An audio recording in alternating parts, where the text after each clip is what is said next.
It's about time we headed over to the Curatorium of Secrets. We have something super important to discuss. You remember, right?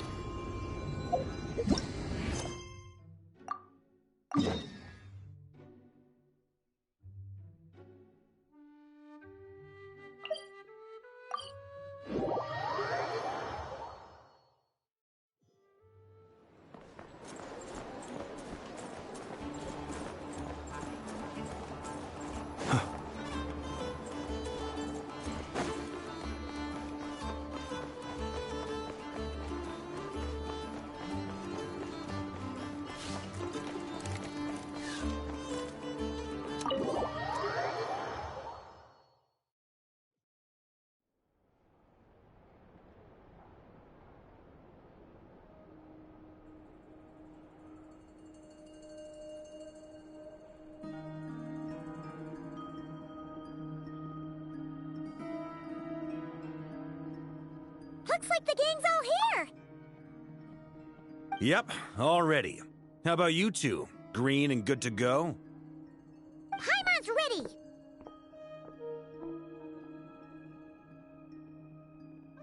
Great, let's get rolling then. Great. Well, first things first. Wait. Someone's here. We heard your footsteps. Although... You've been here for a while now. I take it you followed the Traveler, but I don't sense any ill intent in you. Come on.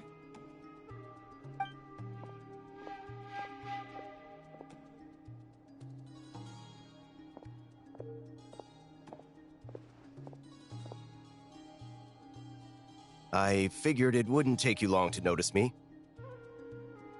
I come bearing news from my lady, the Knave. Dottore went through the motions of returning to Snezhnaya, but it was obviously a facade. However, he has not returned to the Kuvaki Experimental Design Bureau, nor has he made an appearance in Nasha Town. Well, in that case, he'll be in his lab way up north. I always wondered why he applied for his own private pad. He was planning this all along. Tell them that Sandrone and I will go on ahead. If they still intend to pursue this matter, they should meet us at the research center in the northern tip of Nod-Krai. Nice of Columbina's two best friends to think of us. We appreciate the heads up. Our sincere thanks to the Fatui for your aid. Lady Damselette may have left our organization, but at least some of her colleagues remain genuinely concerned for her well-being. Not to mention that the Doctor's increasingly cryptic conduct gives us great cause for alarm.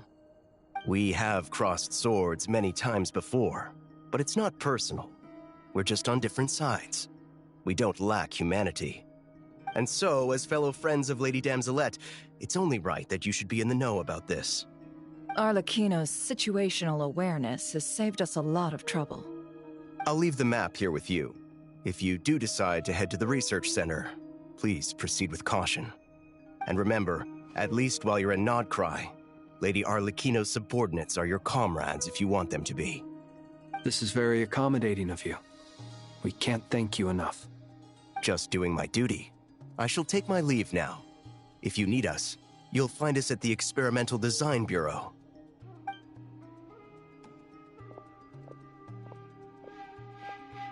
So, the Doctors left the Experimental Design Bureau and headed to some research center up north.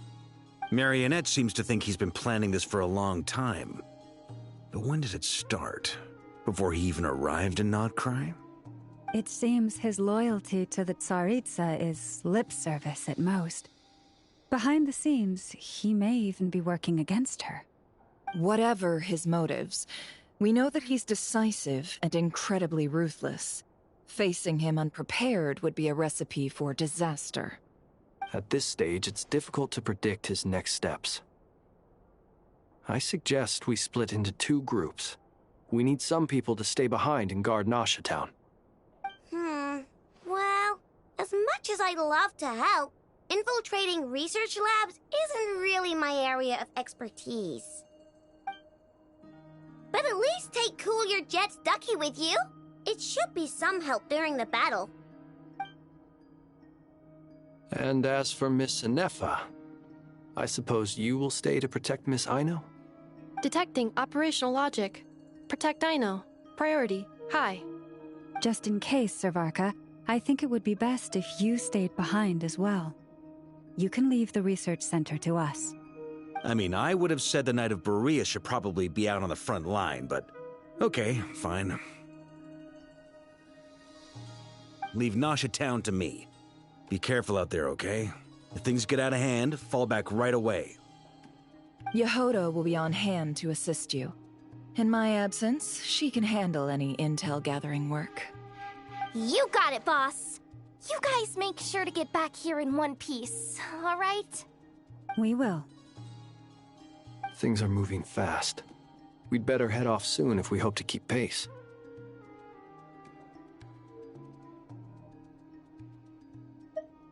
So, it's infiltrate a secret research facility, or... Yeah, alright. Paimon will help out here instead. Sounds like it's gonna be a pretty intense fight. We all have to bring our A-game here. So, anything you need to wrap up before we leave?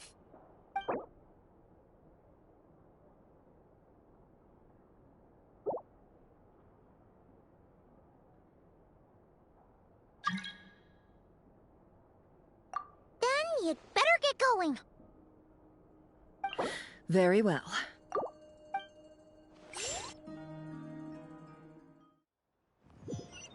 All these broken machines on the ground. Someone got here before us. Could it be Arlecchino and Sandrone?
That's quite a welcome party.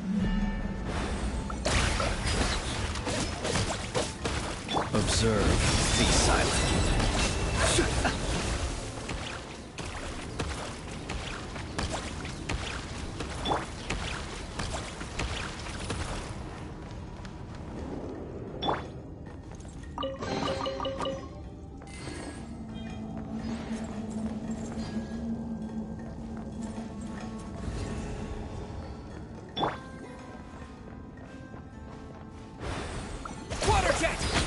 Observe. Be silent. To dust.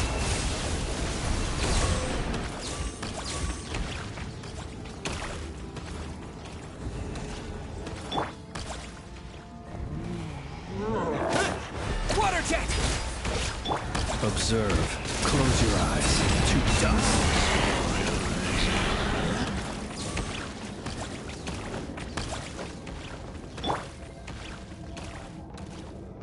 Get back! I said get back! Do you hear me? Why isn't it working? No! Don't come any closer! Don't!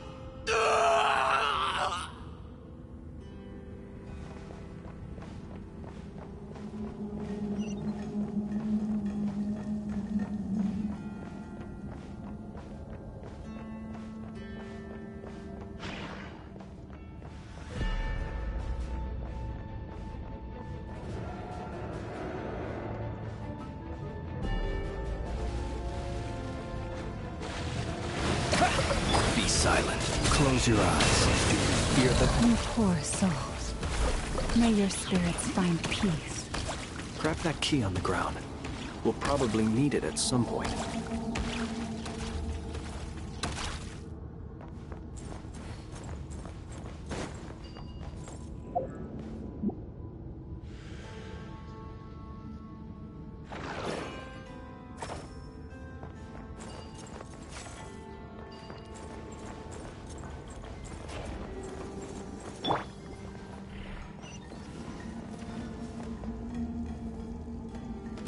Watch out! Ugh, there's no way through. Let's go around.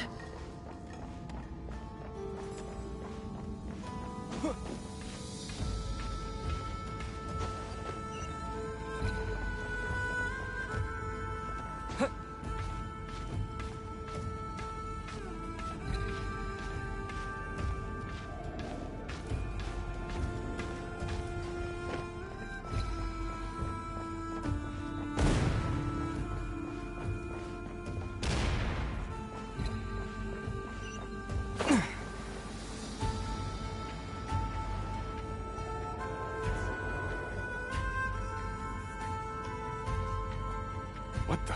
Trespassers? Here? What's wrong with you people? We're looking for the doctor, and we understand he might be here. I see you're fleeing the facility. You looking to settle a score with the doctor? Good luck with that. I don't think you have many chances left. Perhaps.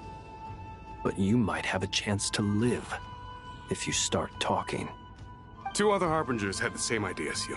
They're already inside. But what good is it gonna do? The doctor wouldn't do something like this unprepared. Seems to me that you're not too thrilled about being his subordinate. Also, is it just me, or do I sense monsters nearby? If you'd prefer their company to ours, that can easily be arranged. We need to know what the doctor is up to. Please, if you know anything at all, tell me. This is about more than us versus the doctor.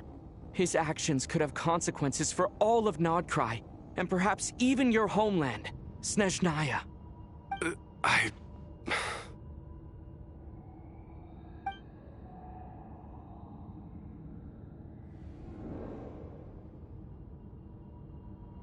He's building something. Ambitious doesn't even begin to describe it.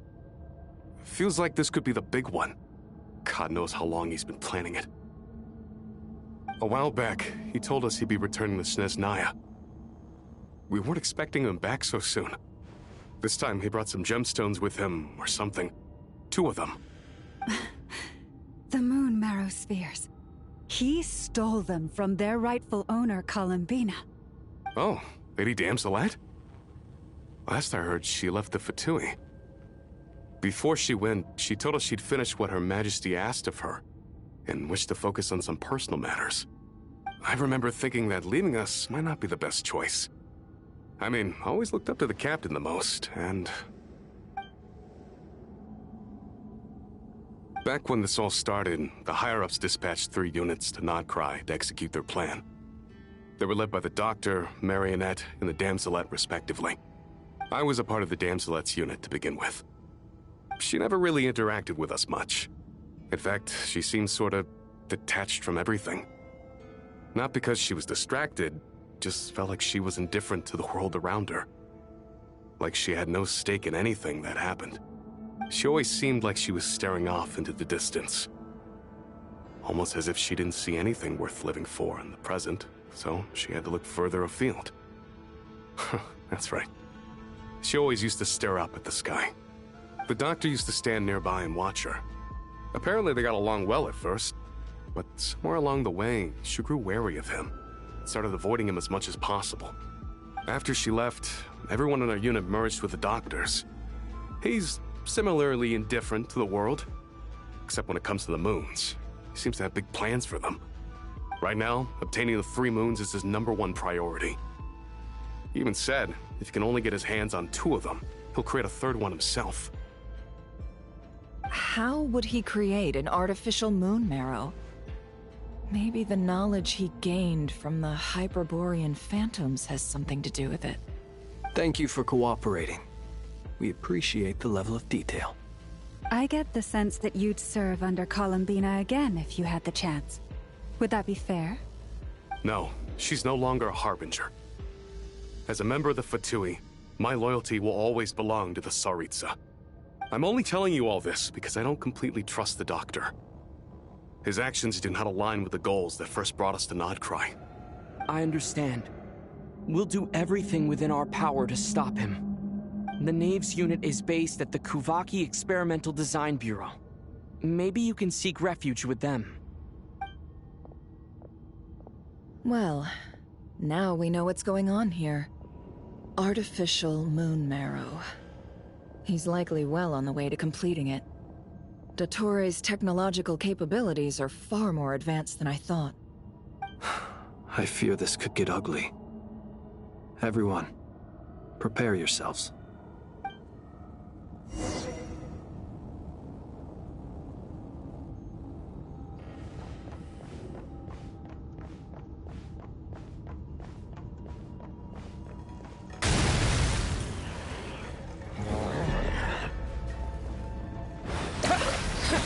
Be silent. Close your eyes. Be silent. Do you fear the dark?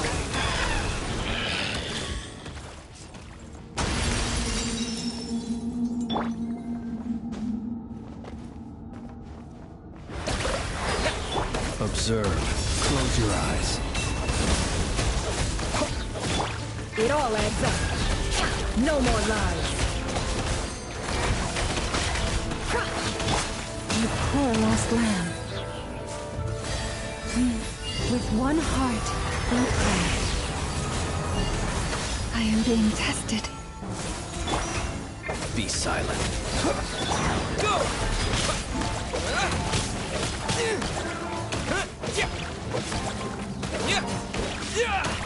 Wipe out!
Welcome, one and all.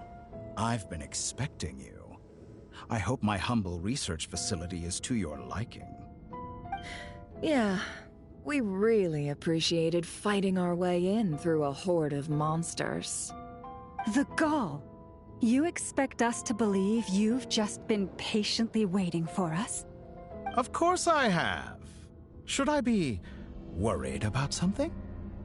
Everything seems to be going quite smoothly so far, and you've shown up right on schedule. First Sandrone and Arlecchino, now you. Ah, quite a surfeit of guests I've had today.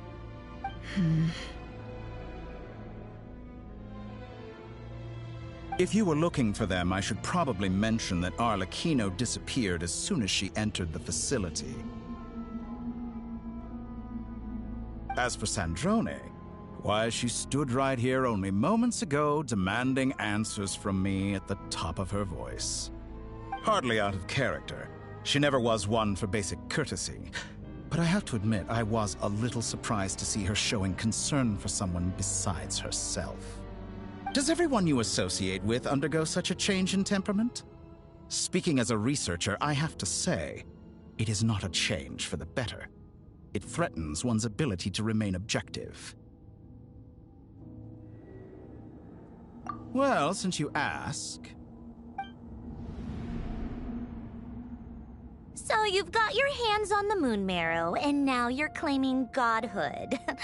Don't you think that's a bit of a stretch, Dottore? I must protest what you are insinuating with that phrase, claiming godhood. I am not claiming anything. I am stating a fact. You're a researcher. I'm sure you appreciate the distinction between the two. Huh? Wait, you really think you're all that? You'll excuse me if I'm not being a polite little lady for you. We're colleagues. We both know what kind of person you are. By the same token, I knew you'd respond along those lines. You and I both understand that facts speak louder than words. To that end, I've had my people send you a small gift. It should go some way toward helping you understand my present position. What gift?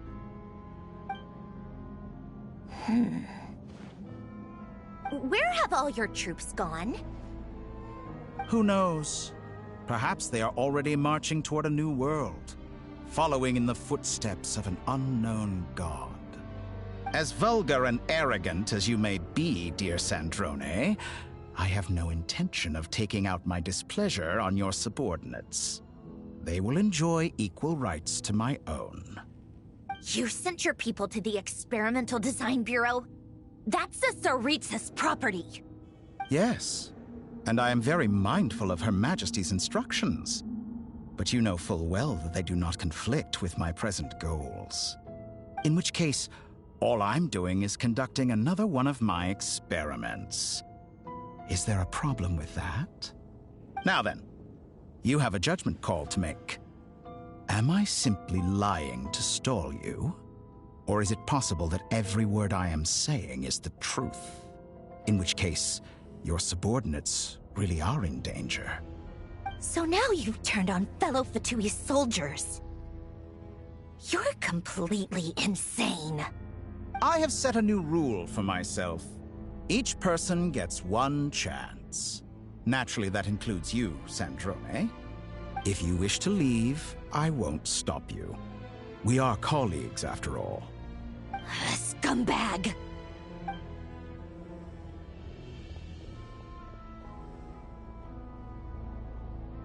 Still, I hadn't counted on Sandrone sparing any thought for the people of this world. Shame.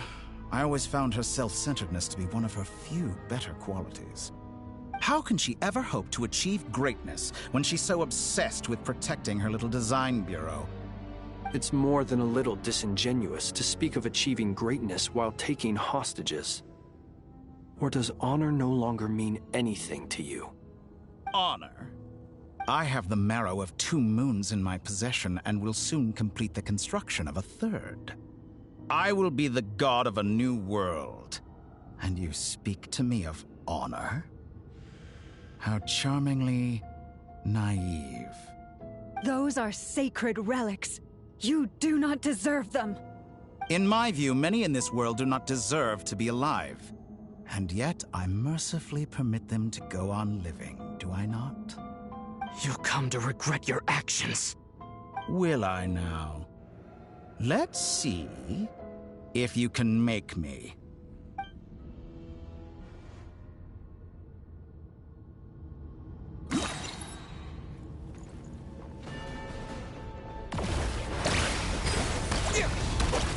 Observe. Target acquired. Night falls. By the frost moon hold. It all adds up.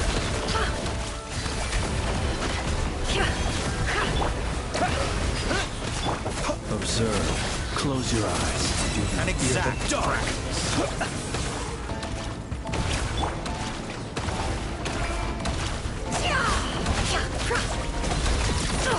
Absurd! Water jet! Bombs away!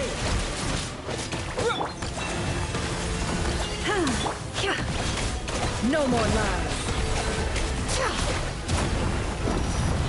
Arlecchino. Thanks for the assistance.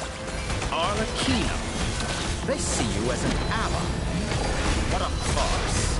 You're clearly here to destroy my research, not me. I'd say your research is more valuable than your life. Am I wrong? Be silent. Observe.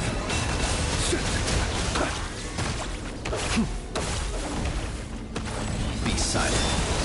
Keep your distance. Water jet! You'll sorely... With one heart, we pray.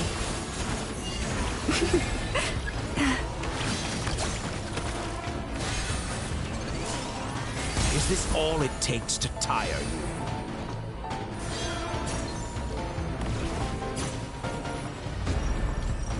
Target acquired. Leave this place.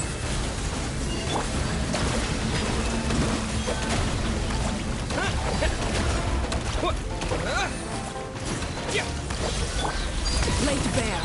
This is where you fall. Go! Wipe out! Close your eyes. The long sleep beckons. Taurus, protect us. By the Frostmoon of old.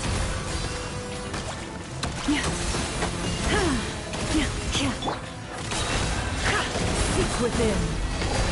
Dottore is too powerful with the artificial moon marrow in his arsenal. Fighting him is futile. Quickly! How's this?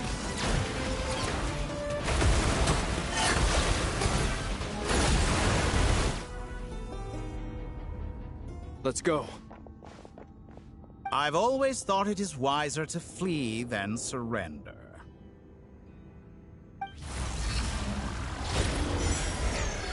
Watch out! What the? Forget about me! You should... Where's the Traveler?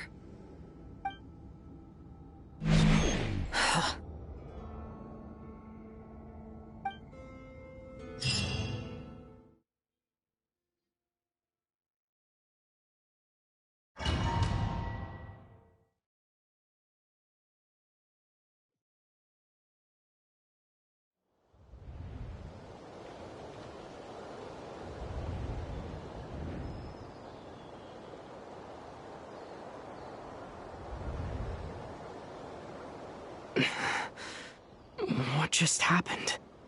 Nasha Town? How did I get here? Strange. I remember being trapped by Dottore during the battle. And now all of a sudden, I'm here. Something weird is going on. I guess I'll start by exploring the area. Traveler? What brings you here at this hour? Huh? What are you in the mood for today? A hot dog? Or something else? We've got some special discounts at the moment. Want to see the menu? Sorry, I'm not hungry right now. Ah. Well, feel free to take a seat for now. Let me know if you change your mind.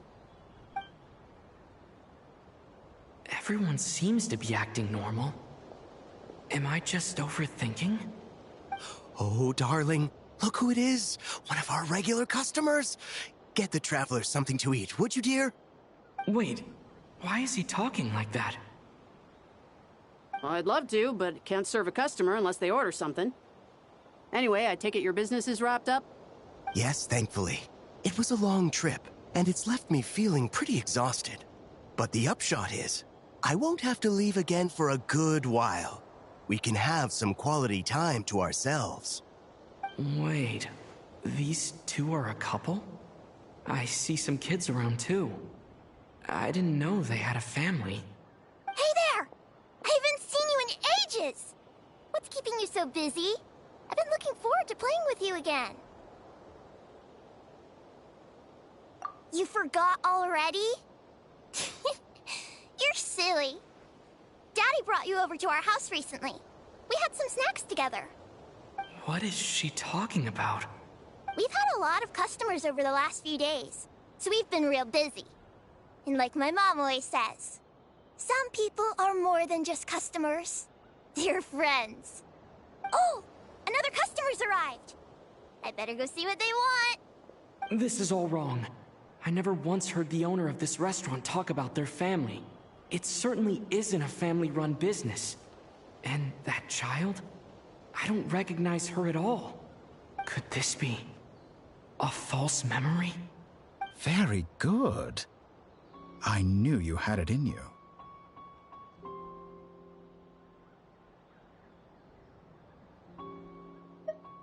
Aren't you going to try the house special? When did he show up? No. None of this is real.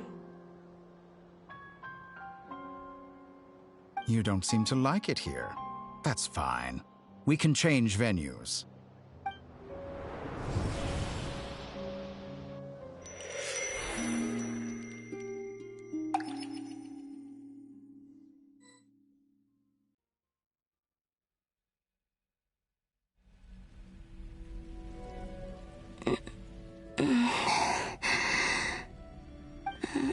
I'm still alive. Where is this place? It took all my strength to open the moon gate, and then I leapt into it.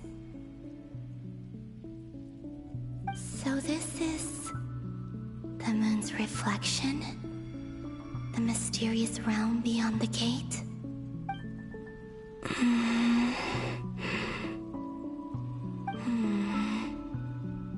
I can't sense anything. I guess I could try opening the gate once more.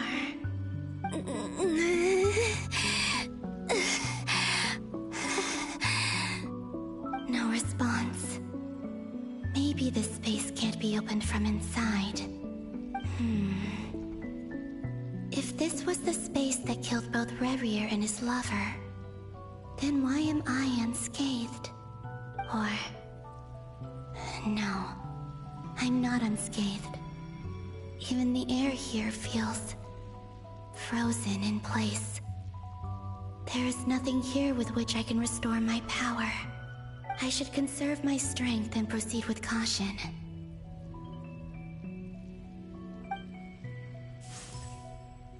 I don't believe Dotori's scheming will stop just because I escaped. If there is any chance that I can get back to the others, any chance at all, I must return.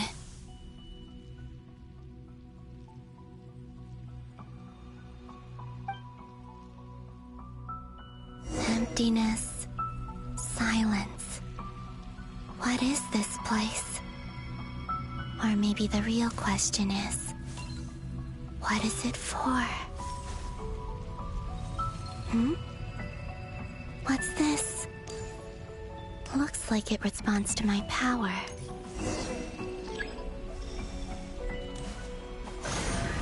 Golden. Like Kuvaki. Is it some sort of guide? And why does it feel so familiar?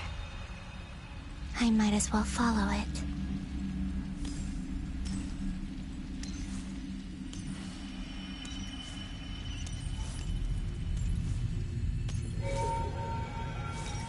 Where does this lead? Could it be the exit?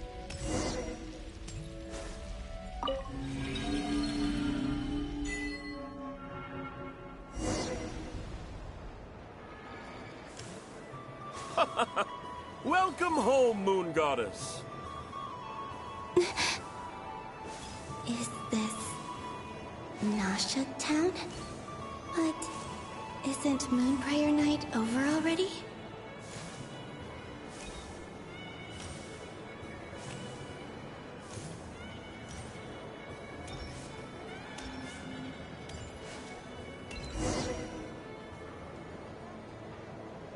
Goodbye for now, Columbina. I hope you have a wonderful night. I will. Llama, everyone else, and me? Are these my memories?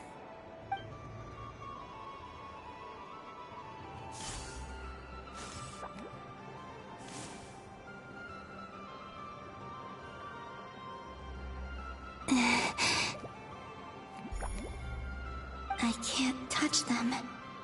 It's as if we're separated by some impenetrable power.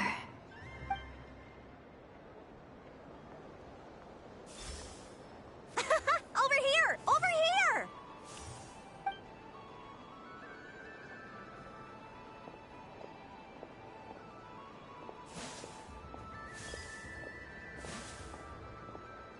But the people in these memories pass right through me.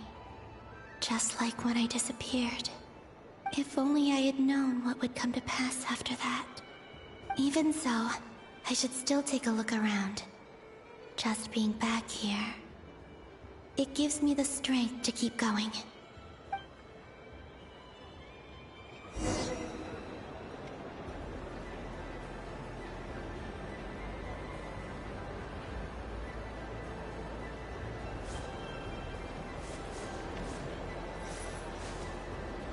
Welcome home, Moon Goddess.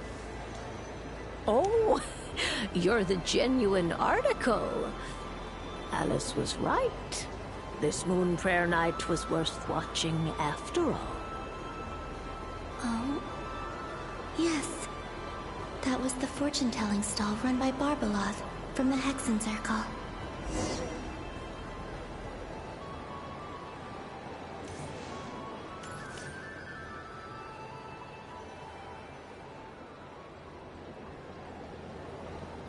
Please, draw the first lunar arcana. This represents destiny and is the foundation for the divination as a whole.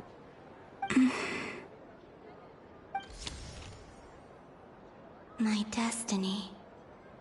I believe the card I drew was the moon. Now that I think about it, Barbeloth's divination was absolutely right. It's almost time to draw the last card. The one that represents the future.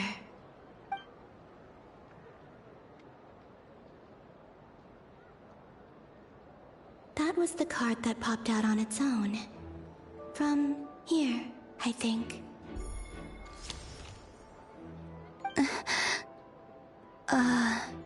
Kuvaki Pulse? What? Fascinating. I've never encountered this before in my role as a diviner. What's going on?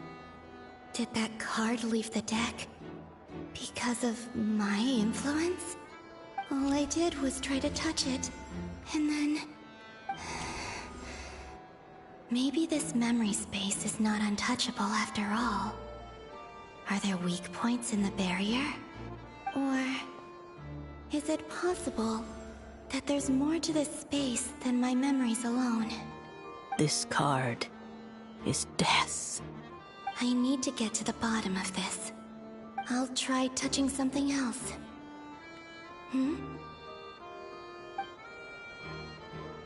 Is this... the wind? No, it's gravity. It's pulling me outwards. No, Traveler!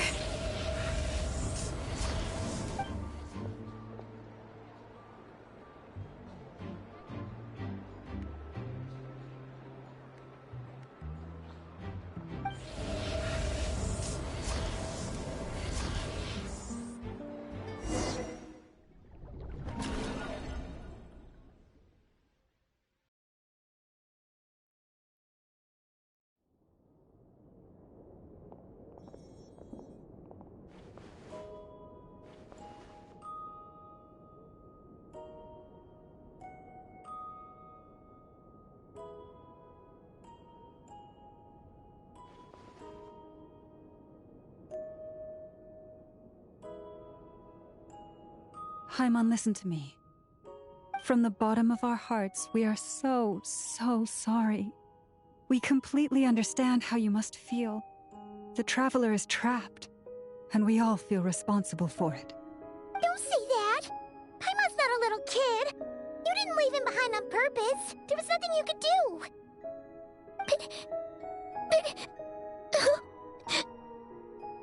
He's all alone in there! What if something happens to him? What are we gonna do then? We've barely spent any time apart since we met. Is he gonna... die?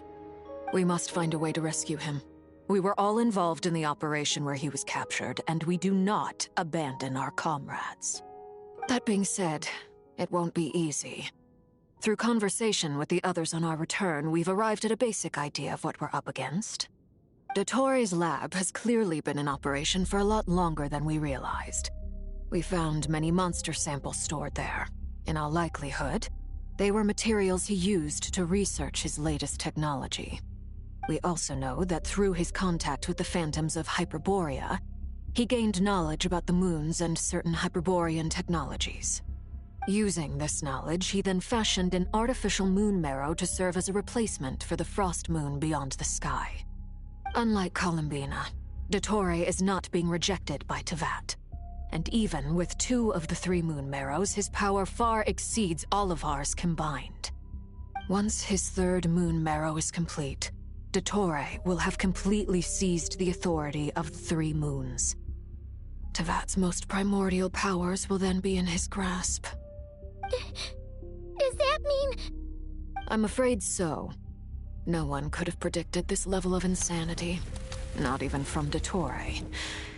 And unfortunately, his insanity is coupled with an intellect and ambition that not even his peers in the Fatui can match. This is dire. Sounds like the world is done for. The 3 moons' authority can influence the very fabric of time and space. I dare not imagine what a monster like him would do with that kind of power. The trouble's already begun, I'm afraid. On our way back, we discovered that part of Nod-Krai is being enveloped by an unknown energy. We cannot ascertain what is happening inside. I'm convinced this is Dottore's doing. Not that there's any way to prove it. The issue is, we have no idea what his intentions are.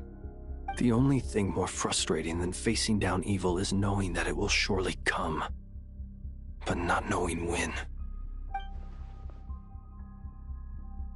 The Doctor is guilty of numerous crimes in Mondstadt as well.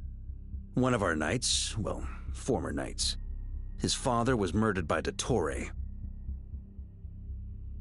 His ideology and methodology are a danger to everything in his path, from individuals to entire nations. He does not feel guilt, even when he acts against his own people. He doesn't see them as his own people, that's why. People like him see everyone else as beneath them. Right. He views other people only in terms of how they can benefit him. That's the basis of all his social connections. Granted, he's hardly the only harbinger to pursue their own interests. We all do. And Her Majesty is gracious enough to permit it. Still, her mercy has its limits. Dottore's actions have gone beyond even what the Fatui could have imagined. Usurping divine authority to become a god. For a servant of the Tsaritsa, that goes beyond being disloyal. It's treason of the highest order. We can't expect him to heed the Tsaritsa's will once he gains the 3 moons' authority. Even we harbingers consider him the most self-interested among us. Poor Traveler. Of all the people to get caught by... We have to go save him right now! Please! We gotta find a way!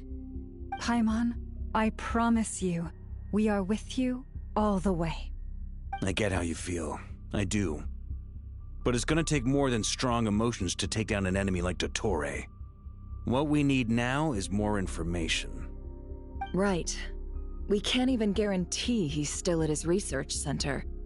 Before we can think about mounting a rescue operation, we need to confirm the Traveler's location.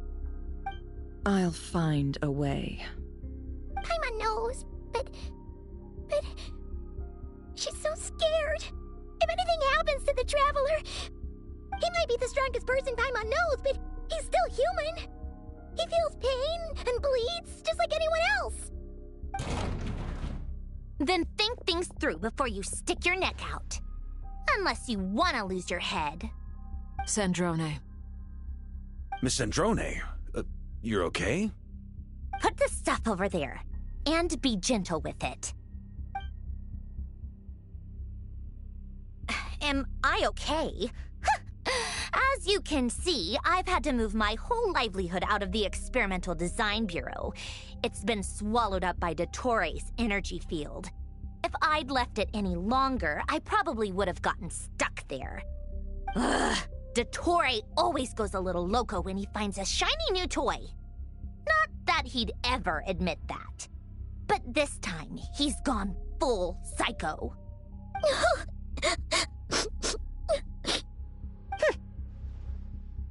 Just go ahead and cry already. Sorry. Paimon's not trying to make it seem. It's just... She can't. Oh, Paimon. Let it all out. There's no shame in it. When you're overwhelmed by fear and despair, crying can help get it out of your system. You'll feel better for it. Okay then, while the baby of the group is having a moment, how about the grown-ups get to work? Give me your hand. You've made a discovery?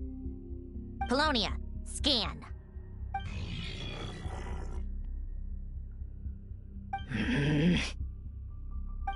You, hand, now.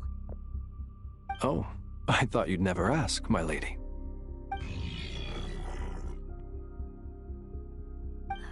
Curses! You're next, then you.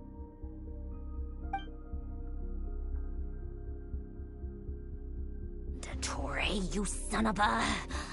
He's done something to us! Everyone who entered his research center has been implanted with some sort of curse. I don't feel anything unusual at the moment. Does that mean it hasn't activated yet? Is there a way to figure out its purpose and what might trigger it? My best guess is Dottore created it using the Moon Goddess's powers. 1 second, analyzing. Ugh! That friggin' maniac! So, what twisted game is he playing this time? The moment I analyzed the energy composition, some encrypted text appeared in my mind's eye. And when I deciphered it according to the Fatui standard encryption protocol, I got the following message. Feel free to run, or you will perish in Nod-Krai. He's mocking us. Yep, he loves to toy with people. Only in this case, there might be more to it. But I didn't detect any murderous intent or malice either in the message or the curse's energy. As if this is him at his least malicious. Or perhaps all people are cowards in his eyes. Maybe he thinks the threat alone will be effective. What a despicable person. And he has the Traveler in his grasp. If I may, as unhinged as Dottore may be, he has always exercised great patience with the objects of his interest. I remember a comment he made when we first arrived in Nod-Krai. He said, "This world is, on the whole, an exceedingly dull place. But at least there are a few intriguing features, such as the gods, or the Traveler. Presumably, they interest him because they're unknown quantities. He wants to understand as much as he can about them." Agreed. The Traveler is Tevat's fourth descender. All Harbingers are aware of this. Since Dottore took such pains to capture the Traveler, he is unlikely to kill him right away. Okay. But we still have to do that rescue operation. Of course. I also think we need to read between the lines with Dottore's message. If he's encouraging us to run, that means we mustn't leave Nod-Krai under any circumstances. My guess is, his curse will only trigger if we leave.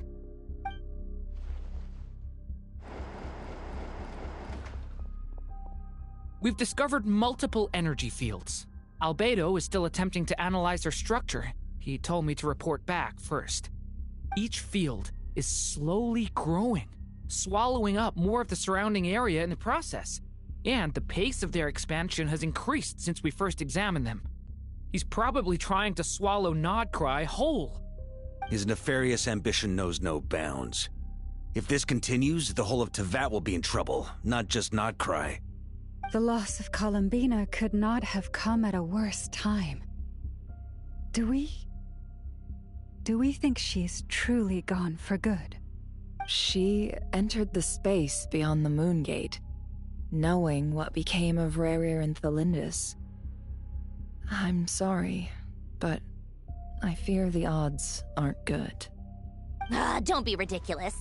If I know her, she's busy finding a way back as we speak just so she can annoy me. She isn't dead. Whatever has become of her, the fact remains that we are two comrades short on the eve of a decisive battle. We need to find out the Traveler's location. But there is also other work to be done. Agreed.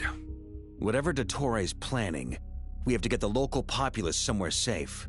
So, as well as a rescue mission, we have to organize a mass evacuation at the same time. It would be best if someone could approach leaders of neighboring nations and negotiate emergency asylum for Nod-Krai's inhabitants. Can anyone handle that? Snezhnaya is one option. I'll see what I can do. This would be so much easier if the Traveler was here. No! Stop thinking like that, Paimon. Paimon will join you. She's pretty well connected thanks to the Traveler. Maybe it'll come in handy. Either way, that's what the Traveler would do if he was here.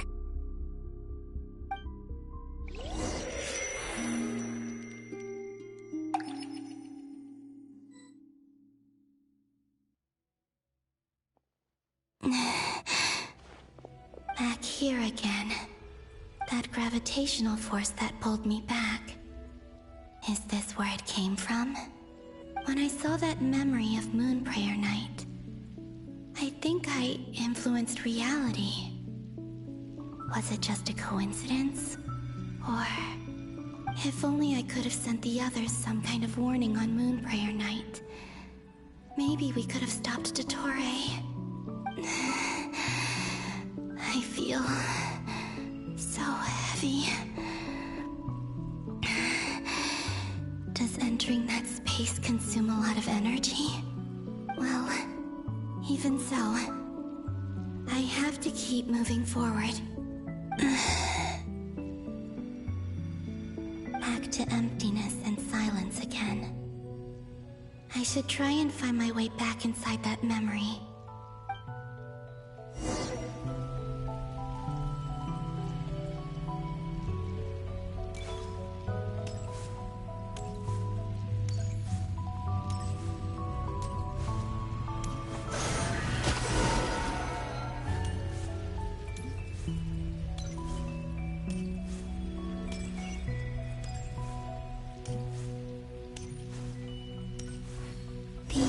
From last time isn't showing up.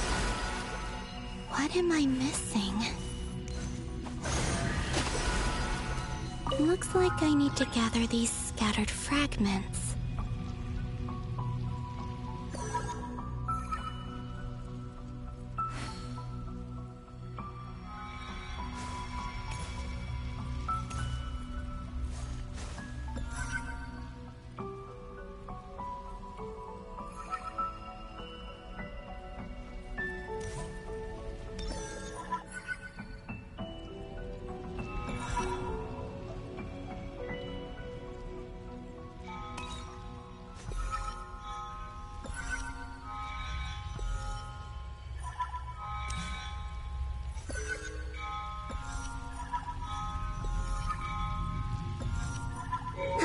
It worked! Hopefully I can stay inside for a bit longer this time.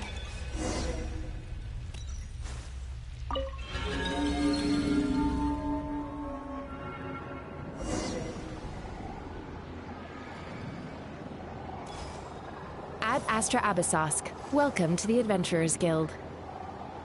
What? This doesn't look like Moonprayer Night. Extra, extra! Latest issue of the Nausea Express! I don't think I've ever been here. Maybe this space isn't comprised of my memories after all. There aren't any festive decorations around. Is this Nausea Town after Moonprayer Night ended? Did Dottore's plan not affect the town? Or is no one aware of what happened because he used the Three Moons' authority?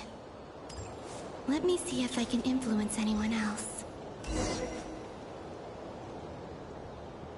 So, what do we do next? Wait, that voice. Paimon? The most important thing right now is to find that mage.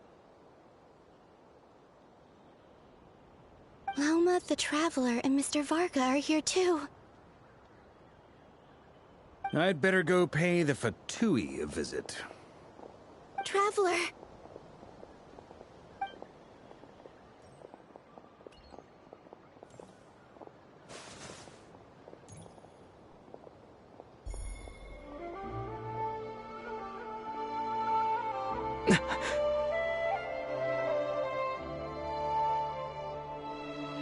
Columbina?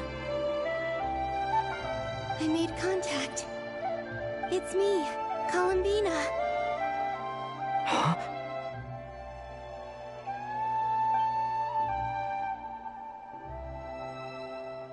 Traveler? Let's go! This is no time to be spacing out!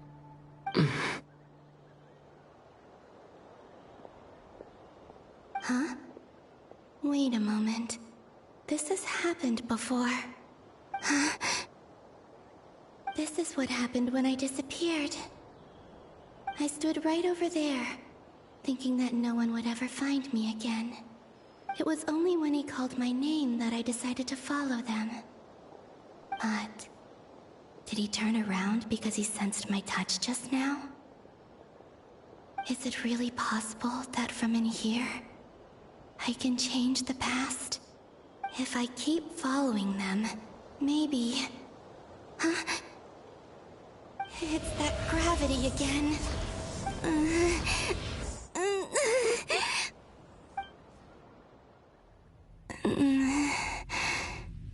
Every time I influence reality within that space, this force intervenes and pulls me back. It's as if it's trying to stop me from leaving.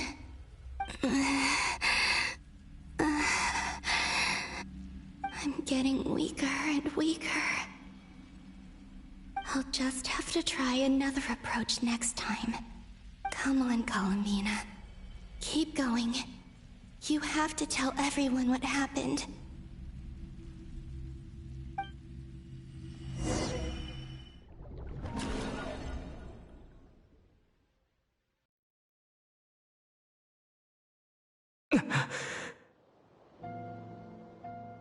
Suddenly, I've been plunged into darkness. Alone. It feels strange. As if something has grabbed hold of me. Is Toray now powerful enough to interfere with space itself? Look at you, standing so still in total silence. I almost didn't recognize you. Hello there, traveler. He seems to be in a good mood. Wait, what's that behind him? Ah, so you noticed. This is the completed Trilune. 2 primordial moon marrows and 1 artificial specimen. You are wary of it. Good. Maintain that reverence. You performed well in that recent battle. Brave and reckless as always. Courage is the sign of a true hero, and impulsiveness is the hallmark of those who strive to advance. I say this not to belittle you.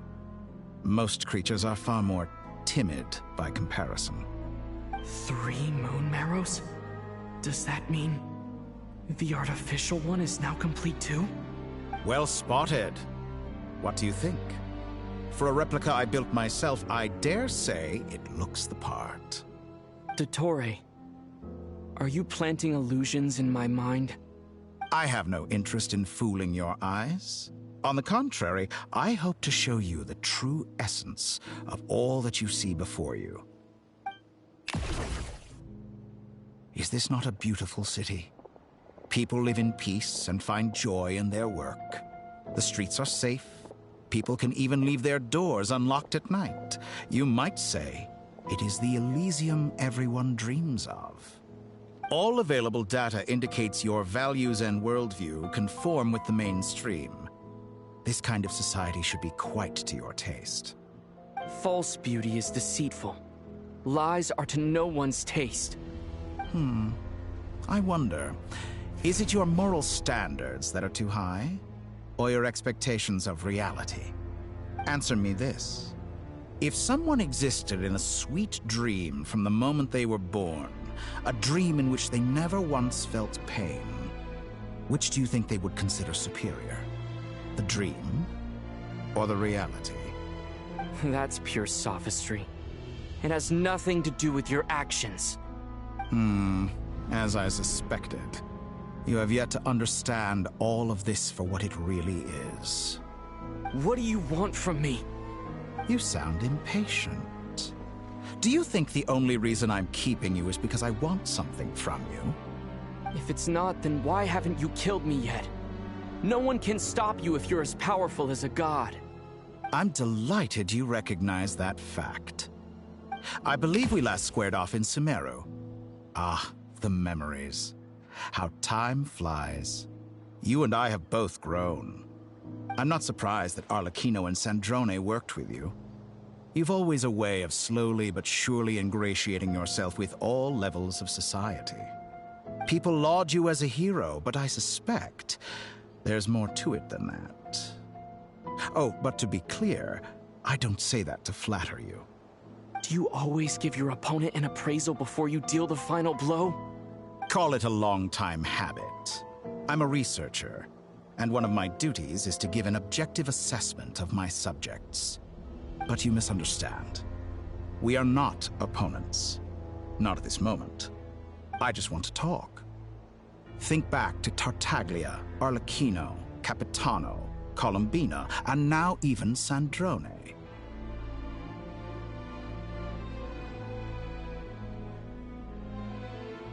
You've worked with each of them in the past. I believe you can work with me as well. What makes you so sure? Well, why not? Should the good associate only with the good and the bad befriend only the bad?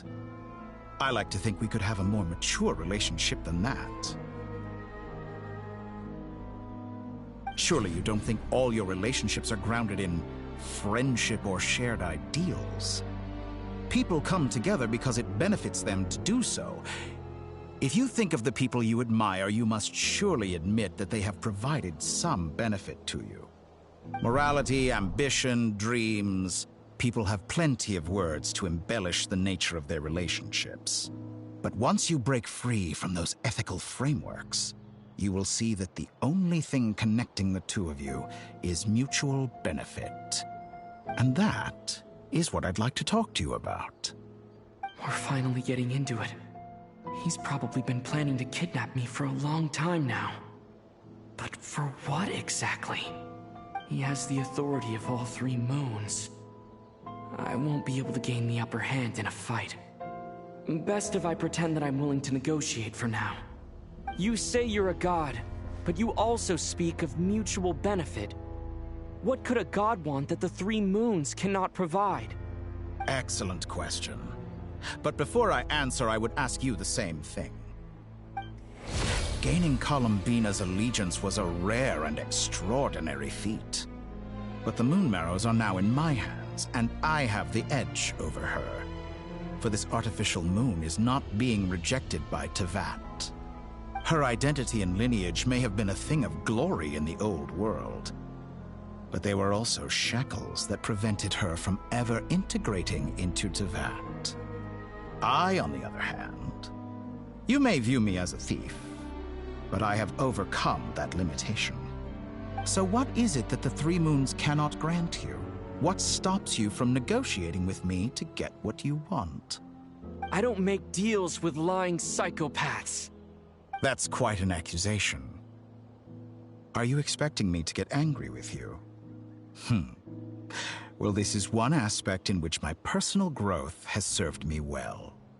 In the past, my less mature self might have been disappointed, perhaps even angry, over a small setback like this. Like when you and Lesser Lord Kusanali joined forces to oppose me, for example. But things are different now. Just as the rich do not quibble with the poor, I no longer find myself perturbed by these trivial affairs. Human relationships end with conflicts of emotions and interests. But relations between humans and gods are different. And ours is even more unique. I have ascended to the highest heights and laid claim to unprecedented horizons. And you were no ordinary person to begin with.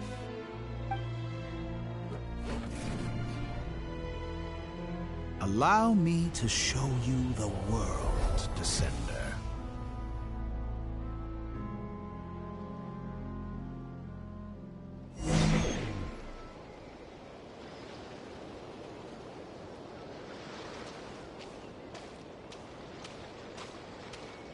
To stand, walk, jump, sit, and lie down.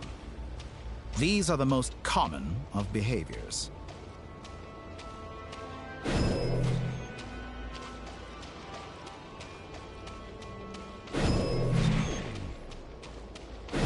Have you ever wondered why we were born following such laws? Who stipulated that we could not fly instead of walk?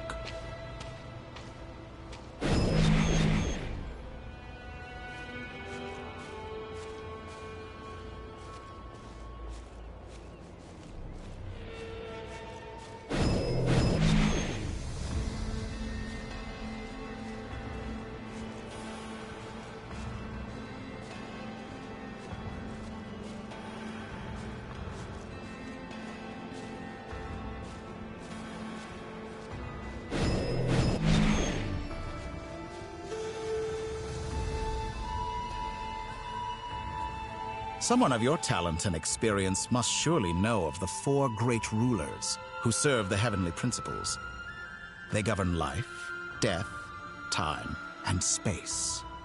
One wounded by a blade will die from blood loss or infection, and one who falls into a lake will drown in agony. The elderly wallow in solitude, and the solitary age faster. Eventually, new life is born, only to embark on the same path of suffering. These four divisions anchor the world and shackle those who live in it. But they themselves transcend its boundaries, squandering the power bestowed by the heavens. All who live yearn for equality, but unless the gods prostrate themselves and profess that they are mere servants of the living, equality can never exist. Who makes the rules we must live by? Who has the right to restrict us? The limits of the body can be rejected.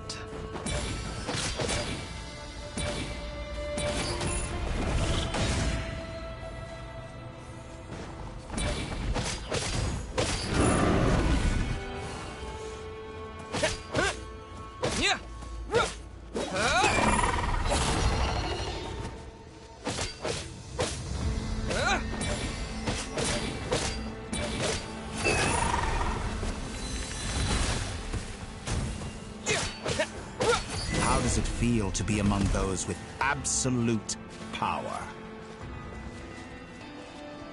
You cannot conceive the extent to which your flesh hinders your mind and spirit.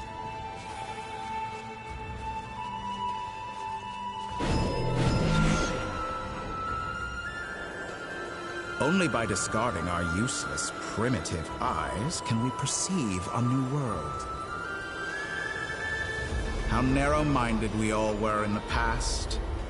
Why should the final answer of the world not be the power that predates those of life, death, time, and space? The power of the Trilune. Through it, I have glimpsed new experimental possibilities. Nature suppressed, authority exiled, souls controlled.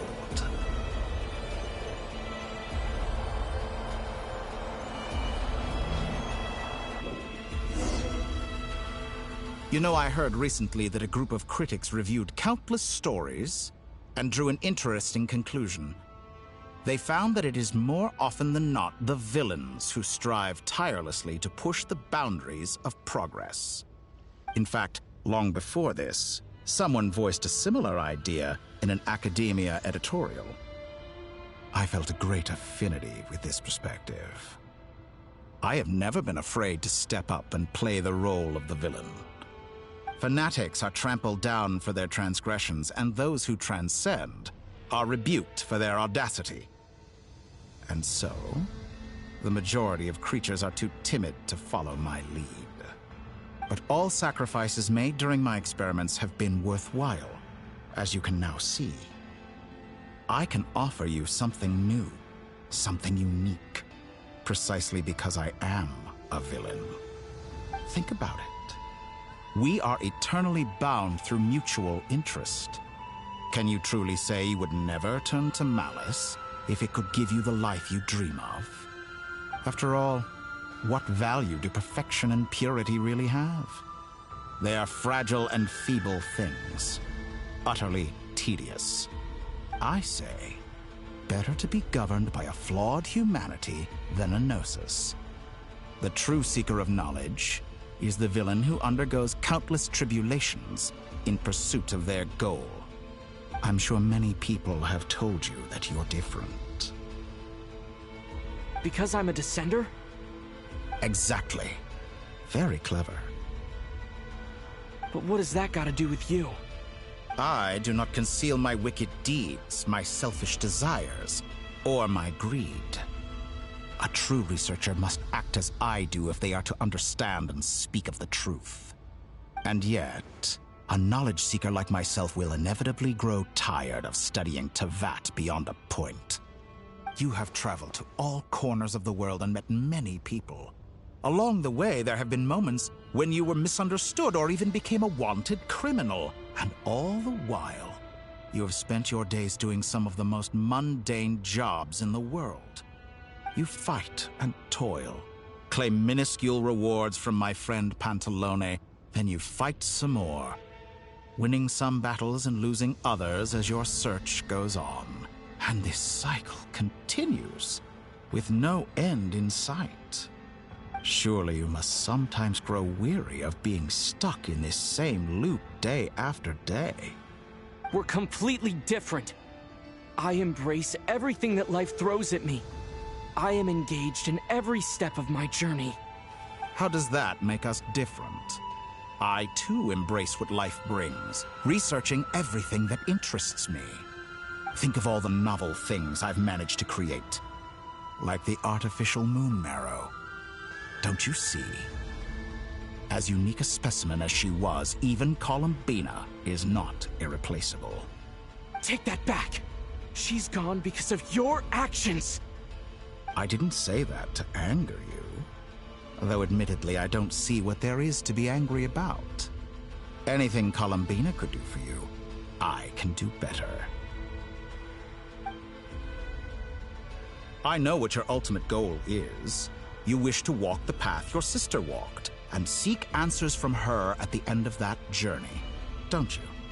Someone like you could never understand what it feels like to care about another person the way I care about her. Perhaps not, but that doesn't mean I can't help. I could find your sister right now, bring her before you, and make her give you the answers you seek. Don't be so presumptuous. You'll never begin to understand the situation between us. Oh, no. This is no presumption. I'm only offering what I know is possible with the power of the Trilune. But it seems like you would sooner continue with your journey through this world. Why? Do you truly desire this journey? Or is it simply a necessary process from which you cannot escape? Think of all the time and energy you have spent, everything you've had to endure just to make it this far. Is this really what you want? Or has your hand been forced by the promise of that final answer? Yes, you have made many friends. But do they ever spare a thought for the void in your heart and what it yearns for? What you want is not friends. It is family. But do they know this? I, on the other hand, am far more considerate. Join my experiment, and in return, I will bring your meaningless journey and all its struggles to an end. This is a malicious attempt to manipulate me. But at the same time, he's stating some very human truths. Of course he's right about my predicament. How can I deny it? I have faced ungrateful strangers, never-ending troubles, an endless quest for answers. I want to see her. After everything I've been through, words can't describe how much I miss her. How much I want to be reunited with her, wherever you are right now. Do you miss me too?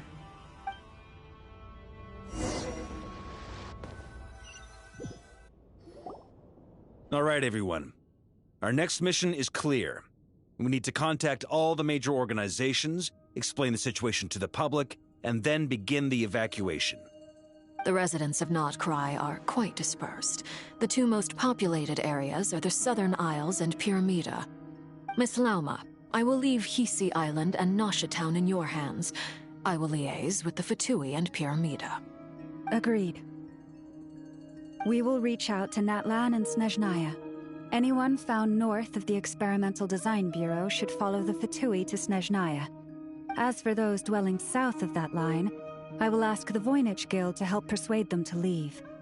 Then I, Mr. Varka, and the Frostmoon Scions will escort them to Natlan. The Voynich Guild has dealings with the Curatorium of Secrets. I will send them a letter vouching for your credibility. Yehoda, you should help Lauma. This is too big of a task for one person. My wish has come true. You're willingly lending me your most capable employee for the day. Well, good for you if all this only takes a day. Of course, if it takes any longer, I'll be charging a fee. Boss, wait! Don't I get a say in this? Oh, I'm sorry. Something to add, Yehoda? Well, no one's more important to me than you, boss. And remember how Lauma healed your eyes after that big battle? I think that's worth at least 2 or 3 days' work for the Frostmoon Scions. Are you completely incapable of acting in your own self-interest? Or do you simply devalue your own labor? Are you sure you don't want to come with us? Who will see to our other work if we're all busy evacuating residents? Sandrone insists that Columbina is still alive, and we have a traveler to rescue. There's much to be done. But boss, I'm just worried that... Well, Nefer, I'll link up with you once my tasks are complete. What makes you think I'd need you to do that? I'll need it. And considering the way you approach certain matters, I think you'll be better off with me present. That's quite enough. Just focus on your work first. I bet we're in for an uphill battle here. But we can help out too. Inefa and I are gonna help Nasha Town's residents carry their stuff. Loading schedule. Store essential local research data and technology samples, then escort the people to Natlan. Understood. I will execute this to the best of my abilities. Great stuff. Thank you, ladies. I've contacted the Lightkeepers. A colleague of mine will join us shortly.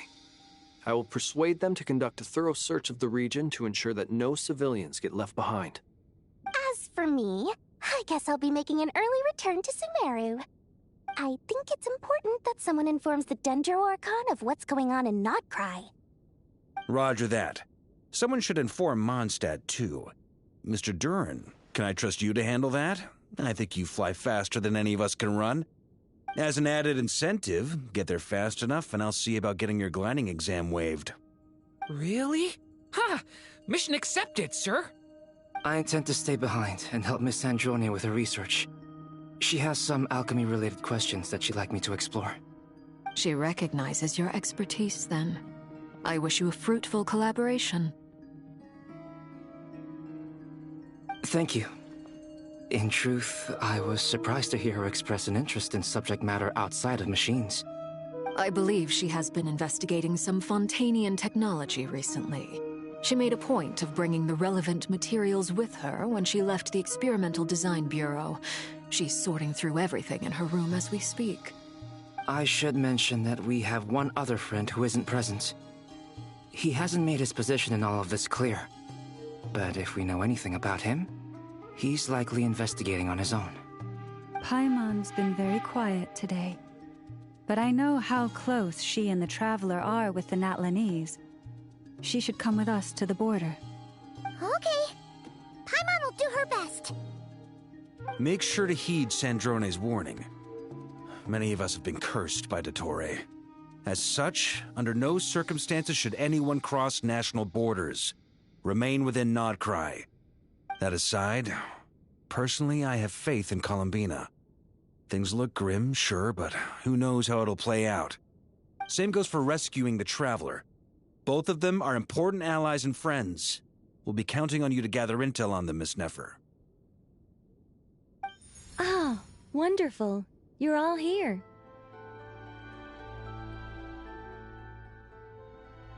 That voice again! Nicole? Whoa, that was loud! And it came out of nowhere. So mysterious. Sorry, this is the only way I can speak to you all right now. Please accept my apology. Anyway, time is short. I'll cut to the chase.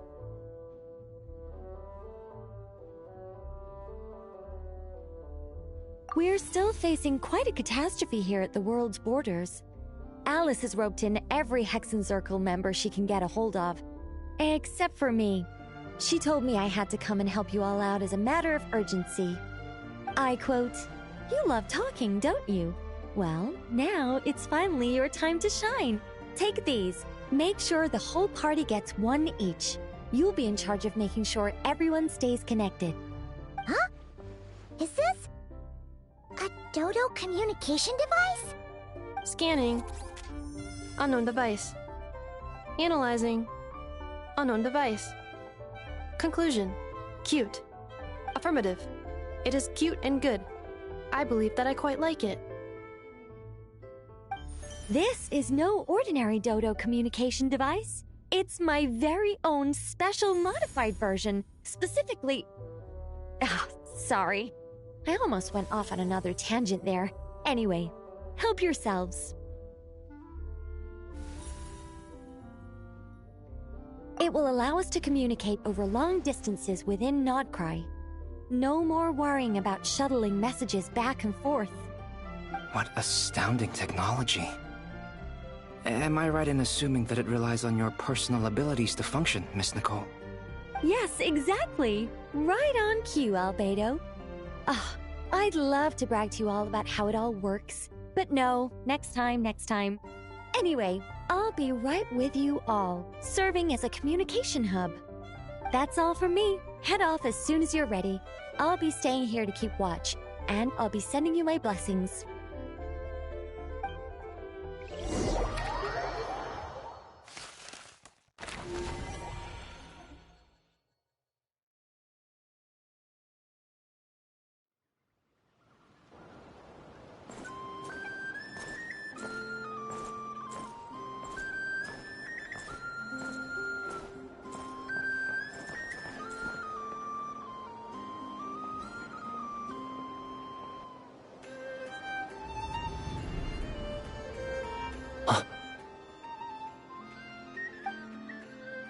Sir Flint.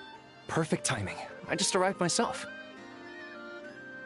You are most considerate, Master Ilua. But in fact, I know you have been sitting here for quite some time. If you saw me, why didn't you say something?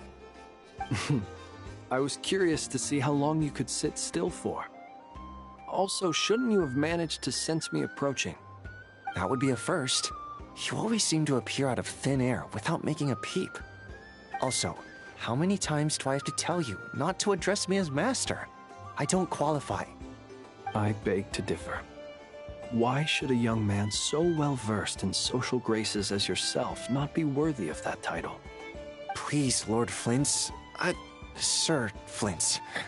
I'm begging you, don't flatter me into complacency like you do with everyone else. You understand me better than most. My newest acquaintances tell me I love complimenting others.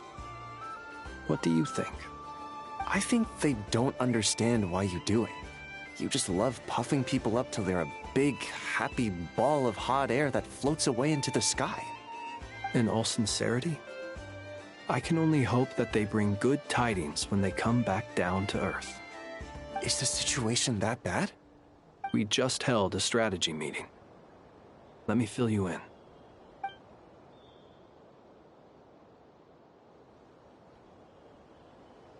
In short, we need everyone gone from Pyramida. We also need a team of Lightkeepers to scour the more remote regions of Nod-Krai for civilians to evacuate. I only hope we have enough personnel. We do. Old Man Nikita will definitely help, and we can recall anyone out on patrol to focus on this instead. Good. I'm sure you and the others will make short work of this. Now, don't forget, once you've completed this task, make sure you and the rest of the team evacuate to either Snezhnaya or Natlan as well. Flint? If you've got something to say, Master Ilua, why not guess what I'm thinking right now? You mentioned that you have something else to deal with later. How difficult is it going to be? I doubt it will be easy. I know you're a Lightkeeper, and it's your duty to protect others in times of crisis. But I have a feeling that you'll be walking into grave danger. However bad things have gotten in the past, Nod-Krai has never faced a mass evacuation before. But from the sounds of it, you don't intend to come with us. I don't mean to pry, and it's probably none of my business. But whatever it is you're intending, you don't have to go through with it, you know. I've been afflicted with some sort of curse, and I'm told it may well trigger if I set foot outside of Nod-Krai. As such, I cannot leave. I have to act, if for no other reason than to fight this curse. What? No. Why? Why would anyone want to curse you? There are plenty of people out there willing to trample over others in pursuit of their own goals. Frankly, Sir Flint, I am furious. You're making light of what is an incredibly serious situation. Indeed I am. And? And what? I told you, I'm furious about this. Nothing I can do about it, I'm afraid. Things happen, and we just have to deal with them. If you find yourself feeling angry, perhaps start by drinking a big glass of water. Hey, you mean you're completely unmoved by my anger? I'm devastated. Then allow me to express my sincerest regret. Come by the lighthouse sometime. We'll catch ourselves a few fish, have a little barbecue, play some cards, and bask in the sun. Maybe I need to spell this out. Lean in a little, Flint. Oh my, this doesn't bode well. Word is that you were caught up in a real horror show recently. People were amazed that you returned safe and sound. They've been debating whether you're even human. I've returned safe and sound from plenty of crises. When you say people, do you mean other people? Or do you just mean you? Fine. I'll be frank. You're not human, are you? Heavens. Now that's a horrifying thought. You know what? Forget it. We'll revisit this once it's all over. A sound plan. Albeit a little ominous sounding.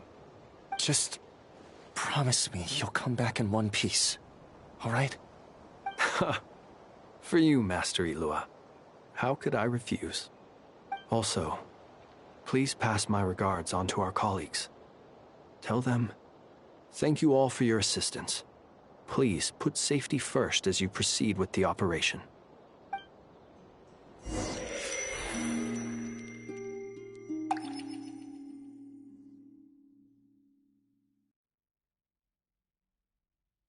I have to keep searching for a path toward reality.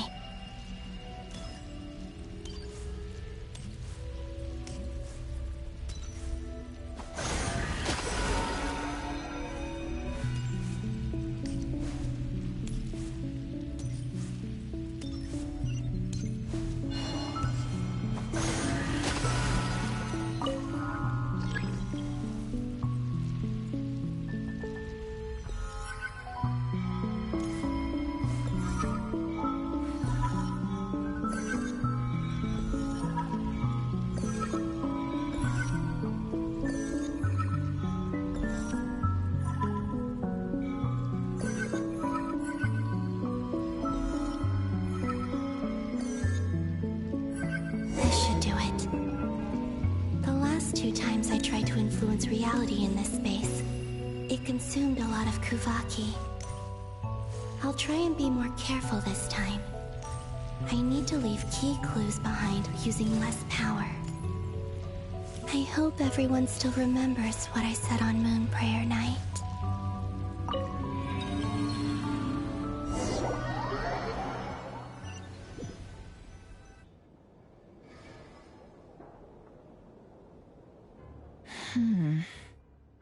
Nothing here either.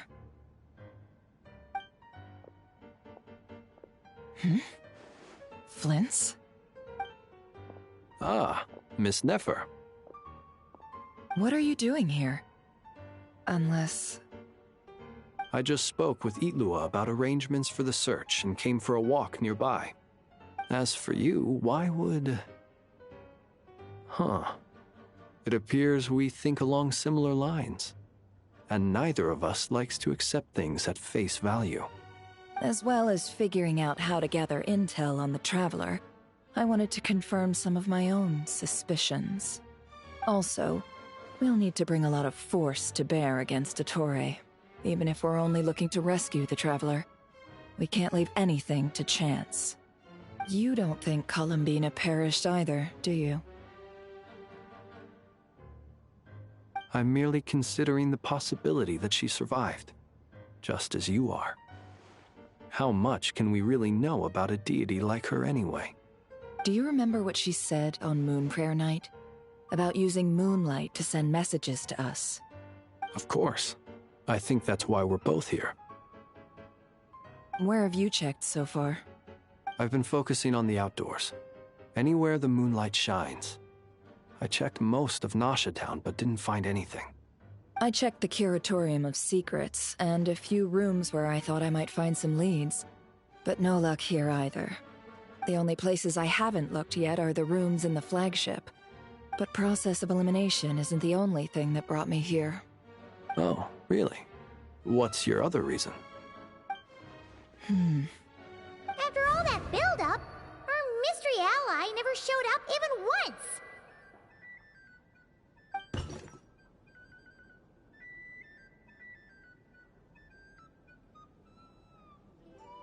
Huh? Am I imagining things?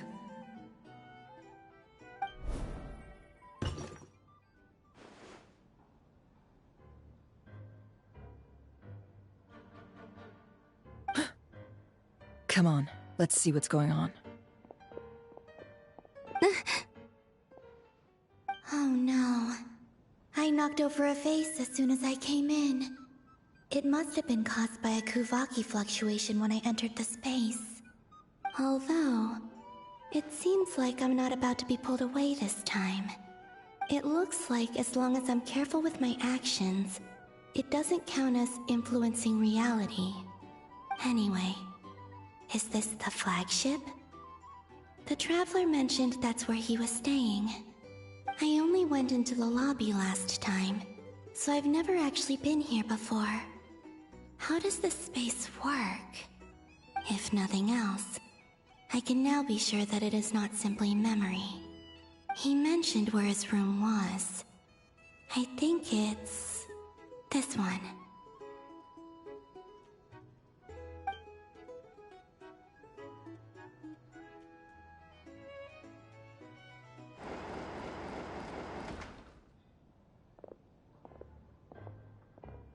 The door is closed. But if this is anything like when I disappeared, then maybe...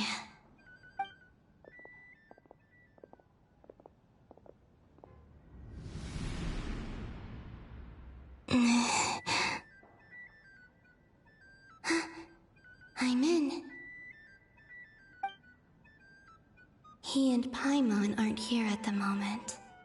I hope he's okay. I wonder what happened to him after that battle with the Torre. Best not to dwell on that for now. I need to try and leave them some clues.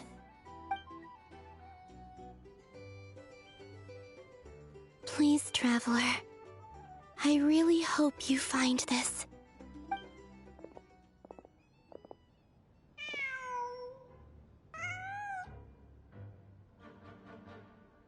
Huh. Just a cat. Nothing else here strikes me as noteworthy. Didn't you stay here for a couple of nights once?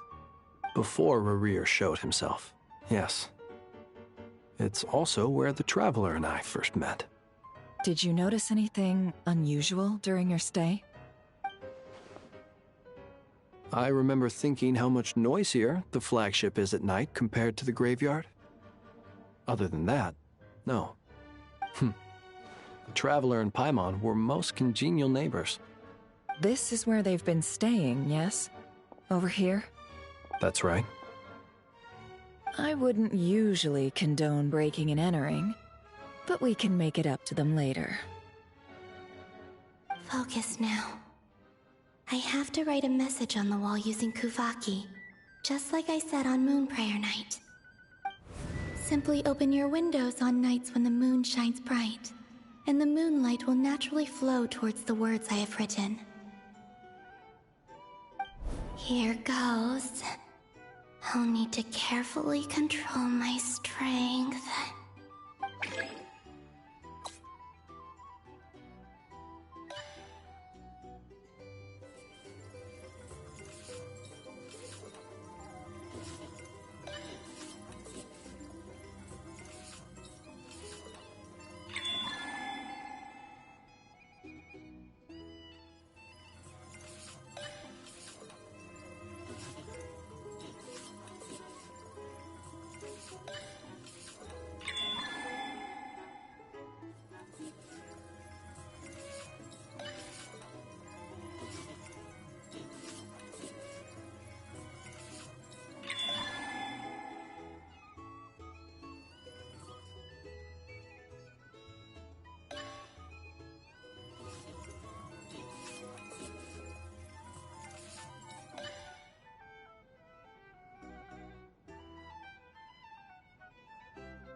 There's a noise outside the door.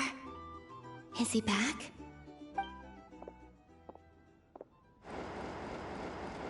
Please, you have to see these words.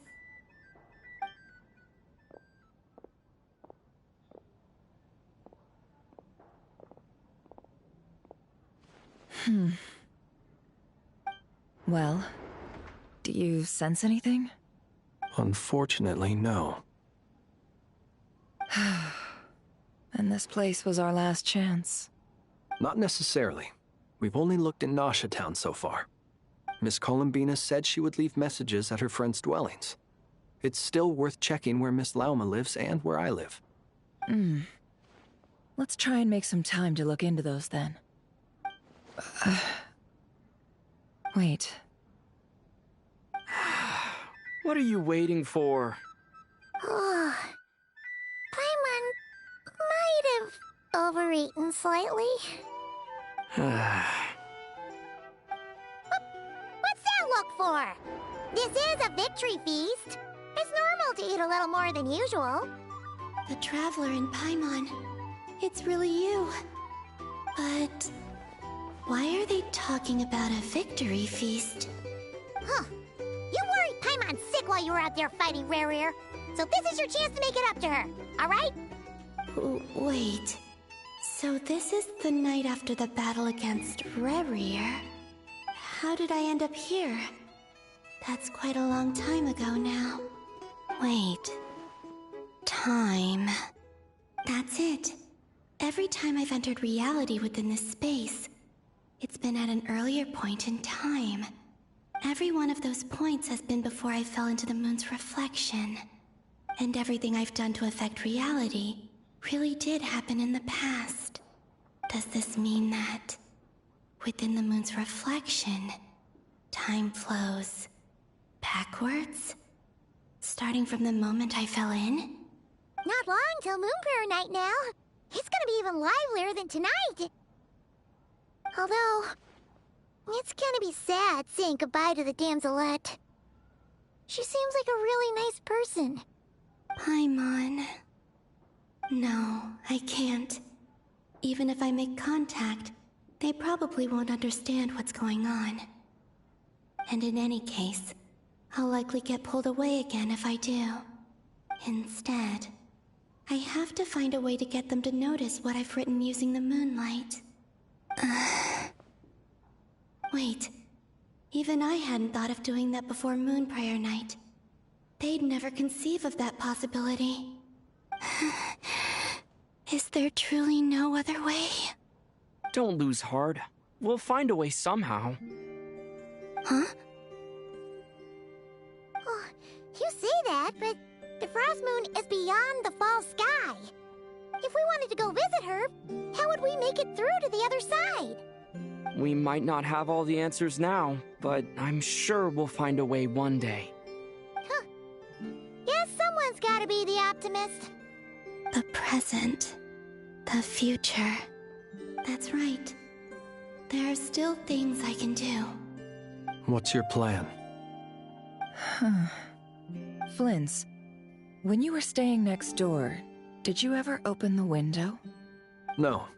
The rooms here are dark and damp, and there's such a buildup of dust on the windows that the moonlight can't even get in. I didn't think it was worth the trouble. The moonlight? Ah, I think I see where you're going.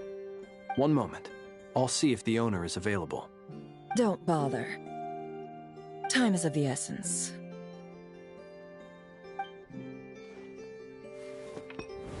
Time. Even if no one sees what I've written at this moment, maybe someone will remember what I said after Moonprayer Night. I need to write down as much information as I can. And maybe one day...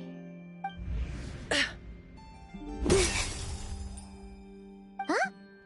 What's up with you? You can't even hold your cup steady. Are you getting tired? A little. Well, you should probably hit the hay then. You've had a really tough couple of days for you.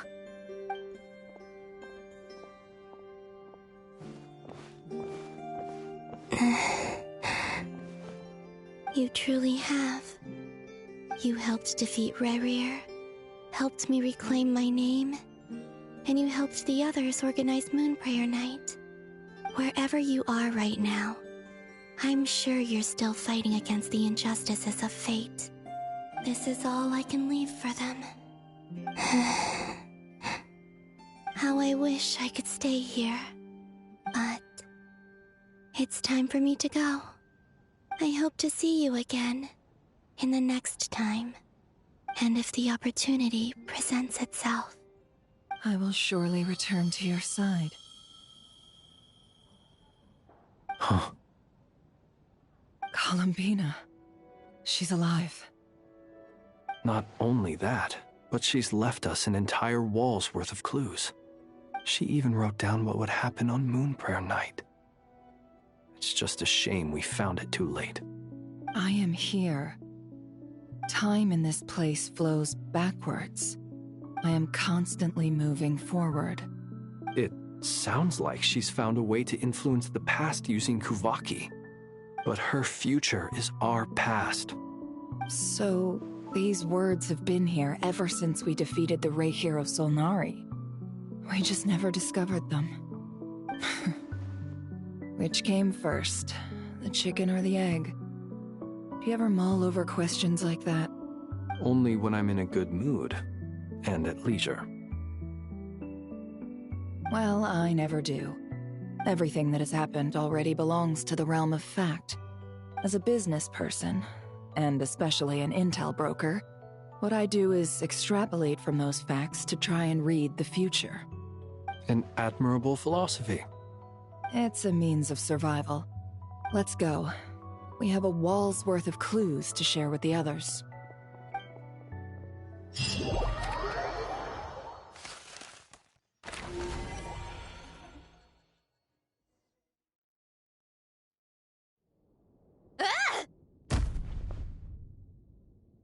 It appears that the Doctor's energy signature has changed to something similar to Kuvaki, but not like the Kuvaki we're used to. Nod-Krai's Kuvaki devices will only have a limited effect on it. I can see why you've chosen to place your hopes in alchemy instead. Also, I must say these books are rather profound. My subordinates just shipped them in from Fontaine. Some of them are from the Narcissenkreuz Ordo. Some are incident reports from Petrichor, and then there's a few test reports for these junk machines. Additionally, after some further scanning, I've discovered something extremely annoying. What's that? Teyvat's skies contain multiple moons. A long time ago, when I did my first scan, I detected 3, just as the legends say. But when I checked again just now, I detected 4 moons.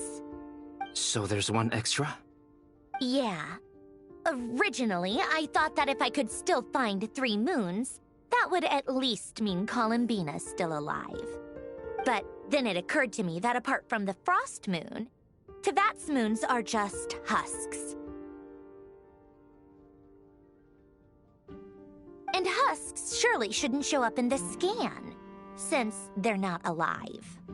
It's weird, isn't it?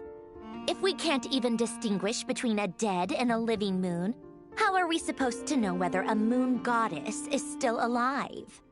Or does this mean that the moon marrows are equivalent to the moons themselves? It's certainly possible. In which case, the 4th moon you detected may be Dottore artificial creation. So he wasn't bluffing. He really built his own moon marrow. Ugh! I'm so mad right now! It's easy to get overwhelmed when you have too much on your plate. Maybe you need to relax. Perhaps try going for a walk. Or simply take a few deep breaths. Nothing can calm me down at a time like this. I need more time, and I need progress.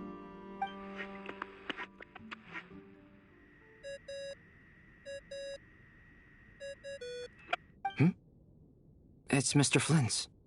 I really hate that ringing tone. Ugh.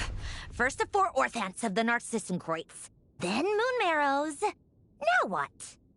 Oh, sorry if we're disturbing you. Might I ask what's troubling you? What do you want? We're busy. Are you still at the Curatorium of Secrets? Yeah. Look, everyone else is still out, so there's no hurry. Plus, I'm busy, so I would appreciate if you gave me some space. Even though we have crucial intel to share? Fine. I'm listening. Do you intend to share it via the Dodo communication device? Ordinarily, I would, but this is a unique situation. I think it's best that we discuss it in person. See you at the Curatorium.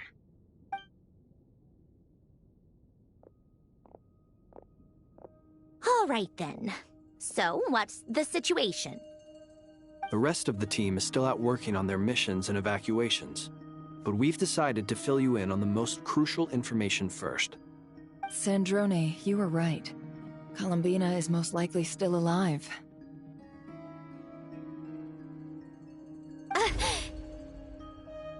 That's the best news we've received in a while, by a long way.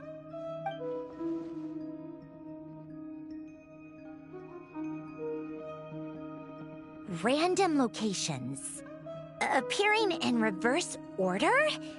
Are you serious? So not dying isn't enough for the moon goddess, huh? She has to show off too. Anyway, does this mean we can deduce her condition from the moon marrows? Miss Sandrone, There's nothing wrong with simply admitting that you're happy to hear the good news. I'm not. And she's the least of our problems. We're facing a huge crisis. If she can't control the flow of time in there, she's just gonna keep moving backwards. Different points in time won't intersect, and she'll never find a way out. Let's say life begins with a drop of water. When did time begin? The moment this planet came into being? No, that's not right. Her final destination would be the moment at which the space she is in was created. But it doesn't seem like we can influence that space from the outside world. So how can we help her? Also, if she's alive, Rerir and Thalindus might be too. But as far as we know, neither of them have come back out. That space may not have an exit at all. I'm afraid I must concur with Miss Nefer in this. Can't exactly argue with that. Let's leave it there for now. I've taken notes on everything you said. Will it help with your research? I doubt it's gonna help with breaking Dotori's energy fields. But who knows when it might come in handy. Better to have it all written down than try to remember everything when I need it. All right, I need to get back to my research. Mr. Albedo has made a lot of suggestions that will require my undivided attention. Sure, I'll stay here. I have things to work on.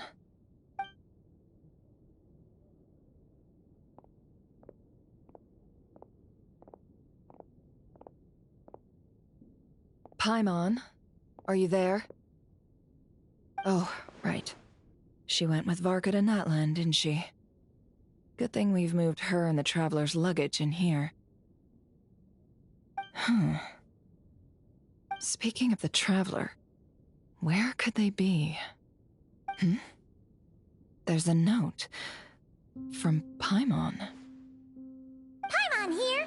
Not in at the moment, but if anyone needs to borrow her stuff or the Travelers, go ahead and help yourself. Paimon won't be mad. Also, Traveler, if you get back before Paimon, make sure to get some rest. Paimon misses you a lot, but put your health first, all right? How sweet. Well, since you offered, Paimon, don't mind if I do. This is the Traveler and Paimon's luggage. All the items they use day to day are here. It's well organized. I wonder which of them is responsible for that. What do we have here?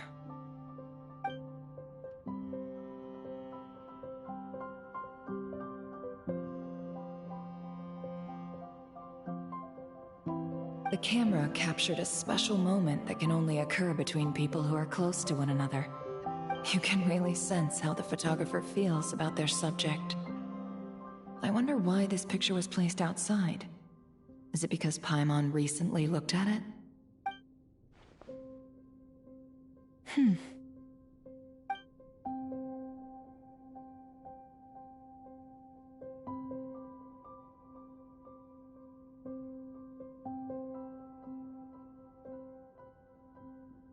This must belong to the Traveler. Perfect. I'll use this. Hang in there. We'll find you.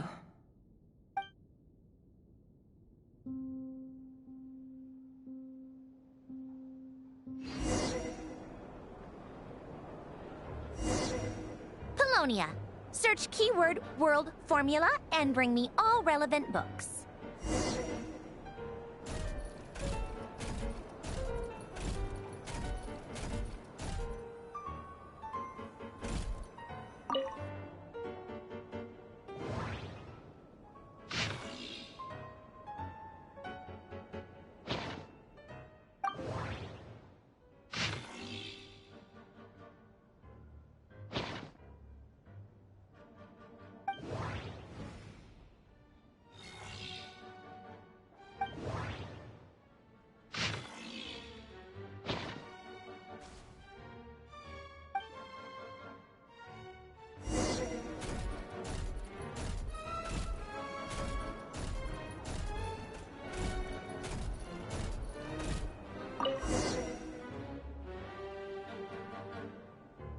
Let's see.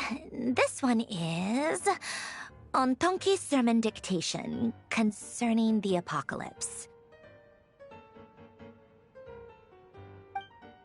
I believe that the correct term for this is Fortuna. This was an ancient Remorian technology, a wisdom unparalleled. I never imagined that Remorian ideas would be so similar to the diagram I have named, the World Formula. This is strong evidence that human civilization should gradually shed possibilities as it continues to explore and evolve. The end of humankind may well be upon us right now. The sparks of civilization shall run out, unless we consider introducing variables from outside the system. Variables. Surely that can only mean one thing. Descenders? Dottore likely captured the Traveler because of his descender status. But the Three Moons' authority comes from the world itself. Why would Dottore need anything beyond that? Where does this variable factor in? The world formula calculates the fate of an entire world. Introducing a variable would therefore give us...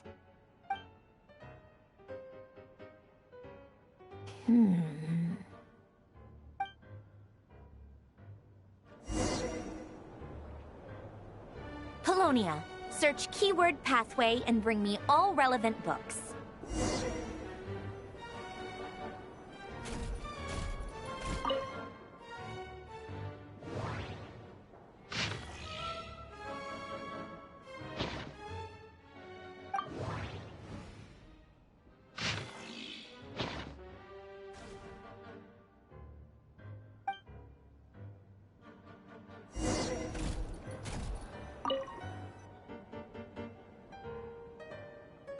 Otonki Sermon Dictation.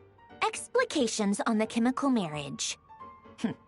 These titles are pretty esoteric. Observe and compute the pathway displayed in the guidance diagram. Deconstructing and reversing its effects could generate potential ideas. So, it's one of Renee's draft lectures. Deconstructing the pathway. I suppose that could lead to a breakthrough.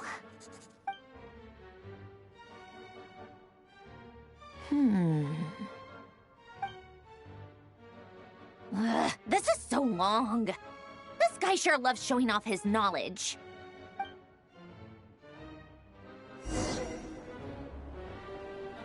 Polonia. Search keyword tree model and bring me all relevant books.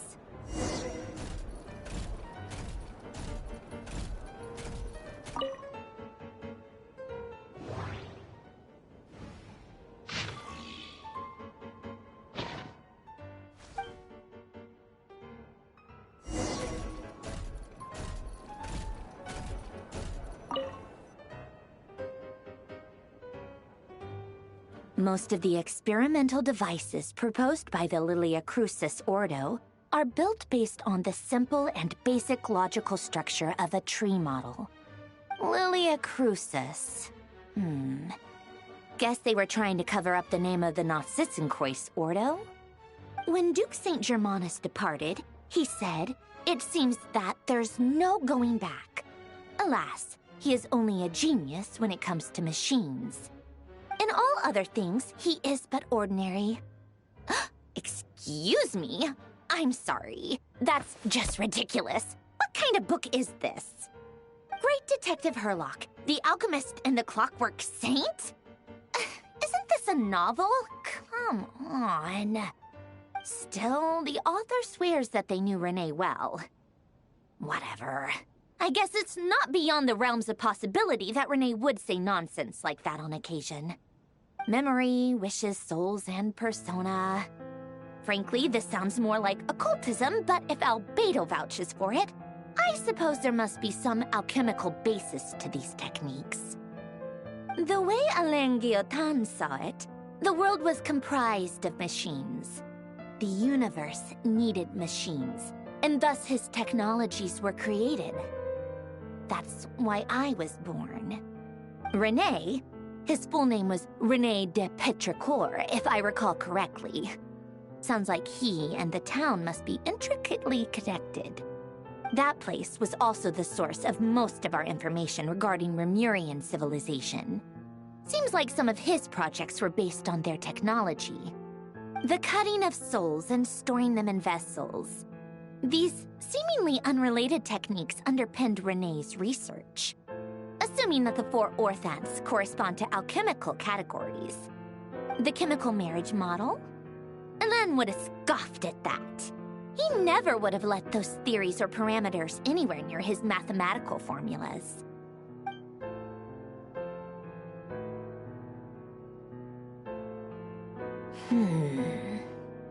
What was Elen's view on Renee? I know he mentioned the name, albeit very rarely. Oh, now I remember. Elen's old notes are here too. They mentioned Renee once. Renee seemed most out of sorts when he spoke to me.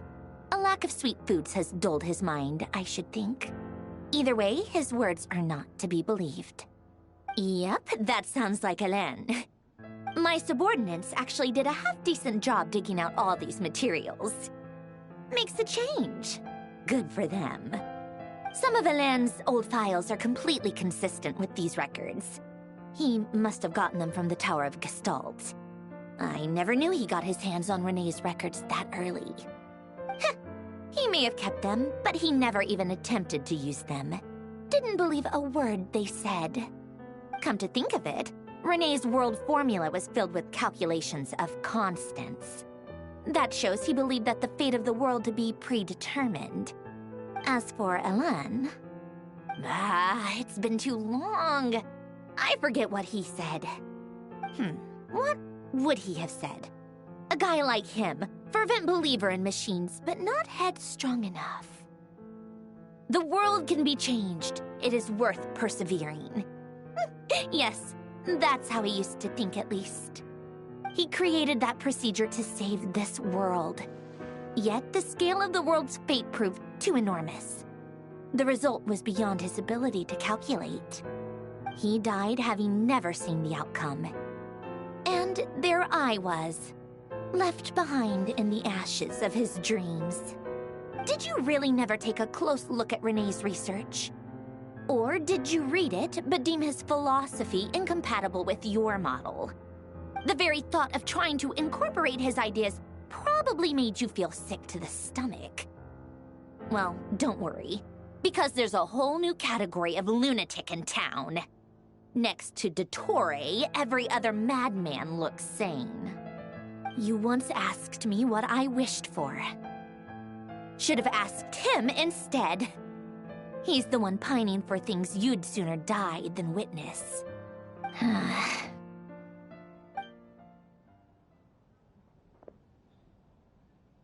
Even the tiniest variable can make big waves in the present. Now then, allow me to put these incompatible fragments together in your stead. First, establish and verify the existence of the Great Circle. Absolute nihil on one end, absolute reality on the other. Now, search between these two extremes. Then, the construction criteria. Variables. The sparks of civilization shall run out unless we consider introducing variables from outside the system. Input variables. Traverse the world, space-time, and civilization. Then extract the essential nodes from the records to determine which variables they point to. The primordial power that differentiated itself from the void. The power of light. Yes, light. Records. Hyperborea. This is so horrendously complicated. After all that, I'm still missing a few variables. I need to think this through again. How do you think it looks, Polonia? Like the frenzied scrawlings of a madwoman? Fine, keep it to yourself. It's not like you can talk anyway. I'll assume you gave it a passing grade. I jest. But true madness does often start with trying to save the world. What would Arlecchino and Columbina think if they saw this incomprehensible hen scratch? They'd probably have me institutionalized. So would Rosaline. She's been dead for a while now. When I close my eyes and think back, I can still see her face. And that enormous dress she used to wear. Such a bizarre choice. What possessed her? Oh, and the clack-clack of those heels used to drive me insane. No one's asking me, obviously, but I hope you all know that I never wanted to save the world. I'm not crazy. I don't have delusional ambitions, and that's a clinical fact. The world needs a solution, but I don't need the world's validation. It's the world begging me for answers, not the other way around.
Oh, cookies to go with the tea. Let's see. They must be from that person who brought those documents. I see they're from Hotel de Boer. Something's written on the box. We are proud to present this homage to the Fortress of Meropede's fun-filled mill collection system. Fortune cookies. Have a lucky start to your day. Sounds like a dumb gimmick to me. Be early to bed and early to rise. Get plenty of sun and drink plenty of water. Then things will surely go well for you. What? Are you kidding me? Somehow I doubt that an early night and a glass of water is magically gonna save a world on the brink of existential peril.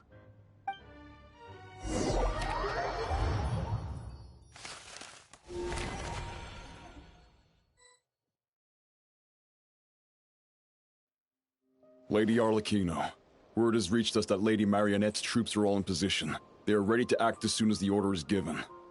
Excellent. The only thing is, they are fewer in number than we expected.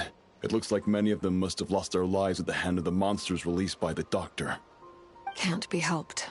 Allow them to join our ranks, and keep in contact. As you wish.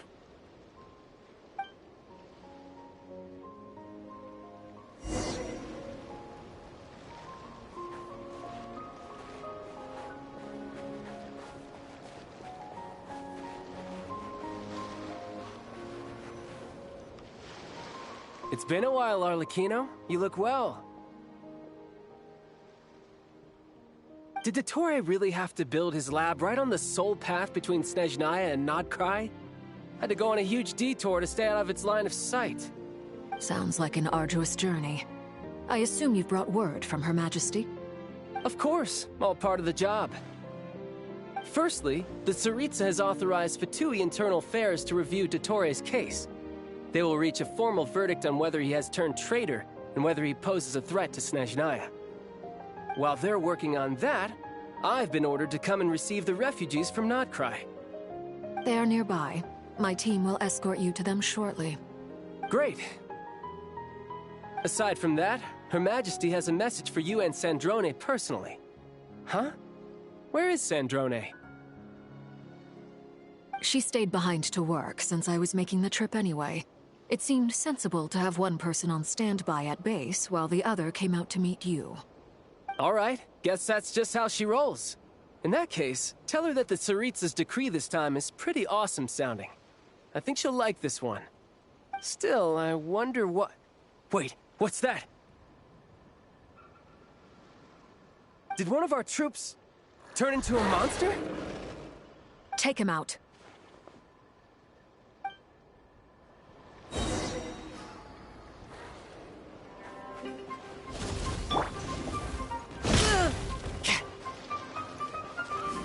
Riptide! Transfixed! Witness my rise!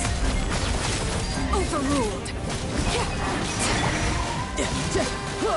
Bring it on!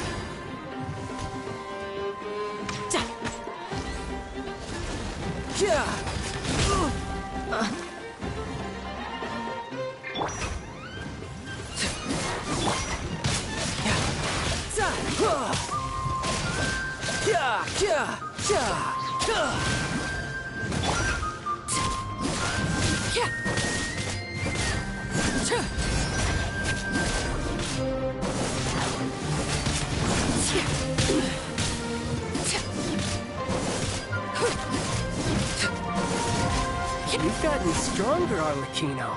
Nice. Stop that right now. I appreciate the praise, but I am not fighting you today. I knew it. Transfixed! This is where you fall.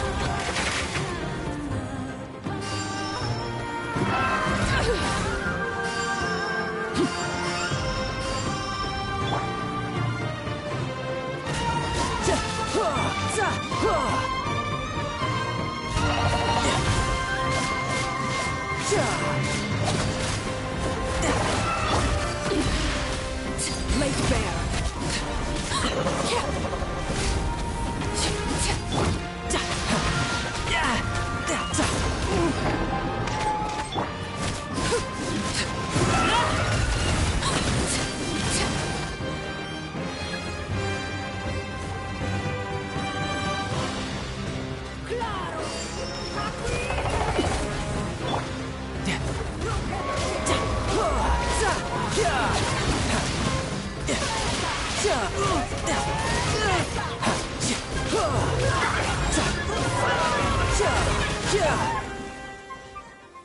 I can't believe it.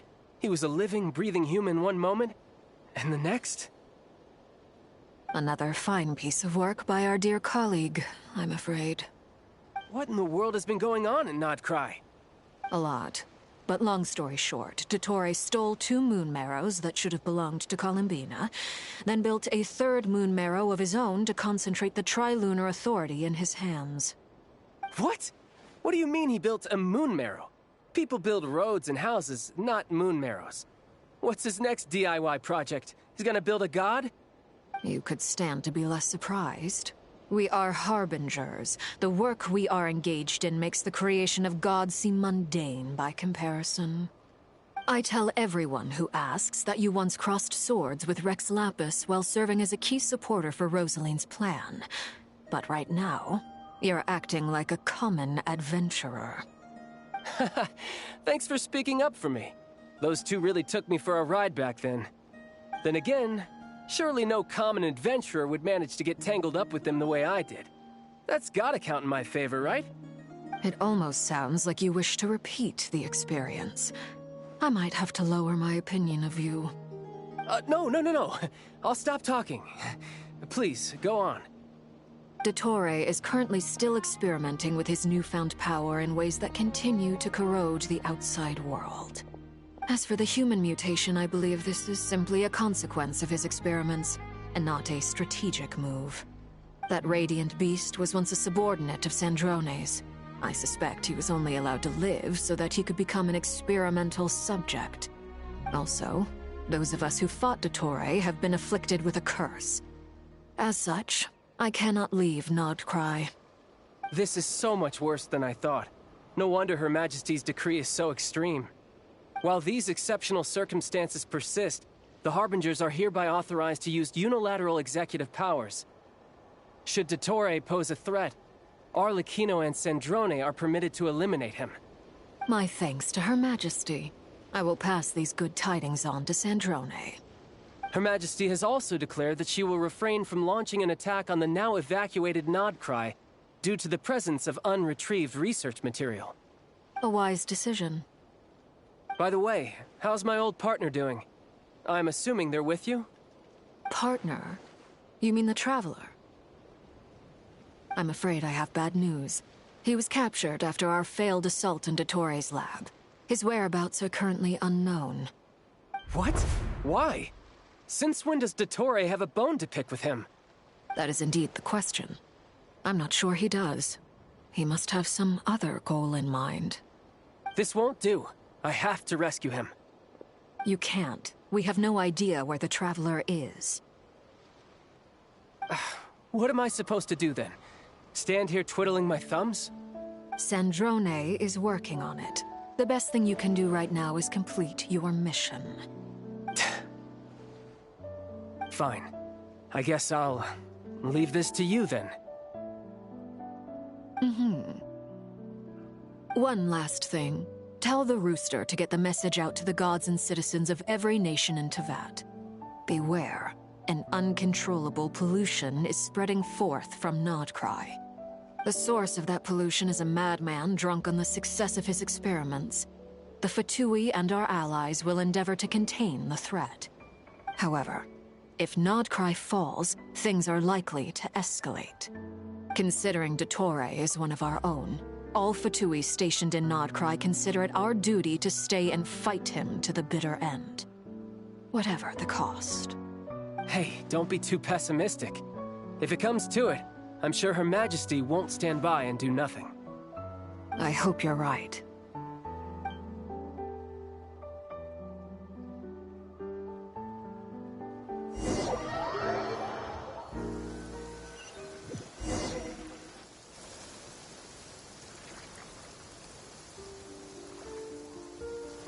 You're right on time. Thanks. Hey, do you think I'll get that gliding exam exemption? I made sure I was on my best behavior in Mondstadt. I landed well outside the city and walked in through the gates. I'll help you apply, don't worry. For now, let's see what we have here. What are the Doctor's energy fields even made from? The usual attract and repel principles that govern Kuvaki don't seem to apply to them. They are very mysterious. But ultimately, they appear to be comprised of energies from the three realms.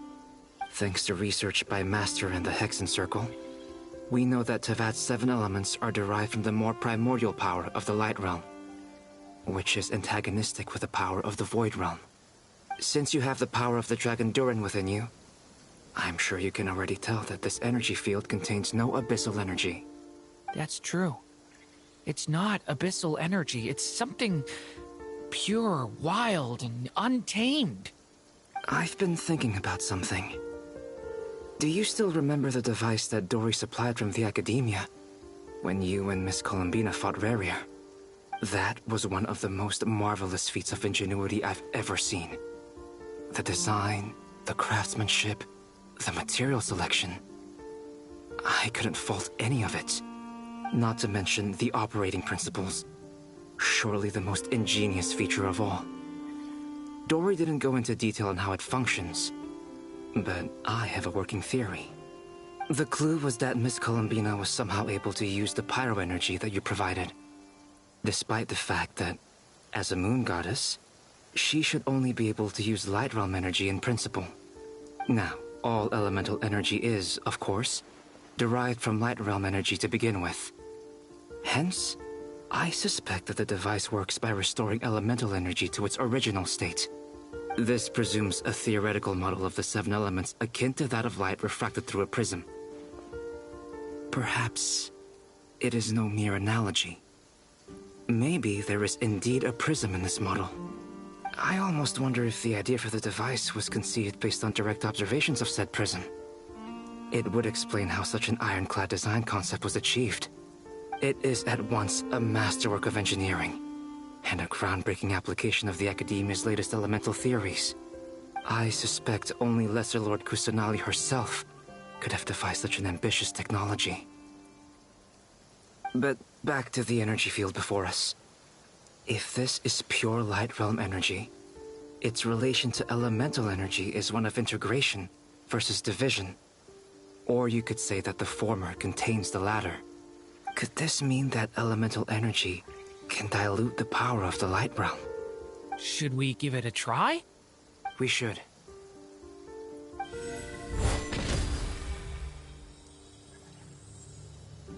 Ha! It works! Clear signs of disruption were detected at the periphery of the energy field. This indicates that elemental energy can disturb or even negate the field. Now you try. All right, here goes. It's working! Switch to abyssal energy and attack again. No surprises there. Abyssal power drains the energy field to a significantly greater extent. I now feel confident in asserting that the energy field is indeed pure light realm energy, and that elemental energy can dilute it. But the energy field is huge! How much elemental energy will it take to neutralize it? We don't have to neutralize it completely. We can try other approaches. That's all for theory. Would you like to continue watching? So you knew I was here? Huh? When did you get here? A while ago. But Albedo sounded like he was working on his thesis defense back there. Back in Sumeru. You can end a person's whole career by interrupting them mid-speech. Very thoughtful of you. I'm truly touched. Could I ask you to lend me a hand? With what? A little test. Try using Anima to unleash a concentrated assault with circular blades, with the goal of breaking through at a singular point. Nice! This time it tore through the field. Tremendous. This is a major breakthrough. Should we go through? We probably shouldn't risk having mutually antagonistic energies in such close proximity. Durin, you stay here and watch the entrance. Hat Guy and I will go in to investigate. Sounds sensible to me. Keep your eyes peeled, Durin. Don't worry, I got this. You two be careful in there. Just give me the signal if you need help, and I'll dive right in.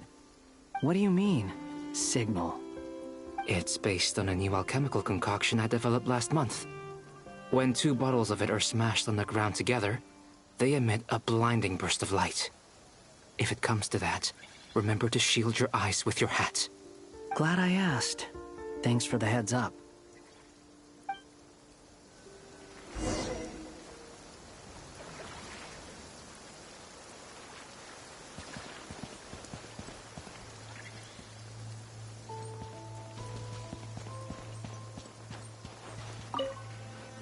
Like I thought. Beyond a certain distance, we can't see the opening where we came in. Maybe that's to prevent people from escaping. Sounds like Dottore style to me. Not much has changed. Things are basically the same here as they were before the energy field appeared.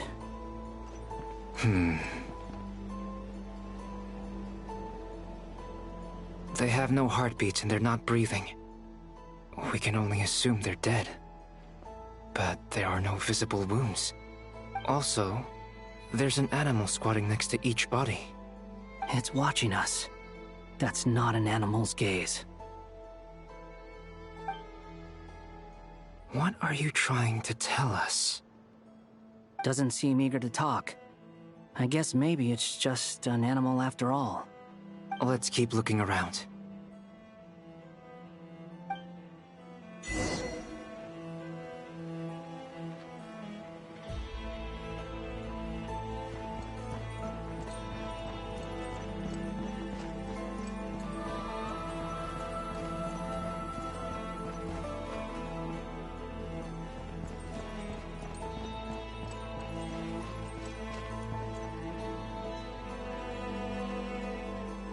Same situation everywhere. Not a living soul in sight. Just countless bodies with animals standing watch over them. Well, I think we can safely rule out the possibility that they're all pets. Is skirting around the topic your way of showing consideration for other people's feelings? Just being cautious. I don't doubt that you can handle the truth.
Careful.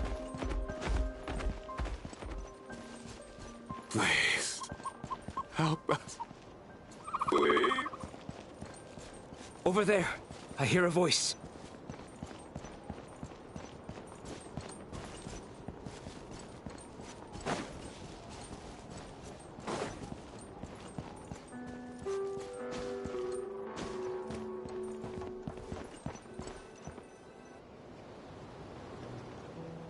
Please. Help us.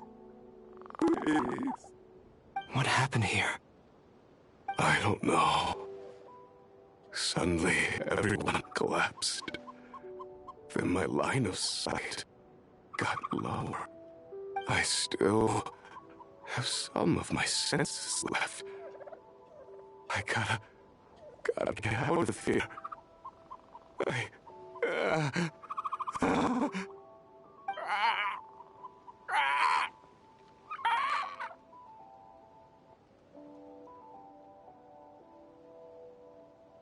It looks like there's a huge experiment going on inside this energy field.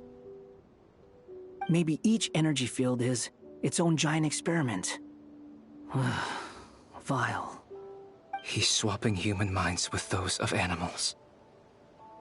Even without the other circumstances, this would be an extremely radical experiment. Those people may have lost their sense of selves, but they are not fully animals either. If they were, they would have left. But instead, their instincts are driving them to remain by their dead bodies. We should go. No sense in sticking around here longer than we need to. Agreed.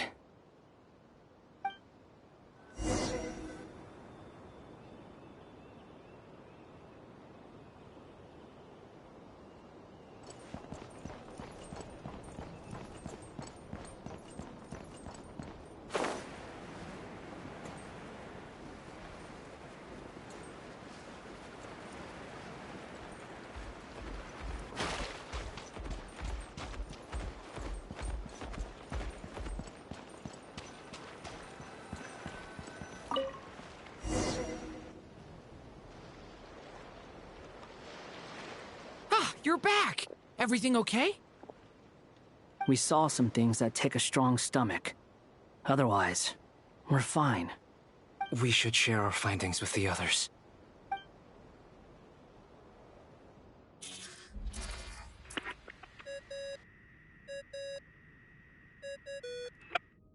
Yes? Who is it? Sneffer, it's me, Albedo. We found a way to break through the energy fields. With enough control, it's possible to tear them open using elemental energy. Also, we managed to take a look inside. Dottore is carrying out his cruel experiments on an immense scale. Any residents who have failed to evacuate in time will likely meet a grisly end. Sounds like he's living down to our expectations. Might I ask how things are proceeding on your end? I'm just about to get started. I'll be in touch once I have a result. Understood. Stay safe. I will.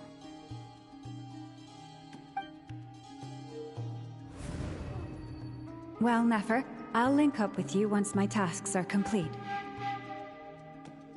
What makes you think I'd need you to do that? I'll need it. And considering the way you approach certain matters, I think you'll be better off with me present.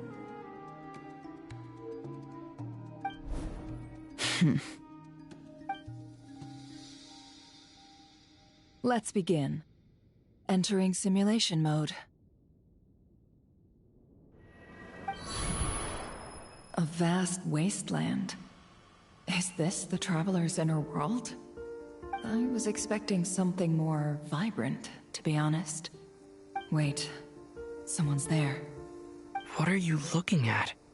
In that case, I'll look at it with you. I want to know all about everything you've seen and experienced. Is there somewhere I should return to? Or should I stay here and be the hero everyone says I am? I don't dislike my current life. Roaming the land, fighting battles, accomplishing missions, earning a living, looking after Paimon. It's not so bad. I guess the only thing that's missing is that you're not here with me. This is the conscious layer, which contains a person's true feelings. It is filled with both longing and kindness. I suppose anyone who lives long enough ends up wishing for someone who can't be there. Maybe it's the only way we can feel truly alive. Time to delve a little deeper.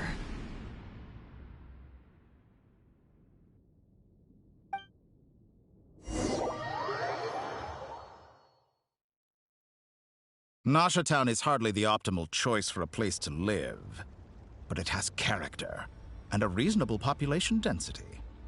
What are you trying to say? Oh, don't be nervous. I was just thinking where might make a good starting point for your journey. Perhaps I should send you further afield. Conria, perhaps. Conria ceased to exist long ago. Once again, you fail to understand the possibilities that the Tri-Lune creates. Anything that has existed in the past, I can now recreate. You simply do not wish to see that happen. That might be because you miss your sibling and fear getting answers that you are not ready to learn. But this is not for me to judge. If we are to collaborate, we need to maintain an amicable relationship. In a moment, you will be able to... Oh no. What are you...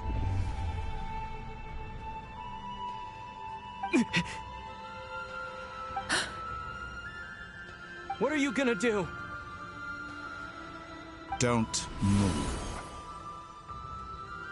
Something unwanted has crept into... Oh? Gone as quickly as it came.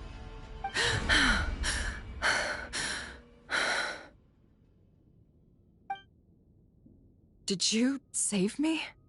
If I hadn't cut the connection, Dottore might have caught you from the other side and destroyed you. This was a good idea, but once is plenty. You were exceptionally brave. Excellent work. Thanks, but now's not the time for that.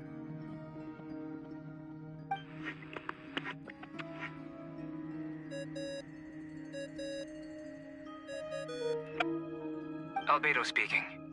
I think I know where he is. What is this endless darkness? I can't see anything, even though my eyes are wide open. But why? What happened? Ah, sorry about that. I take it you didn't notice. Just now, a friend of yours took a little peek into your mind. Could it be Nefer? How did she do it? Did she use something as a medium to connect to me? Do you think she's aware of your current circumstances?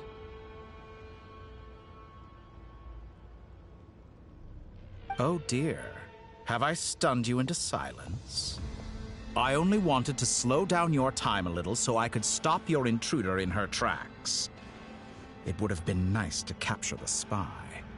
I must say, I'm finding the ability to adjust the flow of time rather intriguing. The moment you closed your eyes, time seemed to grow impossibly viscous, didn't it? A whole month passed before you opened your eyes again, but only for you. No one else was affected. I dare say this is something only a god can achieve. Point taken. You've proven once again that you have god-tier powers. Oh, you misunderstand. This wasn't about proving a point. I was testing things out. I find I learn best by doing, and I have to admit, time is not the easiest dimension to control. I only wanted to make you sleep for a short while, but it ended up lasting a whole month. Clearly some finesse is required to wield the authority over time as I wish. I hope you're not angry with me. It was only a month's discrepancy, nothing too serious. Had I been off by a year, a decade, or even a century, that would have been quite a different story. You could have frozen me for millions of years. So much for collaboration. You aren't showing much sincerity.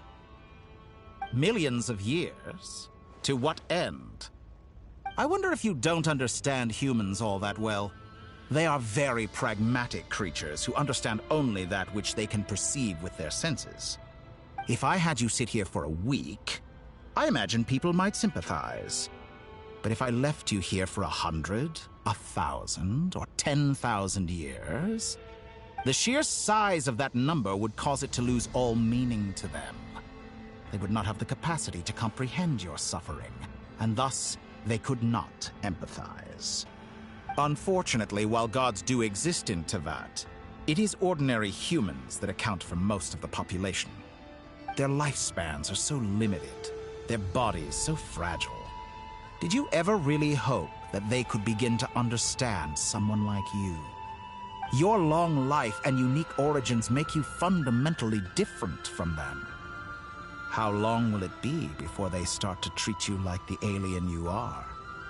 Before you are ostracized, outcast? Alien? Even I feel bad for you sometimes. This world has made you into a slave. So many times you have served its will, and not once have the powers that be ever thought to grant you the one simple thing you wish for. You have been treated most unfairly. I can change that. I will grant you special privileges, and give you back the status you rightly deserve as a descender.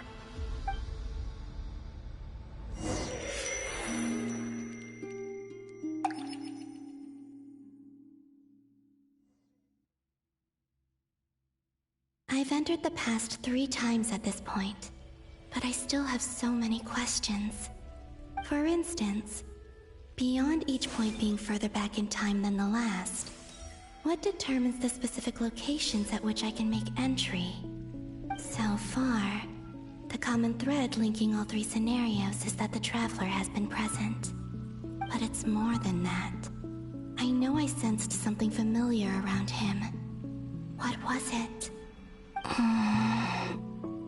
I'll keep this question in mind as I carry on.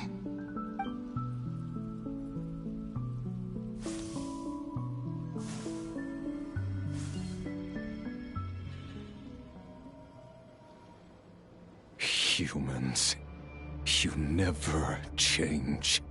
Always trying to use powers you neither comprehend nor control. This looks like Star Sand Shoal. Was this before Rerir regained his physical form?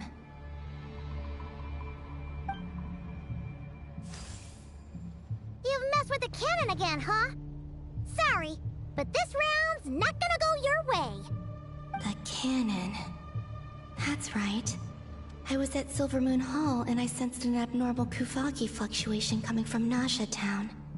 And right after that, came an ominous power emanating from Star Sand Shoal. My body was once torn into countless pieces and hurled into the swirling chaos of time itself. But even so, my life and will were not extinguished. I wonder if I could try to prevent his resurrection. But how would I do it? What can I do, here and now? Traveler! Behind you! Look at that light!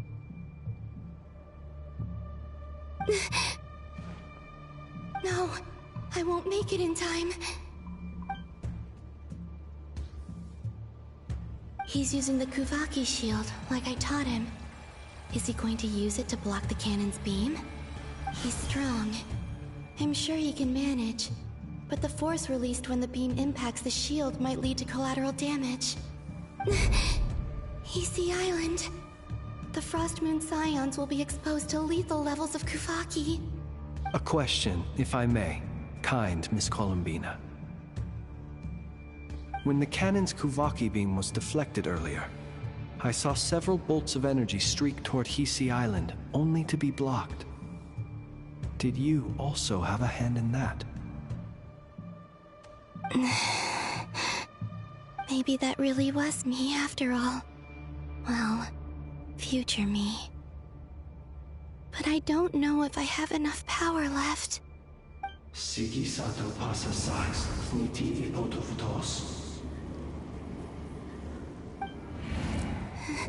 There's no time.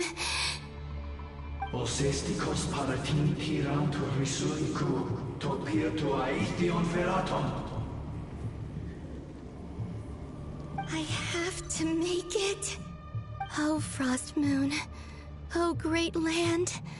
Oh, slumbering moonlight of Nod-Krai. If you can hear me, if you can sense my call, then please, heed me once more!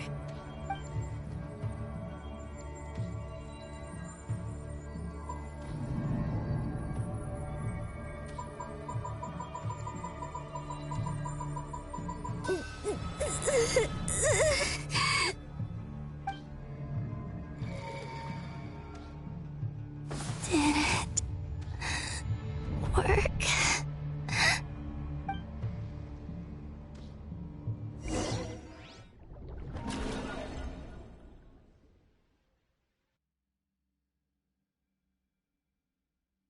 Hey, wake up. Hey, did you hear me? Columbina, I said wake up now! Oh, good morning, Sandrone. It's 3 in the afternoon, actually. And could you kindly not use my quarters as your personal nap room next time? But I feel so safe here. And your coffee, right? It's so bitter, but it smells lovely. It's like you were raised by wolves in a forest or something. What did you drink growing up? Grass tea? The Frost Moon Scions certainly led a more frugal existence than the Fatui. Then I'll bet you've never eaten one of these before. It smells delicious. That's because it's a Fontanian recipe. I had a little free time today, so I made a batch. Rosaline will be here shortly, but if you really can't wait, I guess you can go ahead and... Hey, at least let me finish before you start eating! Did the Frost Moon Scions not teach you basic table manners? Or did the rules not apply to you because you're the high and mighty moon goddess? These are so tasty. Of course they are. I made them. I was worried they might contain traces of machine oil. What?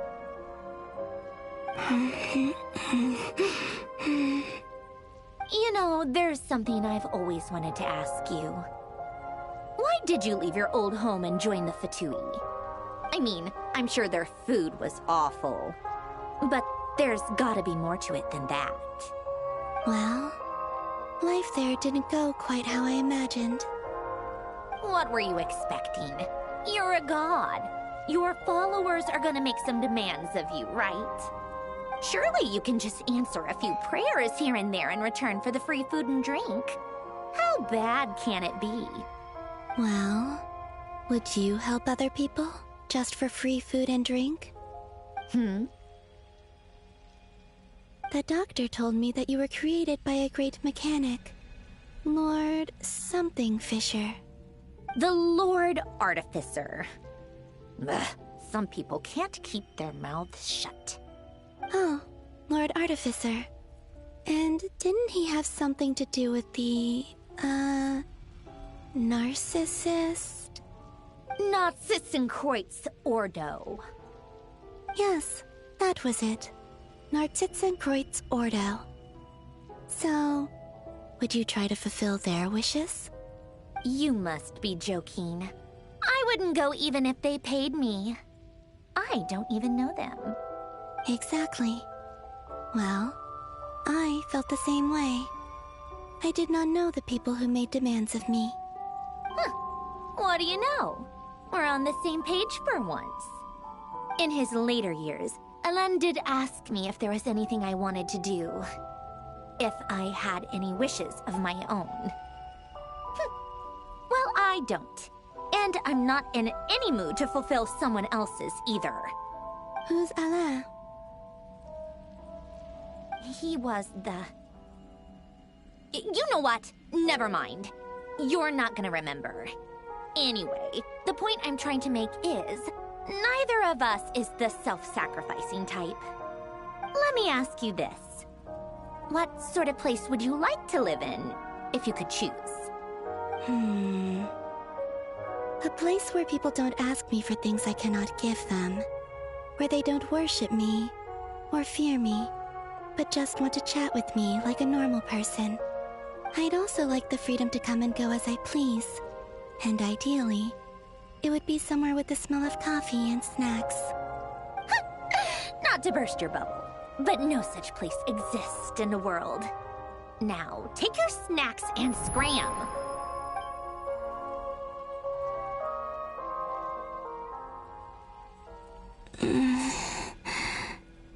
Did I pass out? Of course. I'm back here again. I dreamed of events from my past. Sandrone. Traveler. I miss you all so much. Back there. I guess I managed to harness all the Kuvaki energy on Hisi Island. But how did I do it? Time is flowing backwards here, and I can use that familiar power to enter the world of the past. That mystery ally everyone talked about. It was me all along. I can sense that there isn't much more power remaining up ahead. What lies at the end of all of this? Will time keep flowing into the past? And will I ever find my way back?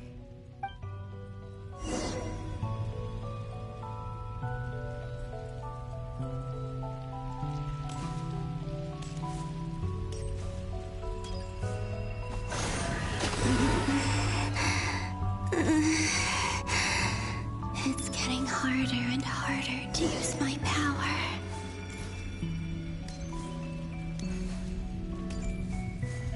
I'm no match for the Abyss in this state. I need to avoid the contaminated fragments.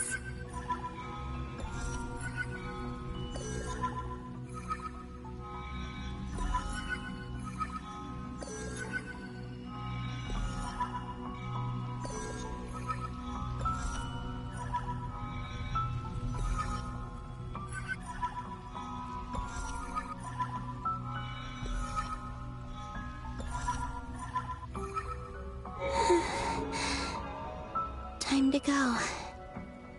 I wonder where I'll find myself this time.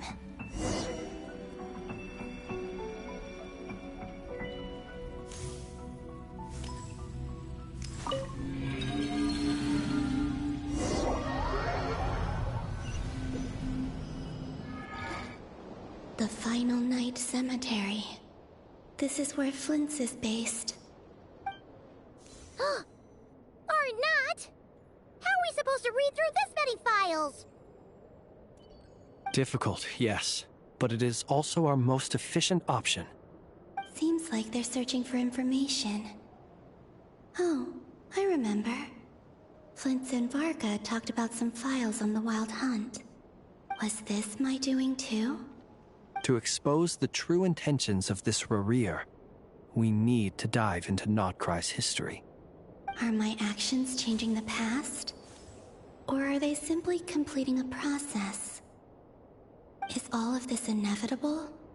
Or am I the one making these decisions? If I choose not to help them now, will it change how things turn out? Hope we don't land on our heads then. They're my friends. I can't not help them.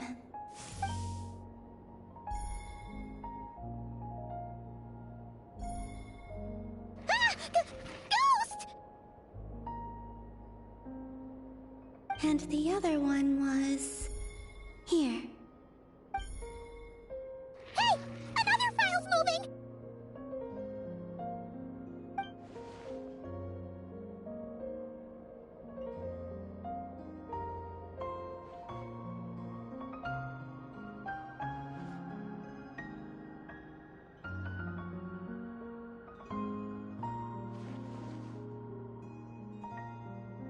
That should do it.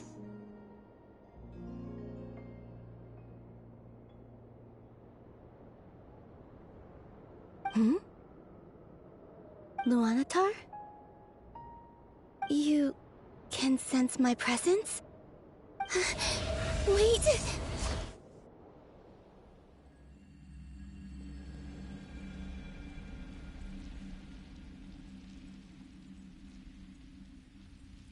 Luanatar.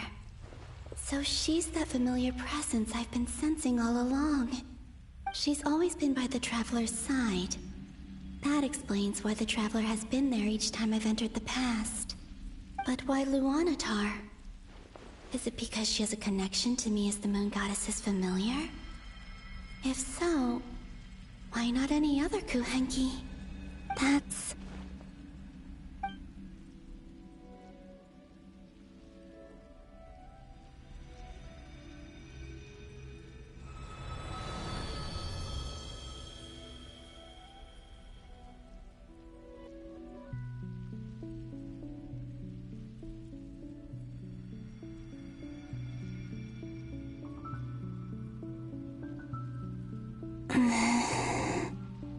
I cannot sense any power up ahead. Just a void, stretching out into infinity. This is likely my final chance to enter the past. It's now or never. I have to find a way back.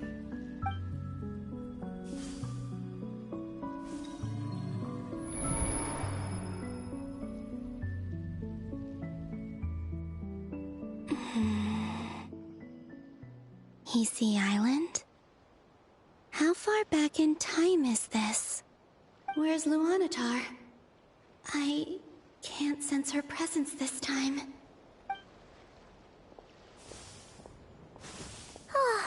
Seeing Ineva and Aino reunited like that sure was heartwarming.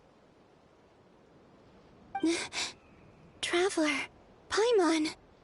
No, stay calm. I don't have much power left to change things. I don't even have that much time left here. Think, Columbina. How do I find a way back? A way back... to where?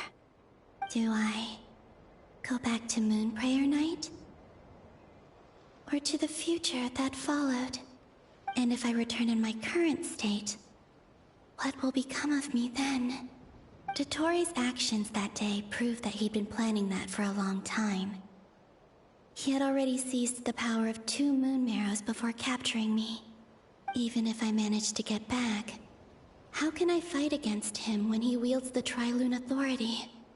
I can't. If I go back like this, I'll be playing right into his hands. I have to find some way of rivaling the power he has usurped. Wait. Time flowing backwards. The Tri-Lune Authority. Does that mean... I think I know what the final destination of this lunar reflection might be. I know what I must do. Speaking of homes, we must already be close to where the Frost Moon Scions live. The vibe here feels different, just like the scenery. But how do I communicate my plan to my friends? Should I write it down here? No. Someone else will see it. I need something with a close connection to me. Something I can use as a medium to tell them what's happened to me in here.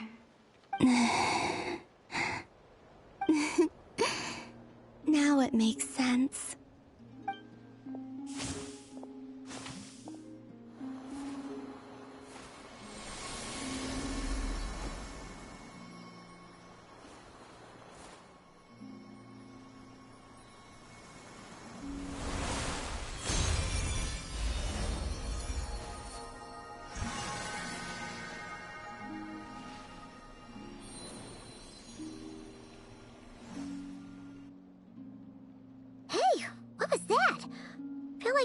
Sort of breeze blew by, and then the petals suddenly turned into... Huh? It was I who brought Luanatar into being. I gave up a piece of my own soul to create her. That's why I could sense a familiar power from the moment I entered this space. It also explains why she's been present in every past location that I've entered. Because we have a deep connection. Hey there! What's your name? And the reason why there are no more gates to the past after this point is that Luanatar hadn't been born then. No wonder I sensed the trace of a blessing when we first met. But I still didn't recognize the soul hidden within you. Back then, I was just a little lost dove. I had yet to become Columbina Hyposelenia. Go on now. We've got stuff to do. Best you find someone else to hang out with. Hey, you scared it off. I'll be counting on you. Remember to stay by the traveler's side, guide him, and help him in my stead. Oh, and bring him to the garden where the moon prayer blossoms grow. There's a little lost dove there who will need his help.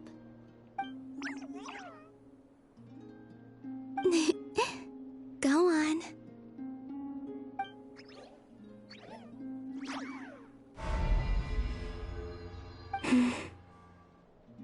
You too. Go and live your story. As for mine must go in a different direction.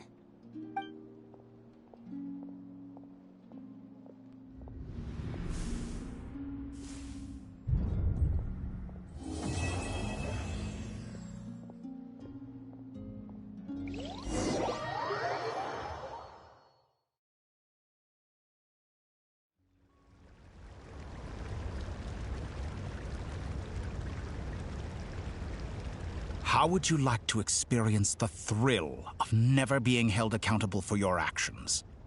You could crush people like ants without consequence, or tear off their heads or limbs as you please.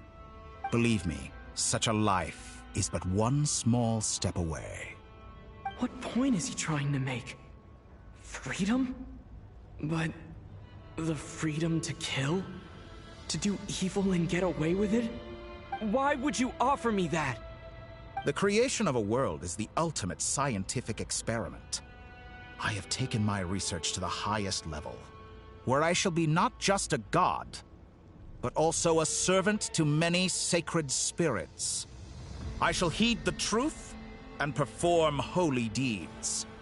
A god's laboratory is the perfect playground.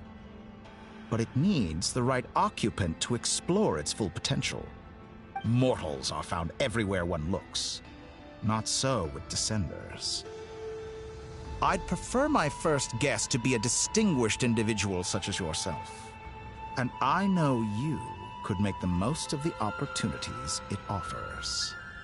So the condition for entering the new world is to take innocent lives. In the same dilemma that Rerir once faced. Could I really bring myself to kill others for my own benefit? Rerir did. And look where it got him. Have you made up your mind? I can't do it. Your playground is no place for me. You're putting your hopes in the wrong person. But we both know I'm not quite the hero you say I am either. I have my own reasons for the journey I'm on. And they aren't all selfless. You've grown a lot since we last met. But there are still things you are unwilling to compromise on. This will only hinder you. Why don't I lower my requirements a little as a gesture of goodwill? I'll give you a little time to learn to be a less noble soul. That'll make things much easier for you. I really doubt I could live that sort of life. And yet you already sound less defiant than a moment ago. The benefits appeal to you because you can read the signs of the times. Why don't we return to my research facility? Your last visit was so rushed. There is much that I have yet to show you.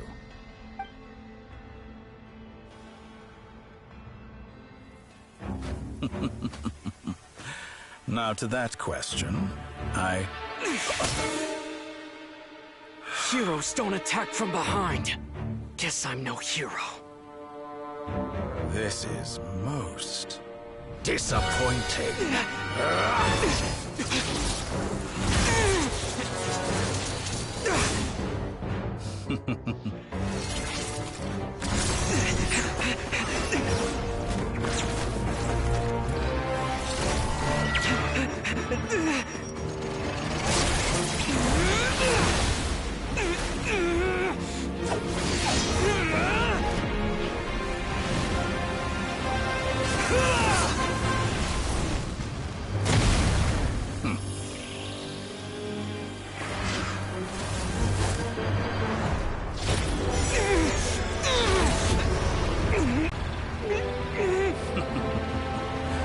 Now then.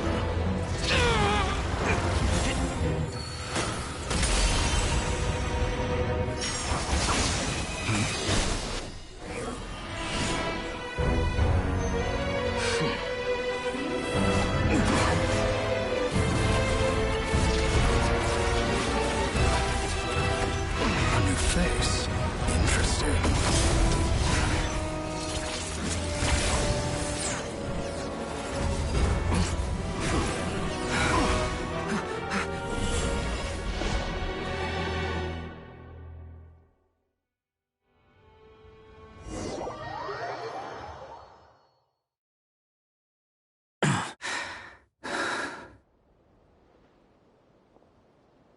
You're still gonna call me Hack Guy after that, huh? I didn't see anyone else in there who needed saving.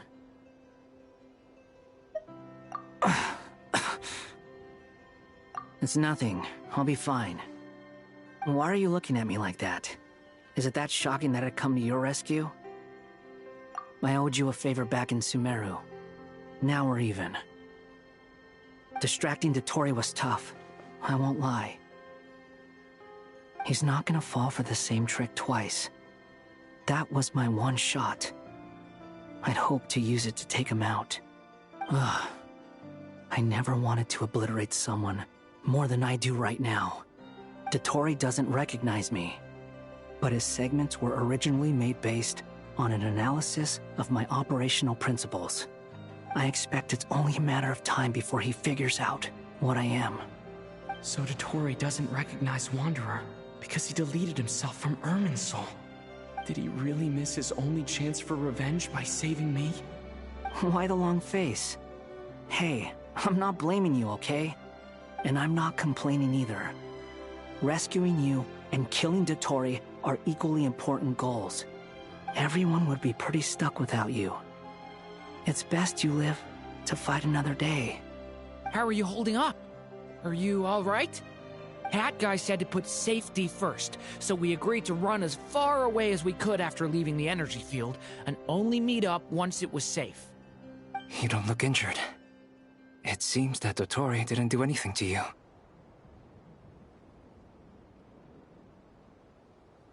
All right. Rescue operation complete. Let's head back.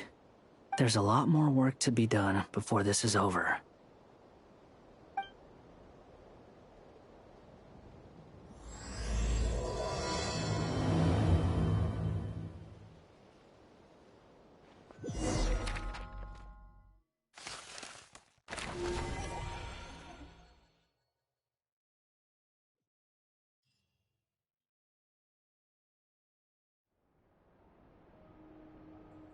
Understood.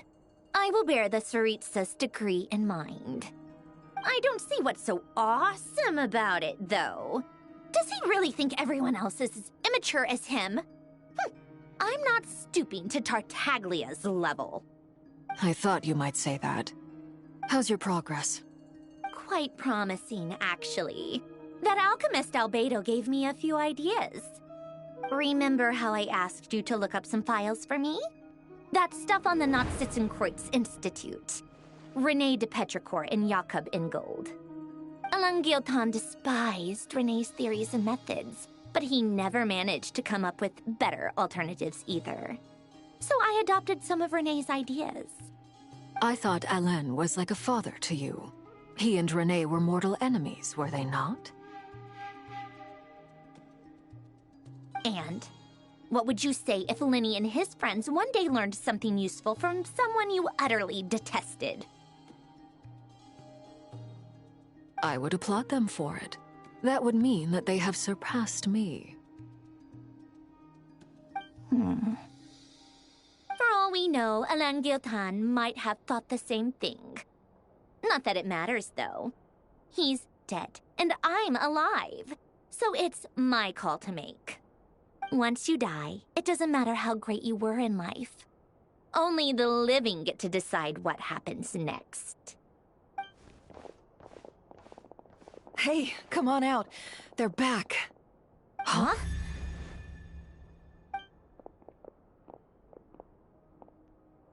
You're back? And your head's still screwed on? And you still have all your limbs? What does it look like? Way to keep your composure, madam. Excuse you. I am perfectly composed. Glad you're okay. Yes, it's a huge relief.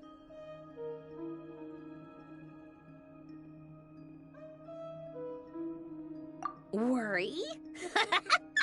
Oh, yeah, right. You think we, the Fatui, were worried about you? We were worried sick. Hey! The Traveler and I were already friends. You are free to join this mission in whatever capacity you please. Much like your tea parties. It's a laugh a minute with you guys. I must say, I was quite surprised when Mr. Albedo told me he would need no additional aid. We discussed this on our way back as well. I am rarely so unequivocal, but in this case, we had full confidence in Hat Guy. He said he knew what he was doing. Albedo and I pretty much had to just wait outside on standby. Meanwhile, Hat Guy broke into the energy field and rescued the Traveler solo. You didn't have to mention that. Well, I'm thoroughly impressed. You are a force to be reckoned with, Hat Guy. Is he back? Is he really back? Traveler! It's really you! Oh, thank goodness! Paimon missed you so much! You can finally breathe easy, Paimon. It's great to have you back in one piece!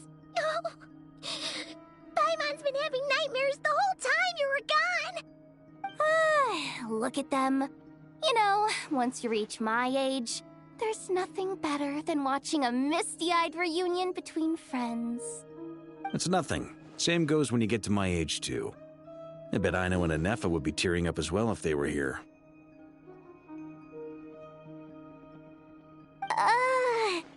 Varka, I'm not sure Anefa can cry. Oh, yeah, good point. Hey, your eyes are looking a little red and puffy. Come here, let's hug it out. What? Ew, no! No, thank you. You're not my dad, okay? Knock it off!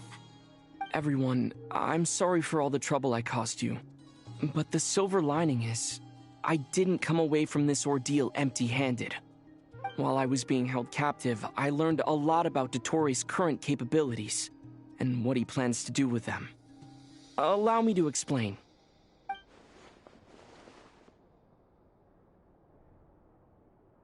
The three moon goddesses were even more powerful than we imagined. No wonder Dottore believes himself to be equal to the gods, maybe even superior. Utter blasphemy. While everyone was gone, Nefer and I made an interesting discovery, and I believe Miss Sandrone has something to share too. Ma'am, perhaps you could do the honors?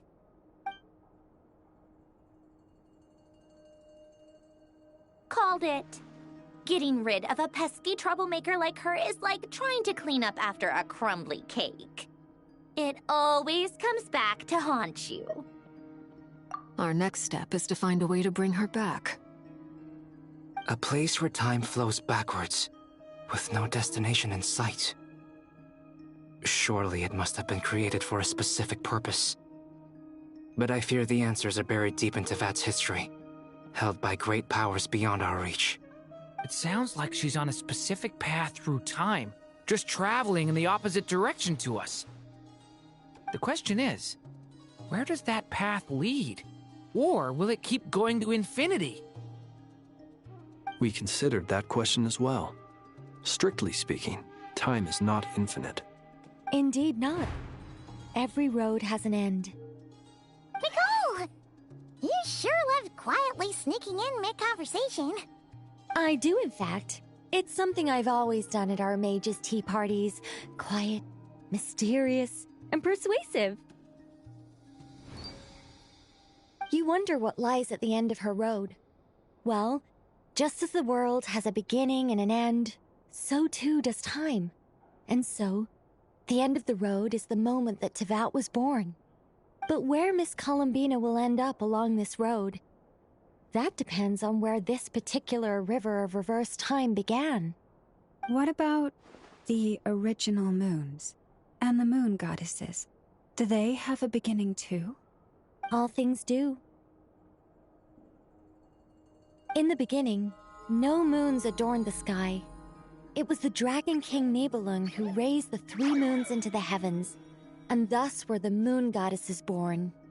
They were shadows of the planet, born to wield Nibelung's authority and oversee the world on his behalf.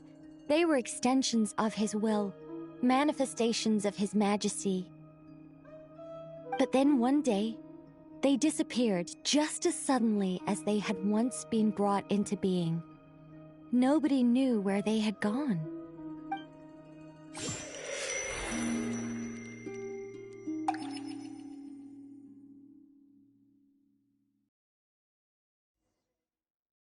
Like I thought, no more paths back to reality have emerged since. But how can I be sure that I'm going the right way without scenes from reality to keep me on track? I can't even be sure of how long I've been walking for. The further I travel, the less stable this space becomes. There are even moments where I can sense something that feels like abyssal energy.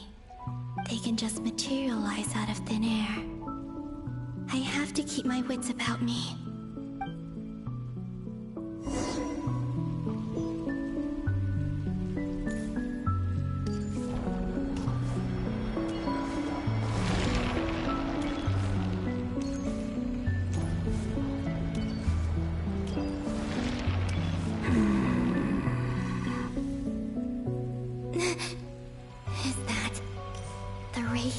Tonari?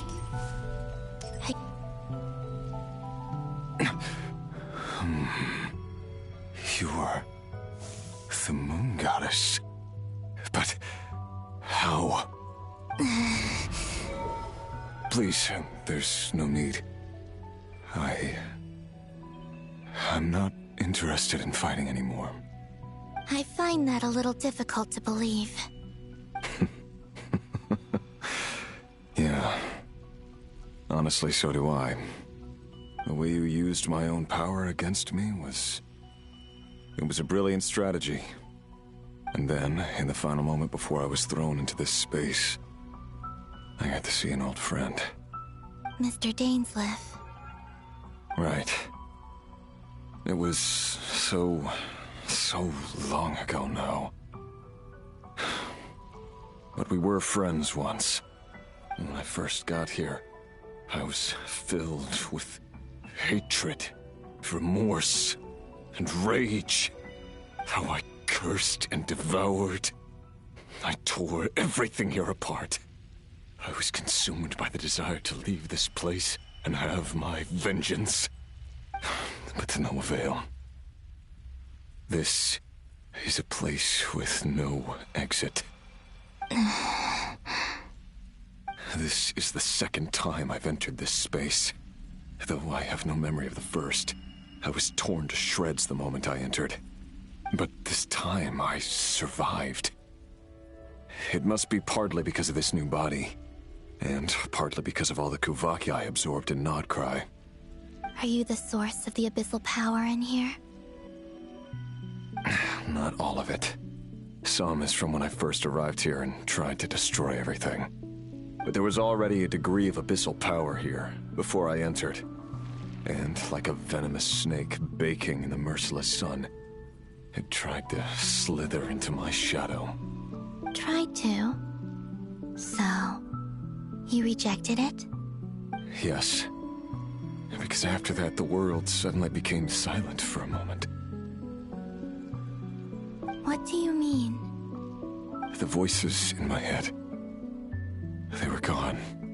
And then I saw her. Her? Thelindis. My former lover. Never mentioned that she saw a memory of Thelindis leaping into the moon's reflection. More precisely, I saw her afterimage. I'm sure the real her is long gone. She was just an ordinary Conrian. She couldn't have survived here for very long. Anyway, why have you come here? Didn't you know it was a dead end? If I hadn't escaped through the moon gate, my friends would have been in far greater danger. Oh, I see. Because of your power. The power of a moon goddess. What? You'd like to know how I know, wouldn't you? The one who resurrected me said so. I could hear a deep lust for power in his voice. Do you mean... Dottore? Dottore. So that's what he's called. He'd been collecting fragments of my body for a long time. All so that he could resurrect me at the moment of his choosing. I had no interest in his research.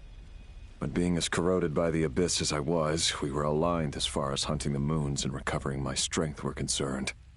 So that's why the Wild Hunt suddenly became so active in Nod-Krai. When I left the Fatui in my weakened state, Dottore must have felt that his time had come. Moon Goddess, could I ask a favor of you? What? I know this is a lot to ask, especially from someone who tried to kill you. If you refuse, I won't fight it. But this is the only thing I desire now. Nothing else matters. What do you want? I'd like you to take a message to Thelindis for me. Thelindis? But... Yes, she's dead. But like I said, I saw her afterimage. I can sense that some part of her soul remains here. Far, far ahead. Why don't you go and speak to her yourself? I can't. I don't know why, but I can't move freely in this space as you can. All I can see is a glimpse of her, walking away. Just like the moment when I last saw her in life. In return, I will clear these abyssal obstacles for you. No, not in return. I'll clear them for you, whether you want to help me or not. It feels like something I ought to do. Why? Yeah. Why, indeed. I've been asking myself that question a lot recently. Why did I do the things I did? I'm tired of it all. Tired of the person I became. People used me. And then I turned around and started using others. I hurt a lot of people. I think I grew tired of it long ago. But I wouldn't admit it to myself. And ultimately, that's how I ended up here. What do you wish to tell her? All of it. My past. My mistakes. Everything that happened after we were separated. Is it okay if I give her the abridged version? Yeah, I'm sure there's plenty you can skip over. Just tell her the important parts. Whatever you think that means. Like the part where you relentlessly tried to kill us? It's up to you. Love demands honesty. But my relationship with Thelindis was built on lies. We hid too much from each other. But after living my whole life in the shadows, I don't want to hide anything anymore. I will do my best.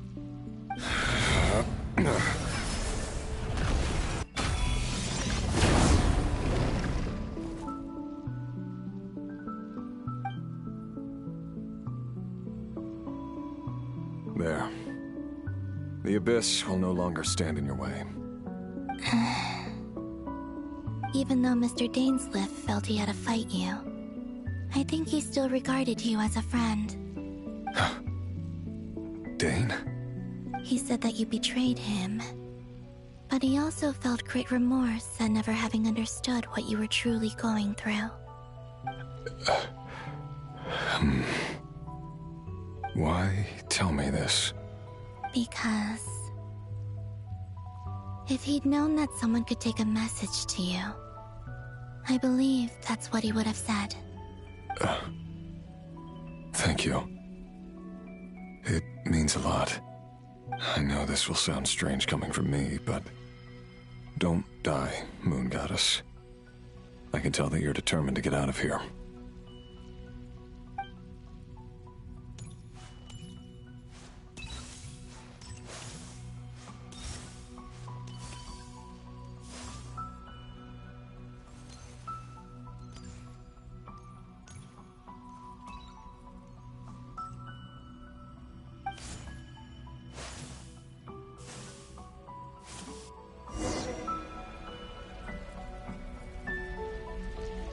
He kept his word. The Abyss is no longer obstructing my path.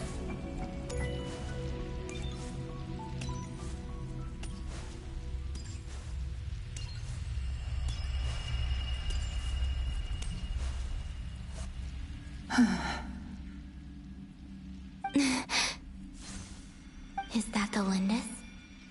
She wasn't far off at all. And yet, they can never meet. Hello, Miss Thelindis. Who are you? How do you know my name? I've never seen anyone else here before. You can call me Columbina. I promised Rerir that I'd bring a message to you. Rerir? My Rerir? Is he well? He's doing better than he was. Better than he was, huh? Sounds like he's had a pretty rough time. Others have had a rough time on his account too. In many cases, their time ran out because of him. And I'm not just talking about the children of the Crimson Moon. So, things got worse before they got better. Could you tell me what happened, Miss Columbina? Are you sure you wish to know? Yes. This is my opportunity to learn the truth. No matter how hard it is to hear, I have to know. I admire your courage. However, time is short. I cannot stay here for long.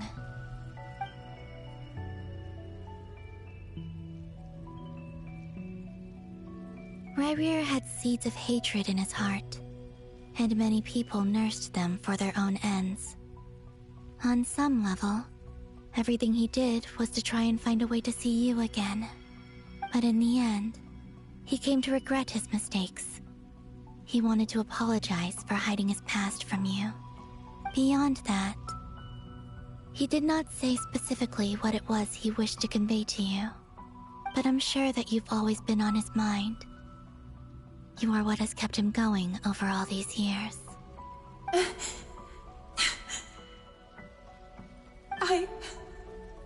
I'm sorry, Miss Columbina. This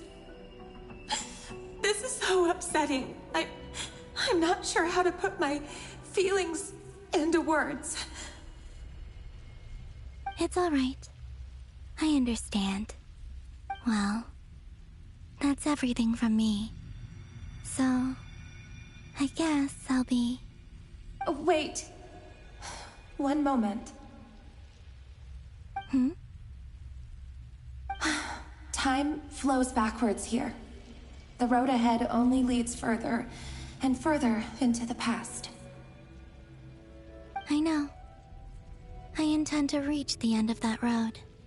Without a moon marrow, without the 3 moons' power, you won't make it far. Wait, unless...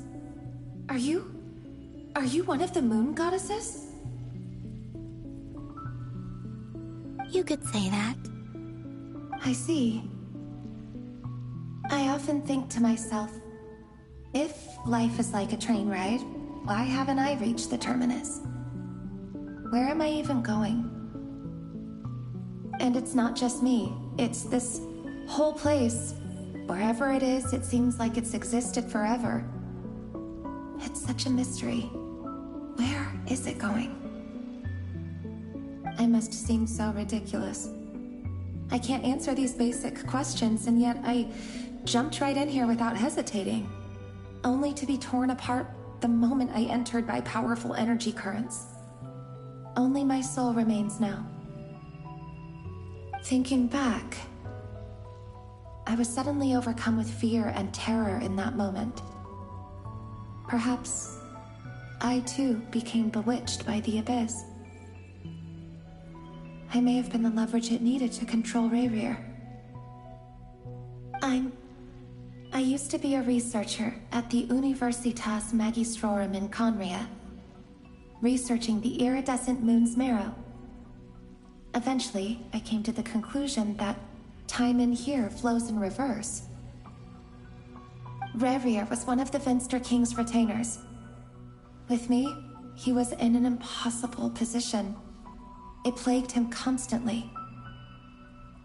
I wanted to help him escape his lot in life. I wanted him to be happy, so I thought I'd use this place to return to the past. At the time, I thought I could just go back to the day that the Finster King first found the princess.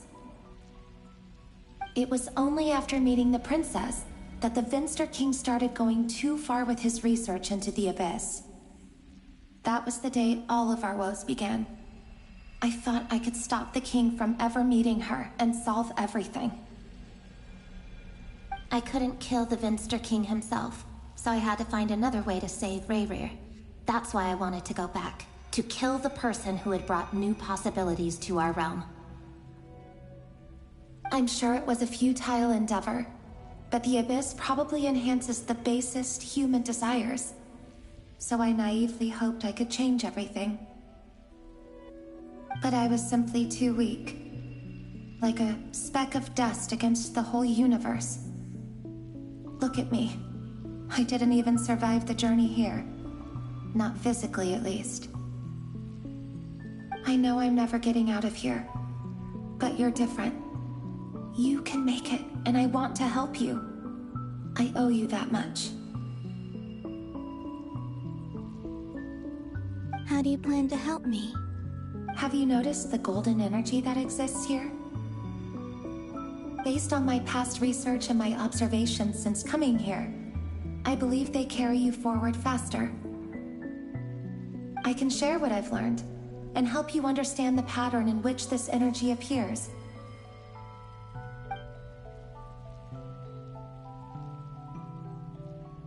I think you just might... Now, I know you will be able to change the past. Also, I've been speculating about where this space ends. The documentation was scanned, but from what I know of the legends about the moons, the oldest ones seem to begin with Nibelung, king of dragonkind. I have no way of verifying any of it by this point, but if it's true, you might be able to reach that era if you keep walking. Understood. Thank you, Miss Thelindis. I'm the one who should be thanking you. If you hadn't entered this realm of everlasting death, what use would my deductions be? Thanks to you, they have some meaning. About Rayrir, I'm so sorry. For everything. It wasn't your fault. That's not true. Because we both feared bringing trouble upon each other, neither of us ever told the truth. And that dishonesty sealed our fates. But enough about that. I wish you a safe journey, Miss Columbina.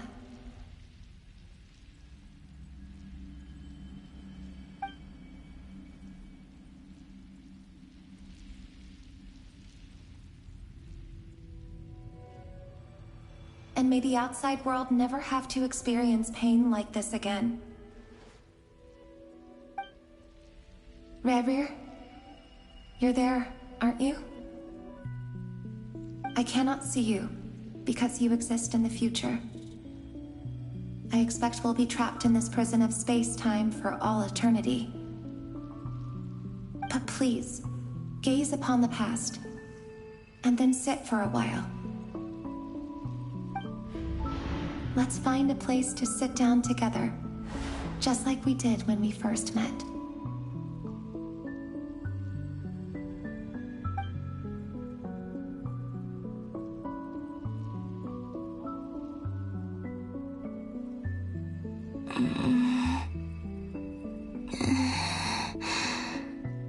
How long have I been walking? How much further till I reach the end? Is there even an end to be found? Everything's getting blurry.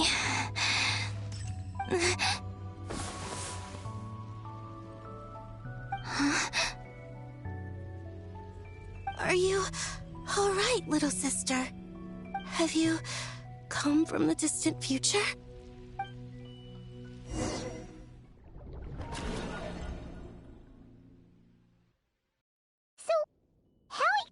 Did the moons just disappear? Shouldn't it be a little harder to get rid of major creations like moons?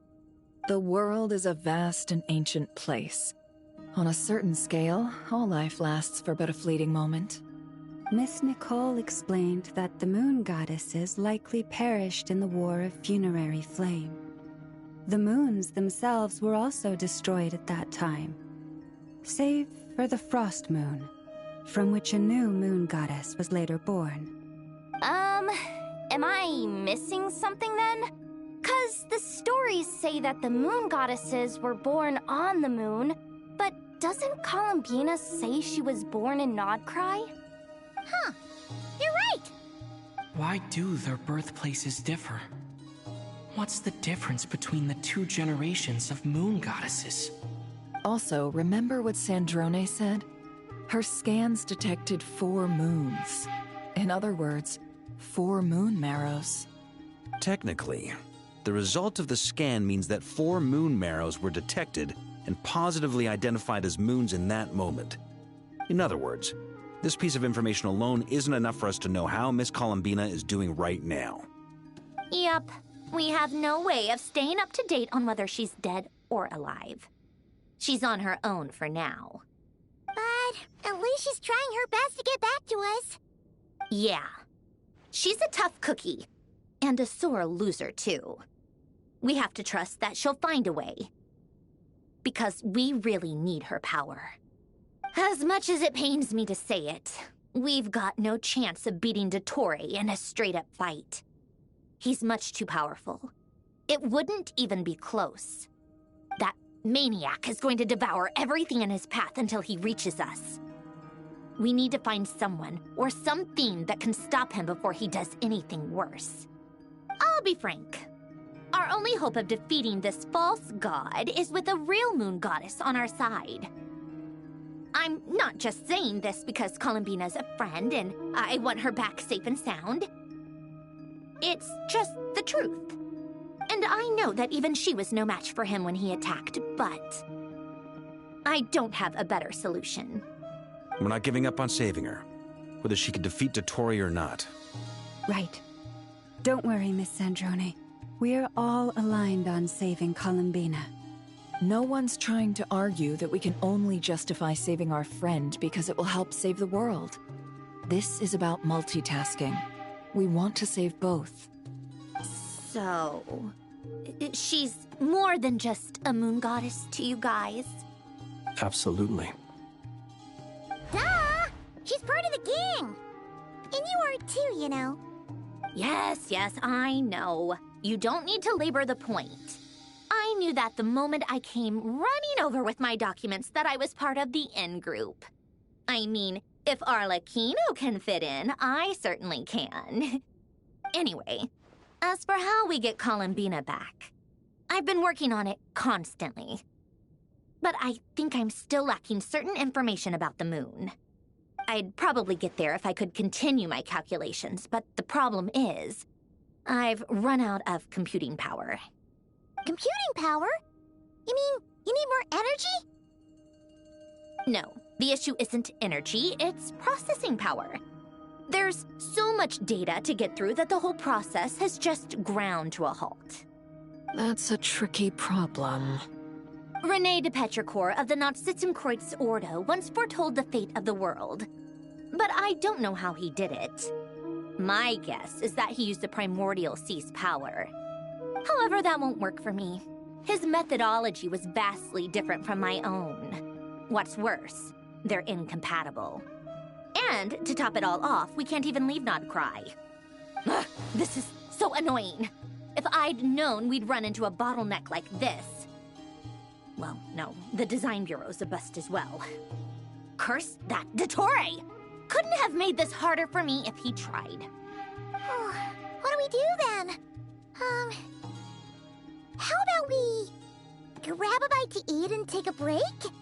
Maybe something will come to mind after you've cleared your head. You don't get it, do you?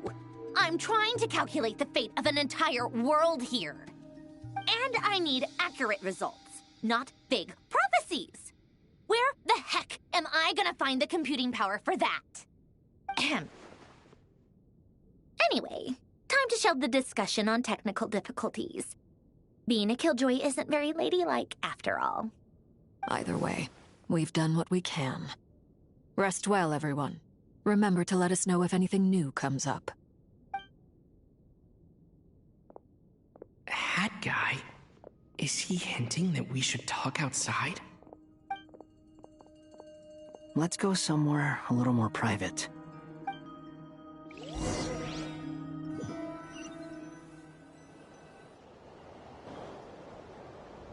You know that Dori went back to Sumeru, right? Yeah, she mentioned she was planning to head back. Things aren't looking good for Nod-Krai. She's gone to spread the word so that Sumeru has a chance to prepare for the worst.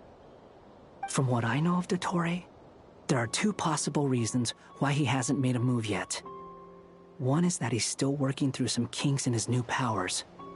The other is, he wants to see how we're going to react.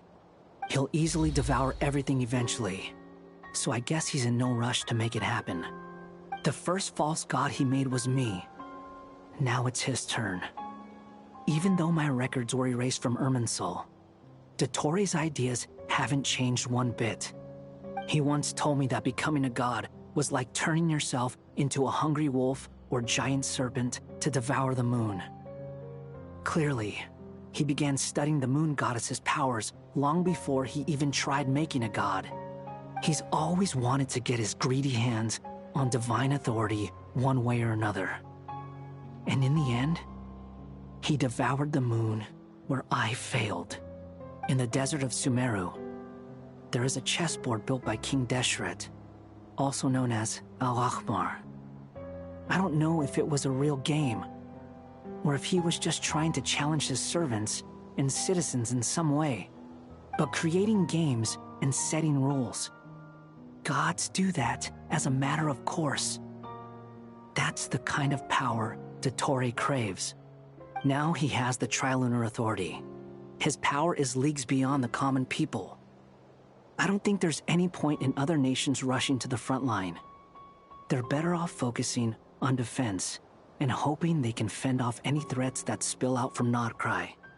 Either way, Dori will inform Lesser Lord Kusanali, and she will contact the other gods in turn. The Seven will have some recourse available. If nothing else, their protection should keep the rest of the world from descending into chaos as quickly as Nod-Krai has. So on the bright side, even if Nod-Krai is doomed, your friends in other nations won't be in any immediate peril.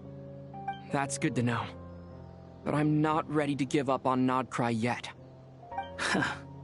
There's a word for people who refuse to let anything go. It's called being greedy. Maybe it sounds greedy to you, and probably naive too. But whatever you call it, that's what gives me the determination to keep fighting. Battles are fleeting, but the will to fight is a long-term commitment. Give up for even a moment, and your resolve will shatter. Why do you always feel the need to do the right thing? No one is born to be a savior. I mean, who's gonna criticize you if you fail, or give up? Don't take this the wrong way, but Dottore said something similar to me. I guess the Fatui attracts people who don't believe in saviors. Not necessarily. It's less about belief for me. I just want to know how determined you really are. After all, I don't owe anything to anyone else here. Only you. You look kinda worried. If your arch-nemesis was about to achieve their ultimate goal, I think you might feel a little worried too. That's true. Dottore is about to become an omniscient, omnipotent deity. That's gotta be a bitter pill to swallow. Still, you're calmer than I expected. Obviously. I have to admit that my past self was a reckless fool who misunderstood not only the point of revenge, but how to achieve it. And as much as I want my vengeance, I know I'm not gonna get it by acting alone. If the world's taught me anything, it's to think before I act. Too bad it never taught me any other virtues, though. So, I am going to destroy Dottore, no matter what it takes. So, what's your plan? I'll get to that. First, tell me, what do you think of Sandrone? Just like Paimon said, she's a friend, part of the gang. How much do you trust her? This is a serious question. Think carefully before you answer. Although she's with the Fatui, she has her own values, and she's helped us a lot. If nothing else, she's clearly going the extra mile for Columbina. I see no reason not to trust her. If you say so. In that case, the three of us need to talk. I have some thoughts about her computing problem. It can be solved, but it will come with a cost. How much? If I can afford it, I'll cover it. Sometimes your heroism really backs me into a corner. You know that? Come on, let's go talk to her.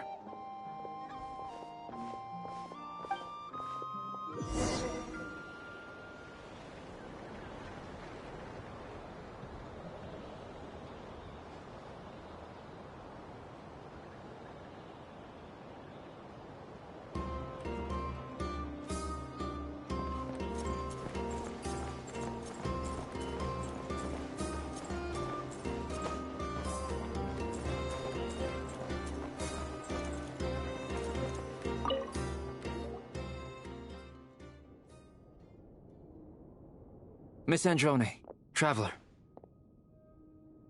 Hey there. Paimon's here too! She was just helping them sort through their things. How did your chat go? That was fast. The call only just ended.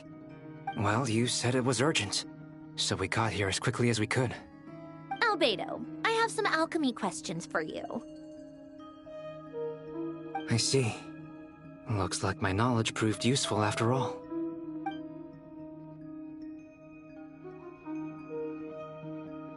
If I might ask, what is the end goal for the modified formula you'll be using?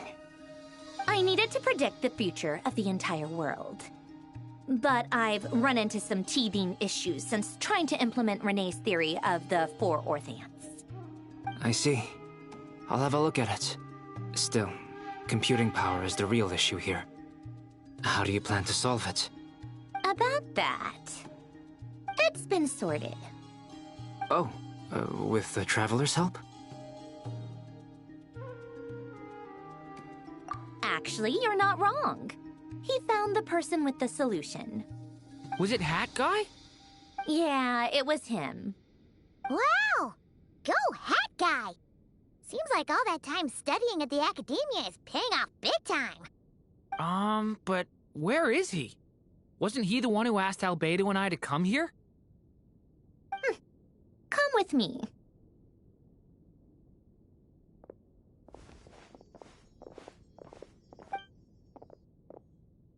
Hat Guy? What's happened to him? Hat Guy! Can you hear us? No response. I guess he's in hibernation.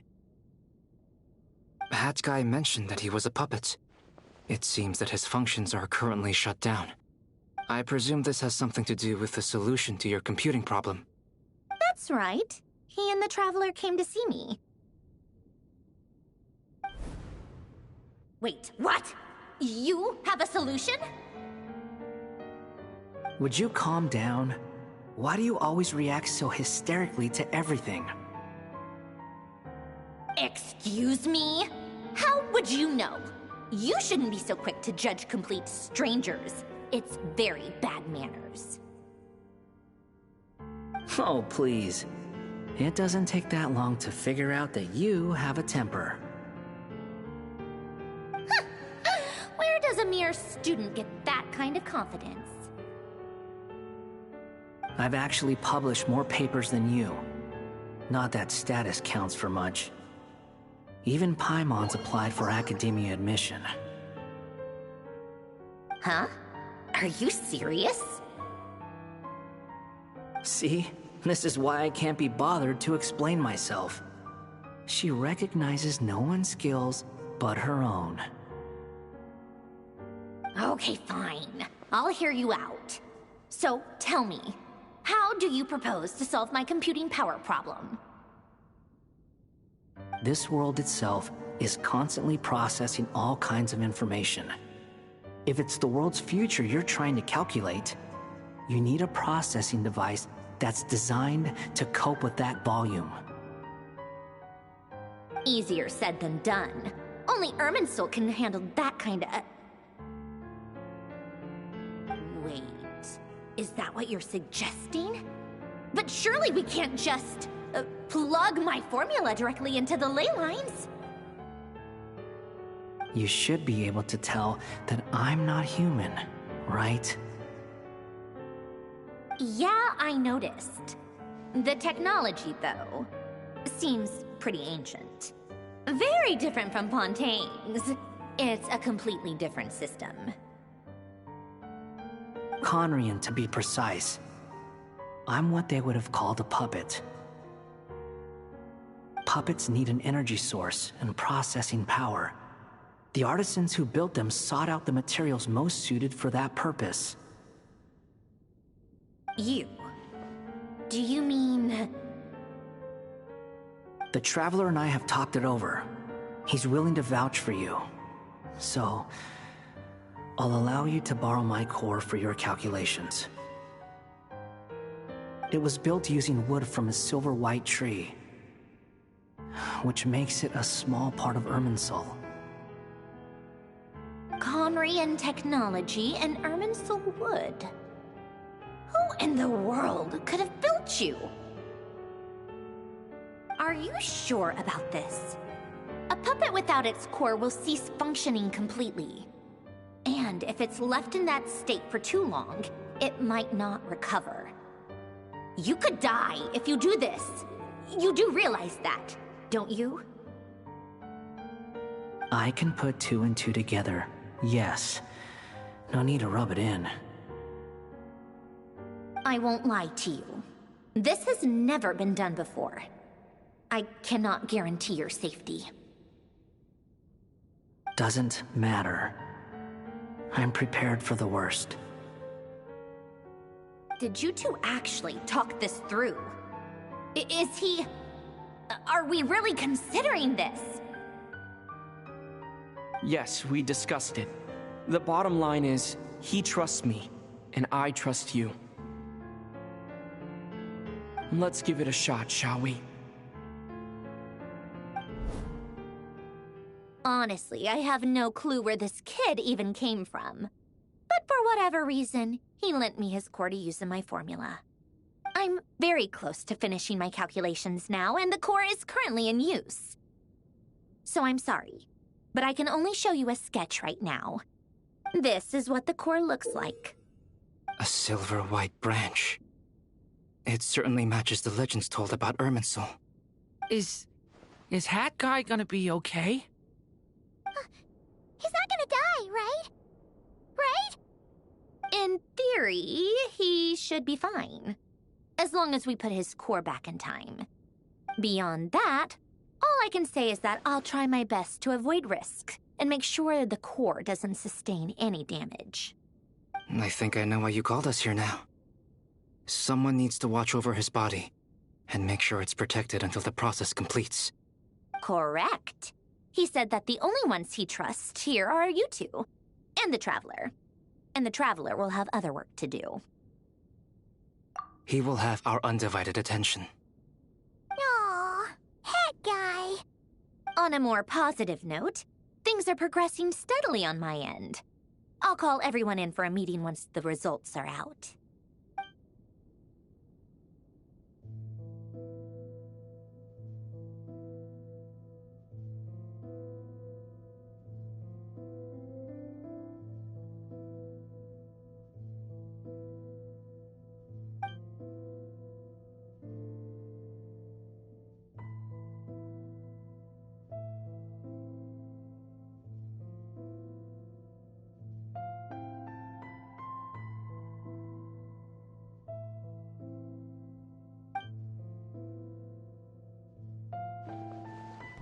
The worst-case scenario with the core removal is either a system reset or a total loss of function.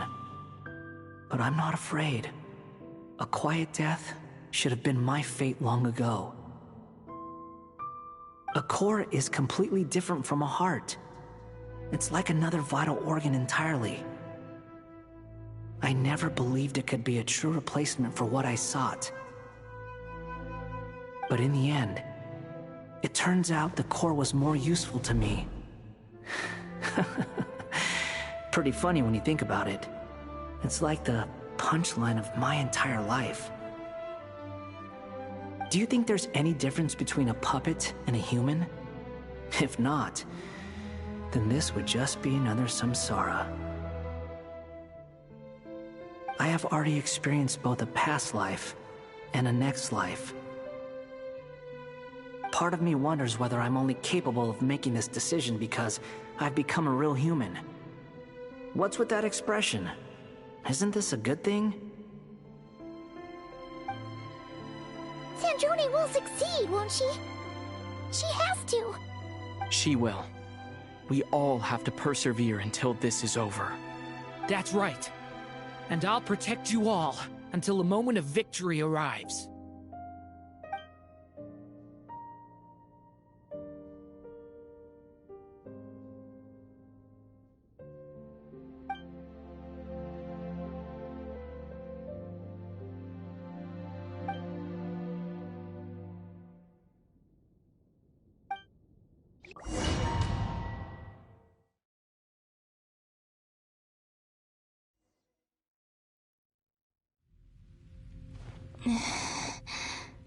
Who are you?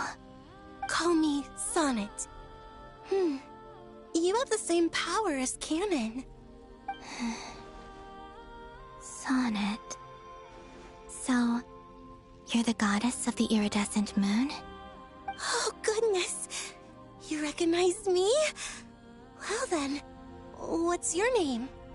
Columbina. Columbina Hyposelenia. Hyposelenia? What a lovely name. Did you choose it yourself? It was a joint effort between me and my friends. Your friends in the heavens? Huh? Oh, sorry. You must be exhausted. I apologize.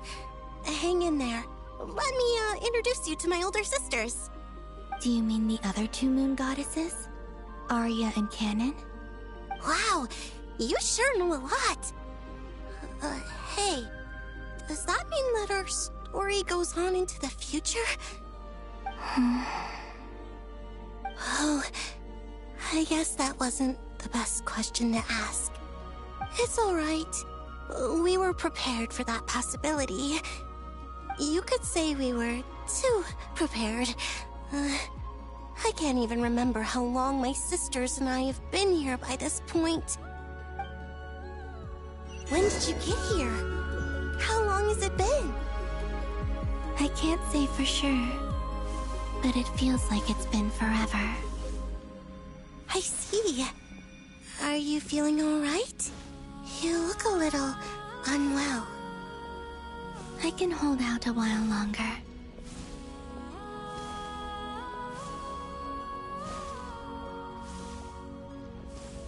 We don't have far to go.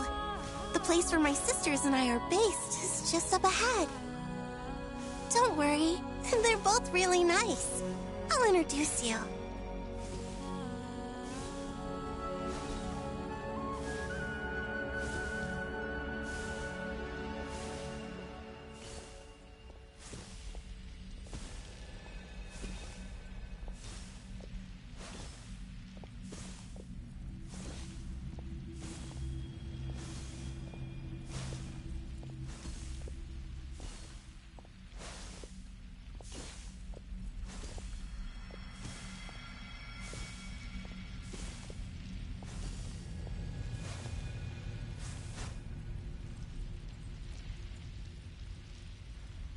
Sisters! I'm back!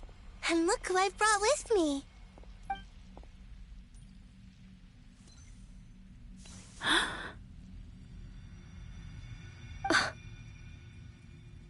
It's our lovely little sister, born in the far future. The pleasure is all mine.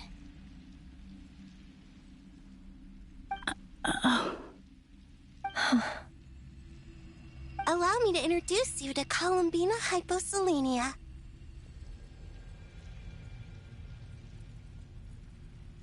This is Arya, the goddess of the eternal moon. And this is Canon, goddess of the frost moon. Canon, Don't you think Hyposelenia's power is similar to yours? Hello, Columbina. I apologize for our startled reaction just now. And please, forgive our little sister if she's been annoying you. She tends to talk a lot. It's fine. You seem shy. Don't worry, Columbina Hyposelenia. No one can hurt you here. Could you tell me where here is? Please. I must know.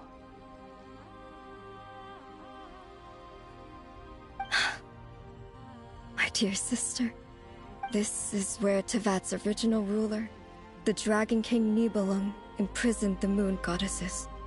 What? You're scaring her, Canon.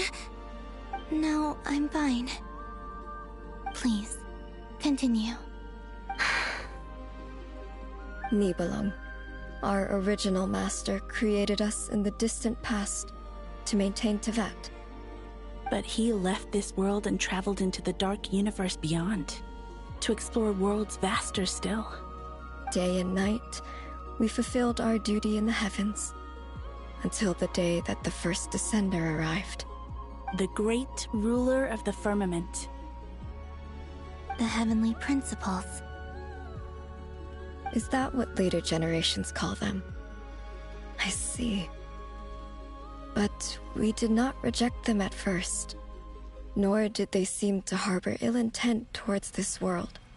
We coexisted in peace. They were like a guest in our home. Slowly, however, we came to realize that our guest had a growing desire to change and dominate the world. And you didn't stop it? No. There was an order to the rules they set up that Nibelung never taught us. We wanted to know if this order would bode good or ill for Tevat.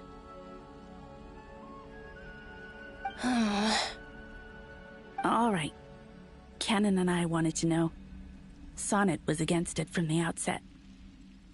Later, we discovered that this great ruler of the firmament bore an almost paranoid hostility toward the desire of certain life forms to seek power.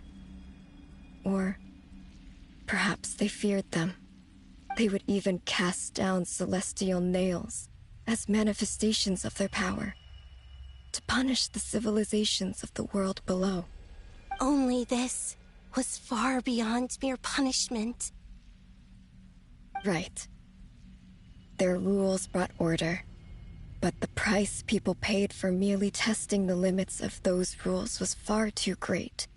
I did everything in my power to help the punished escape catastrophe, but still, too many lives were lost. The ancestors of the Frostmoon Scions were some of the ones you helped. But just when we had decided to take countermeasures, the Dragon King, Nibelung, returned. And so began the War of Funerary Flame. So, that's the name the world gave that war in the future. Well, who won in the end? As far as I know, the Heavenly Principles won, although it came at a great cost. They remained in Tevat, where they continue to rule to this day. And the world's original master, the Dragon King Nibelung, was destroyed. And what of the moons? Are there still 3 moons in Tevat's skies? You can tell us the truth, Columbina. We know we are but remnants of a bygone age. We are prepared for the answer. Only the Frost Moon remains. But it has been cast beyond the false firmament by the Heavenly Principles. The eternal and iridescent moons were both shattered during the war. So death finally came for us in the end. Sonnet. But you're still here, aren't you? A moon goddess cannot live without her moon, Columbina. She's right. That's why I began to disappear. Because the frost moon is cut off by the false sky. How much worse it would have been if it were outright destroyed. Our souls may endure within this lunar palace, but if our moons are destroyed, then we shall disappear the moment we depart from it. I'm sorry. There's no need to apologize to us, dear sister. If anything, we owe the world an apology.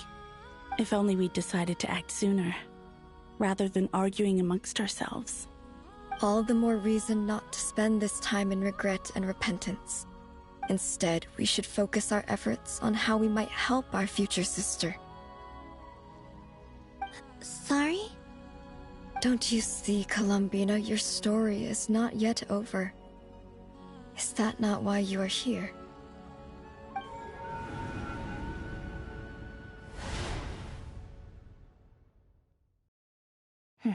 It's done. Initiate numerological array.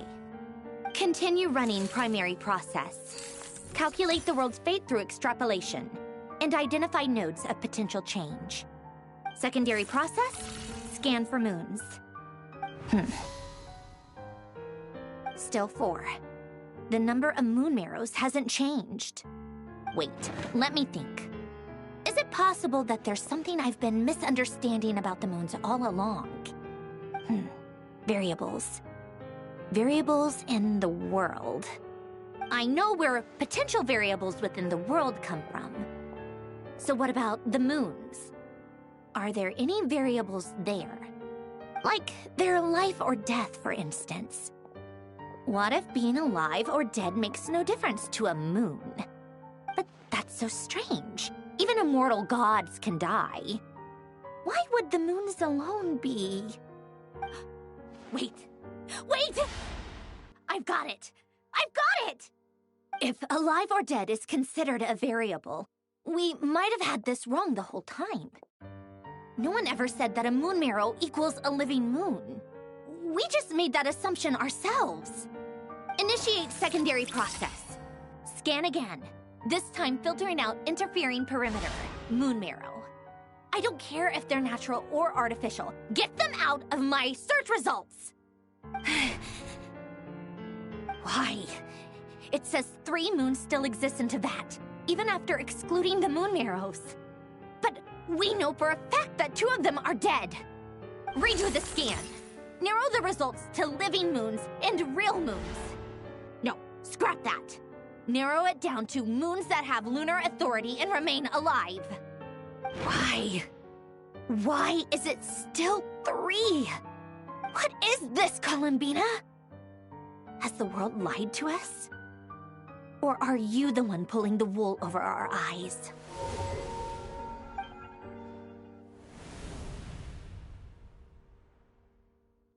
So, you think that the moon's reflection might be where Nibelung imprisoned the 3 moon sisters? Yes, it would explain a lot, such as why that space would respond to a moon goddess's power, opening the moon gate at her command. It would also explain why Miss Columbina has been unable to leave, and why time flows in reverse there. In the messages she sent, Columbina promised us she'd find a way to return. But we have no way of knowing how, when, or where this might happen. The fact that she still has yet to reappear in this world indicates that returning from that place is no easy feat. We cannot afford to simply wait for her. So you're saying, if she could return by her own power alone, she would have done so long ago? Yes, she certainly wouldn't leave it to this late stage when it's so touch and go. I've been giving this some thought, and I've come to believe that Luana's Har might be an anchor that she left behind, as a sort of future waypoint. This could also explain why Luana's Har is always by the Traveler's side. Sounds like a plausible theory. If that's the case, there must be some criteria we need to fulfill to allow Columbina to return to the present. The question is, what could they be?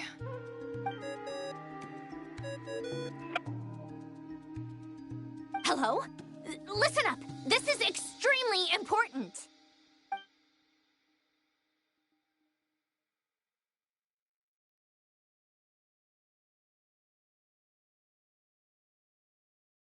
Not only is Columbina alive, but she may well exist in a form unimaginable to us. I'm still unclear on the details, but she's done something truly inconceivable in the past. And the clue to what she's done lies in the moon and Tevat's sky. Truly amazing. Oh, I'm so delighted for her. I'm sure we all feel the same. And I'm sure Columbina is ready to get back here and fight by our side. I'll keep my calculations going and try to find some way of coordinating with her. But that's not an excuse for everyone else to slack off, okay? All of you had better keep trying to think of solutions. How can the dead moon still live? And Luanatar...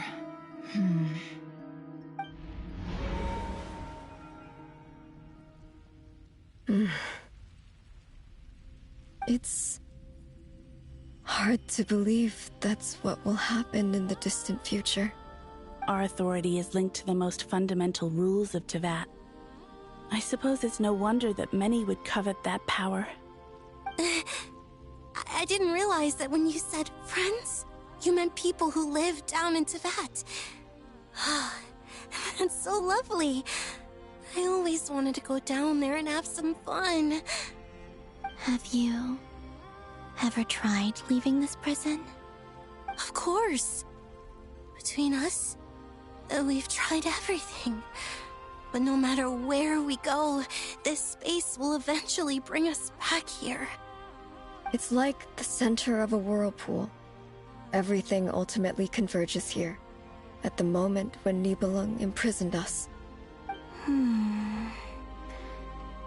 In that case, have you tried using any of those pathways that connect this space to the real world? Sorry? What are those? They're passages through which you can make small-scale changes to reality by using Kuvaki. Or am I the only one who can use those passages? Because part of my soul remains in reality. Kuvaki. What is that? You don't know? It's a unique kind of elemental energy found only in Nod-Krai, the land from which the moons arose. Oh. Well, it's true that the moons first rose up from the part of Tevat you say is called Nod-Krai. But there is no difference in the elemental energy between there and anywhere else. What? Could you show us some of this Kuvaki? Hyposelenia? Maybe if we see it, it'll make more sense. Okay.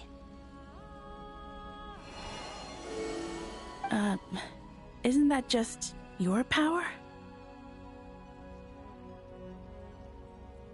What? But it's everywhere in Nod-Krai. In the air, in the land. Even the creatures who live there have adapted to its influence. How curious. This Kuvaki certainly did not exist anywhere in the world before we were imprisoned.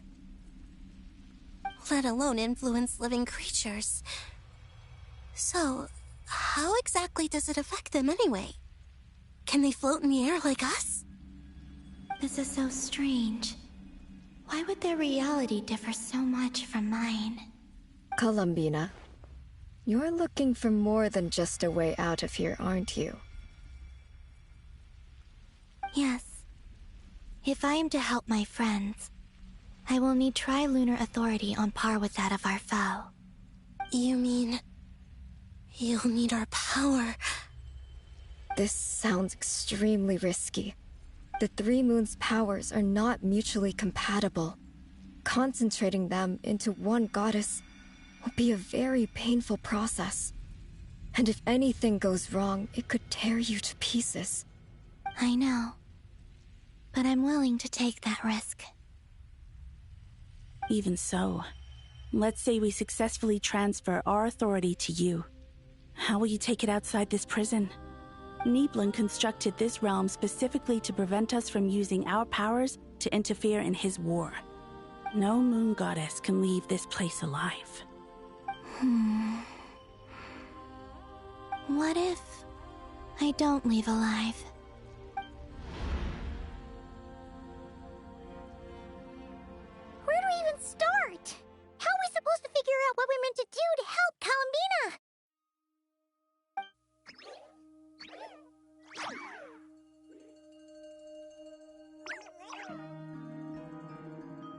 Columbina? What do you need from us? If she really got to the beginning of time in there, how do you think she'd leave us a message?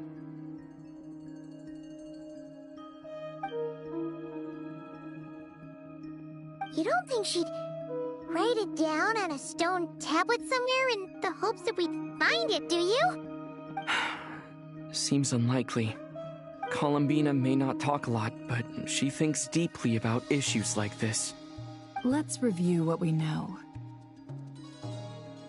This is the Columbina who fought alongside us against the Reikir of Solnari, and with whom we celebrated Moon Prayer Night. She knows our personalities, our ways of doing things, even our unique strengths and abilities. So, if she wanted to tell us something from a long, long time ago, what would she do? Oh.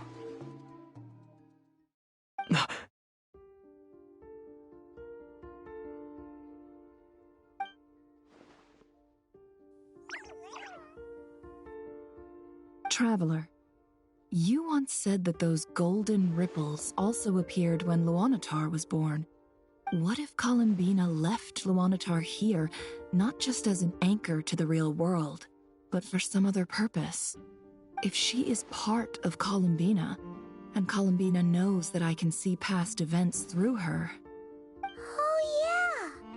Like when you peeked into Rarer's past through his heart! Nefer, wait! If you're right about this, and you can really see past events through Luonatar, your eyes, they'll... Oh, I know. Looking at Rerir's past in Conria was already enough of a strain on my eyes. Looking this far back into the past, it'll surely blind me. But it's our only chance. This is the only way. Boss. We spoke about this once, a long time ago. Do you remember what I said, Yehoda? The day I lose my sight, the Curatorium of Secrets will be yours to run. But... What's wrong? I'd be overjoyed if I were you. This day's come a lot earlier than either of us expected. I need to know you'll honor our agreement, Yehoda. Promise me. Yes, Boss Neff. I promise. Are you sure you don't want some time to think this through? What is there to think through? I should have gone blind after our battle with Rerir. Frankly, it's almost criminal that I got away with it for this long. Then at least let me take some precautions on your behalf. And if you really do lose your sight, I'll visit your office every day and make sure you're well looked after. Oh, please, anything but that. I was actually ready to go through with this. Are you trying to scare me into backing out? As if I could ever scare you. I'll assume you're just joking to calm your nerves. All right, enough chit-chat. Let's do this.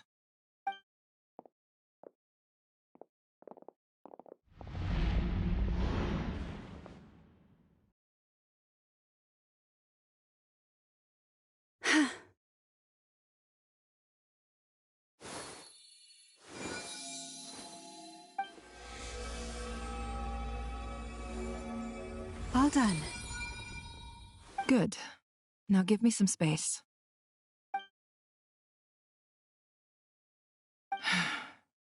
Come on then, little one. Show me what happened in the past.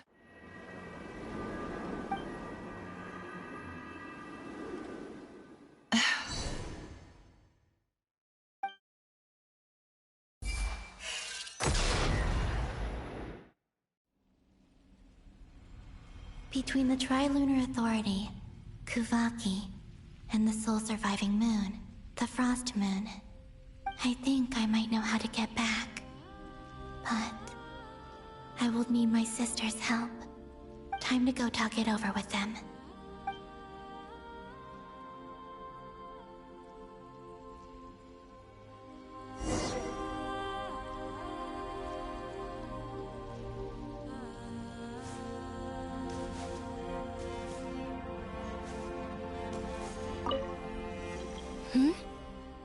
Have you decided what to do? I hope it's not too dangerous. You really scared me when you said that thing about not leaving here alive. Come on, let's go find the other two.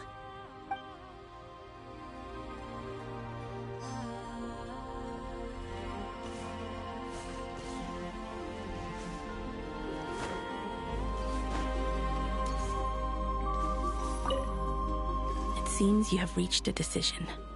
I'm all ears. What do you propose?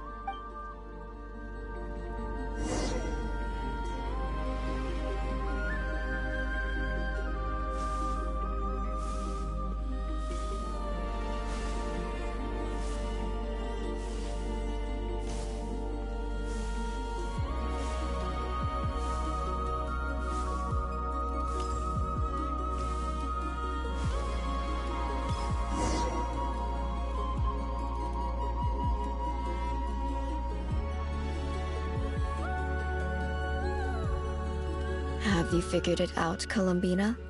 Tell us, how do you plan to leave this place? I intend to die here, in this moment, and then be reborn in the future with the help of my friends. What? What are you saying? How can the dead be reborn? And how will you inform these future friends of your plans? You can't exactly leave oracles. Nothing can escape this place. Not a single ray of moonlight. And even if you found a way, what if they never find the message you left for them? You'll... No, that won't happen. Come again? They will find my message. I'm sure of it. I'm not following. How exactly will you achieve this? It's quite simple, really. First, I will leave my soul here.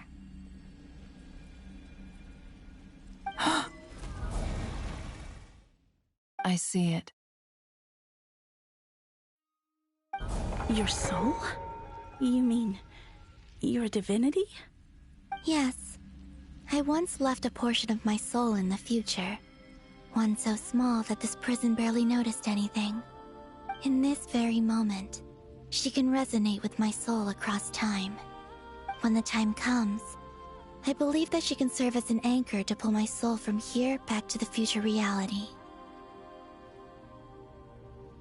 Just as gravity connects the world to the moon. Exactly. In the future, where I came from, the moon has been cast beyond the false sky, but I can still feel that it is there. In a similar way, I can feel a connection to the soul fragment I left behind even now. My friends can use it to detect my presence. But how do you just leave your soul here? Is that even possible? On my way here, I met an ordinary mortal who entered this place long before I did. Her body is long gone, but her soul remains. And before that, I encountered an old enemy whose entire soul survives here intact, while the power that once corrupted his body has faded away. So, perhaps this space is specifically designed to imprison divinity and authority, but not the physical body. Still, even if your body can escape, would it not just be a lifeless husk without the soul inside? Wait, is that what you meant when you said you wouldn't leave alive? Yes. I shall turn my body into moonlight and pour it over Nod-Krai. That power shall protect the land and quietly blend into it, awaiting my soul's return in the future. However, I cannot do this on my strength alone. I would need your help to do this, so I'm humbly asking for your assistance.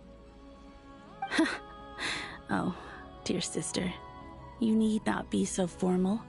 As I said before, we are but remnants of a bygone age. You, on the other hand, were born alone in that distant future, and you have walked a long and lonesome road since then. How could I bear to let your story end here in this dungeon?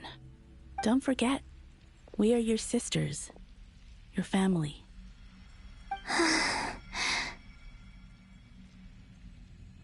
Arya's right. Actually, I've always wanted a little sister. Can you imagine how it's been for me? Getting nagged by 2 older sisters all the time. Now, I finally get to be the big sis. And not just that, but I get to help you return to your world, too. How could I say no to that? Sonnet. Canon?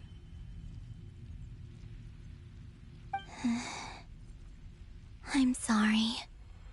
I know this is a bold request. The Frost Moon is rightfully yours, and it remains intact. Oh, no, please, don't misunderstand me, Columbina.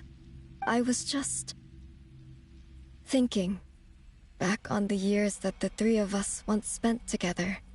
You cannot imagine how happy I am to hear of the future world you describe.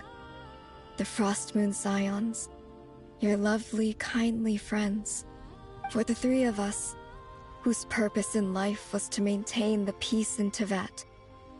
It is a great relief to know that the people of this world live in such an abundant future.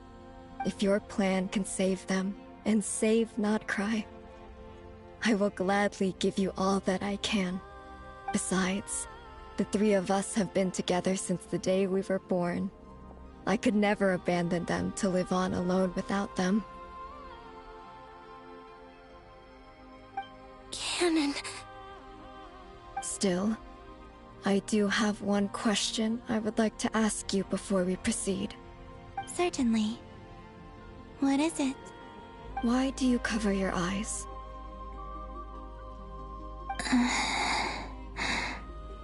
Yeah, I was curious about that too. But it seemed personal, so I didn't want to intrude.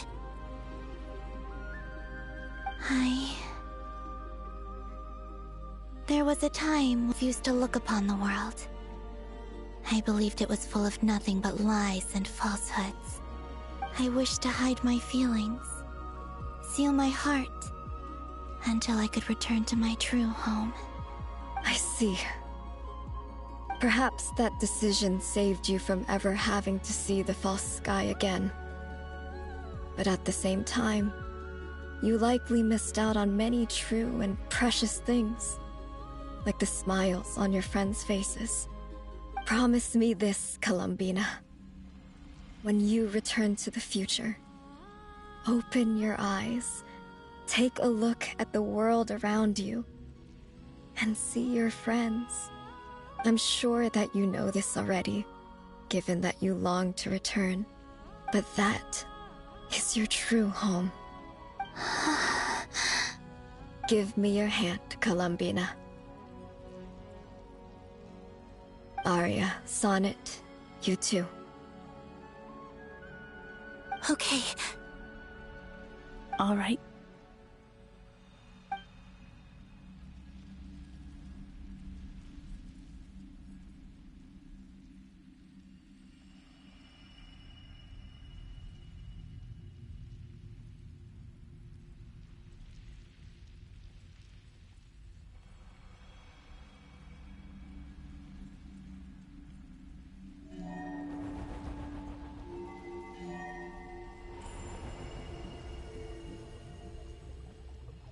We once were the songs sung for eternity, but now it is you who must continue to sing.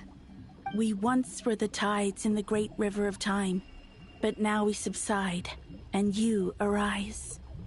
We were the messengers of madness and inspiration, but now the lies have faded, and your truth must endure. We are souls awaiting the sun. You must return to be with those who smile when they see your face.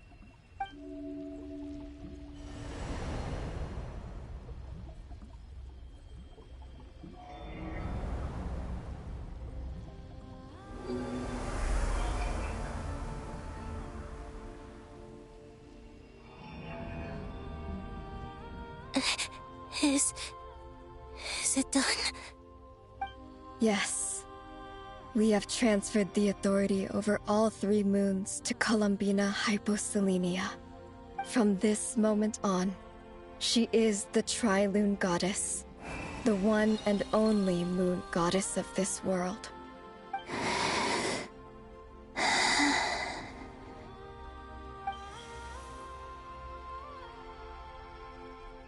Thank you. Thank you, my sisters. Now go, and do what you believe is right, Columbina Hyposelenia. Be aware that we cannot grant you the power of the 3 moons beyond these prison walls. The conflict that arose over their remains following our disappearance will still take place. I understand.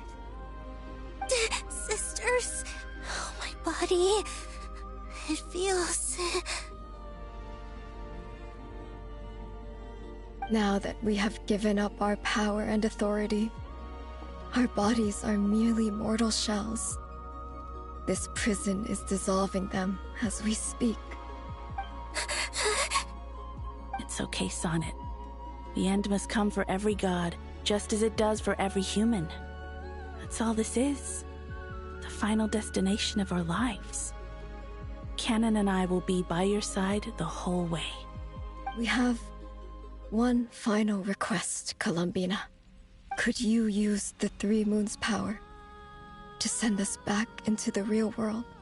Now that we have lost our powers, I doubt this space will seek to hold us further. It's just... we would like to spend our final moments together in the only place we ever called home. Of course. Gladly.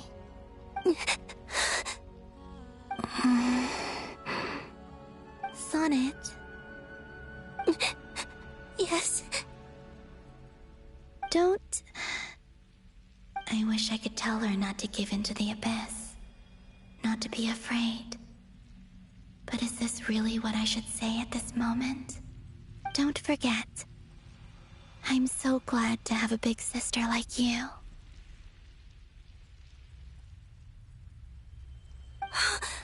No, Hypo... Thank you. I'm okay. I'm not afraid. As long as my sisters are with me, I won't be afraid.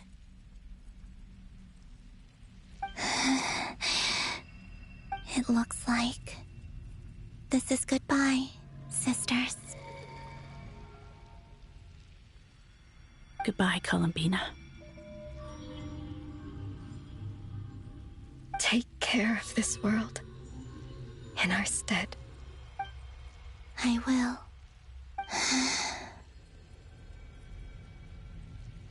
And now, it's time for me to bid farewell to my body, too. May it become the moonlight that keeps Nod-Krai company through the long years ahead. So this is why Nod-Krai was not always home to Kuvaki. It only appeared after I poured my body out upon this land, and only this land. Kuvaki responds to me because it is me, my body, answering the call of my soul. And the golden energy I've encountered on my way here was, in fact, that very soul, which I am about to leave here to guide me. O power Tri-Lune, eternal moonlight. I, Columbina Hyposelenia, lay aside my body. Let it be cast into the dark night to illuminate the future. May it be a companion to all who dwell beneath the moon.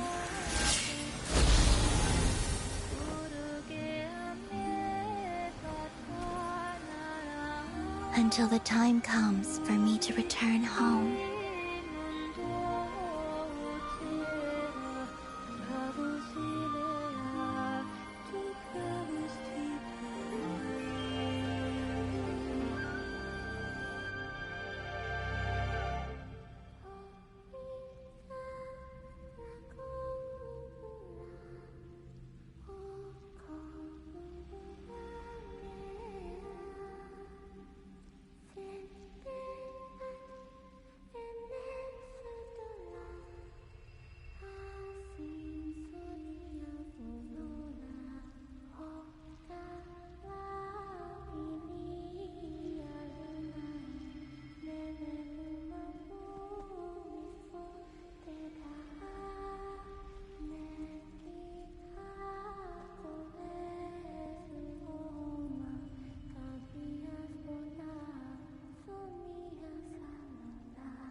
even allowed to see that? Is anyone? Can you still see? How many fingers am I holding up? I see 2 fingers, and a look of sheer terror on your face. Truly astounding, Miss Nefer. Your eyes have glimpsed the very ends of the world, and yet they remain as sharp as ever. Or is the credit for this miracle due to Miss Lauma? It seems that even time itself is no match for your medical skills. Surely you jest, Mr. Flins. I suspect we have Columbina to thank. She must have realized the immense toll that the ritual would take and purposely set aside some of her power in the past to protect Nefer's eyes when this moment arrived. There is always a great price to pay for witnessing the truth, but it seems that this time, Columbina has shouldered that burden on our behalf. She chose the perfect method of getting a message to us. Though her eyes were always shut, she was clearly so perceptive. She knows us well. She knew exactly how we would think and what we would try.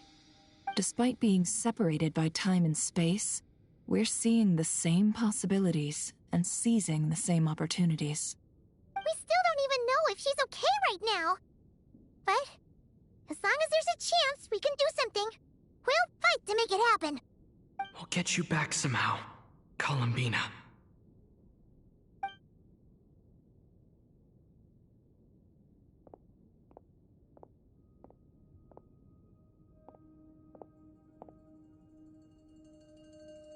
Well, based on the information we now have, let's figure out our next moves. Thanks to these gentlemen, we have a much clearer picture of the situation with Dottore. The civilian population has been moved to safety, so we no longer need to hold back. Miss Androne, how are the calculations going? So far, so good. I'll keep seeing how far I can push the system, though. Can't have Hatman being powered down for nothing. There's still a long road ahead. Where should we begin?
Our plan is clear. Time is short, so let's get moving. There's just never enough time, is there? Time is the bane of my existence. Ugh.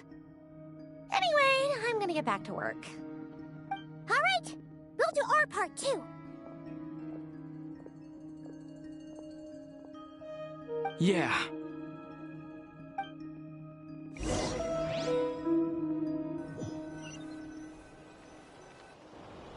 Albedo's theory says that elemental energy can dilute the Light Realm's power, but I'm no expert in building elemental defenses. Sounds like something out of the Advanced Elemental Theory section of the library. Whew.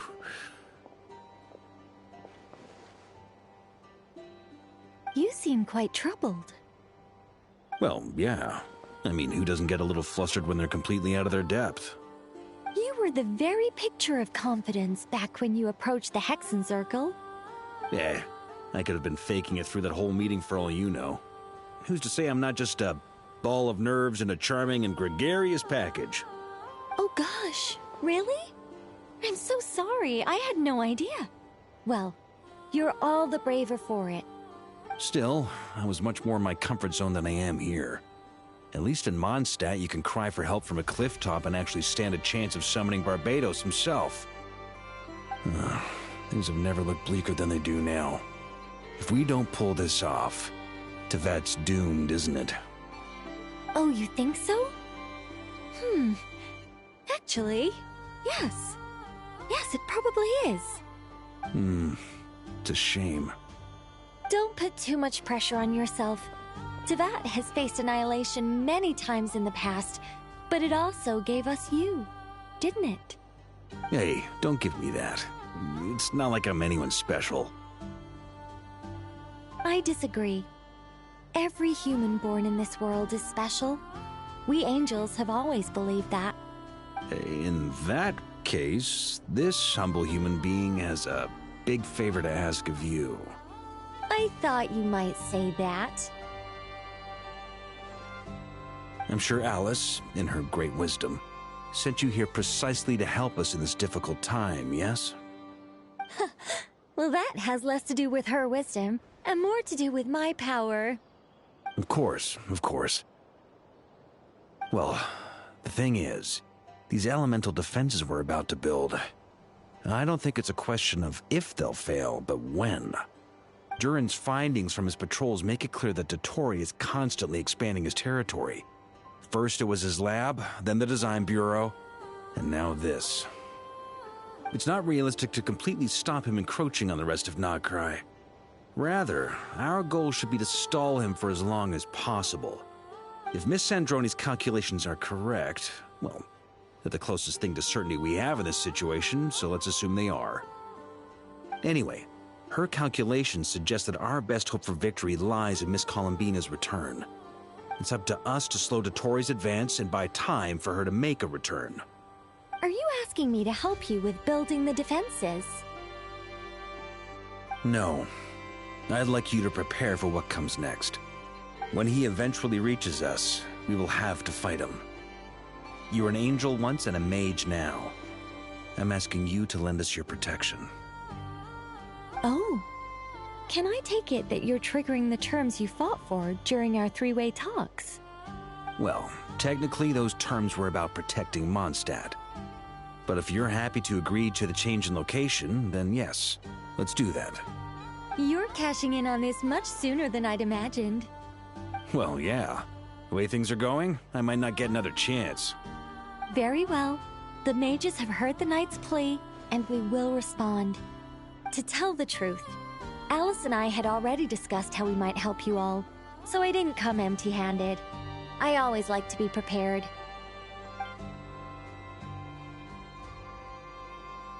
This is... wow. Yeah. This is great. Seriously, thank you. It's been many long years since I had a chance to dazzle humanity with a little divine intervention.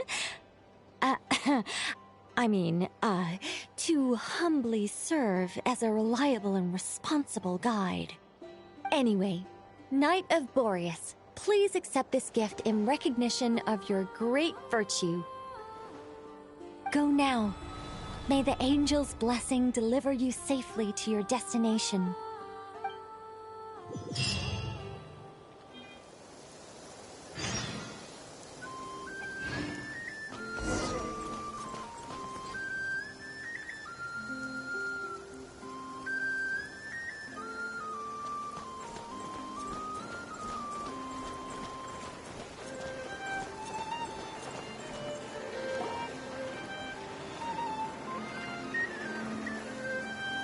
You're here.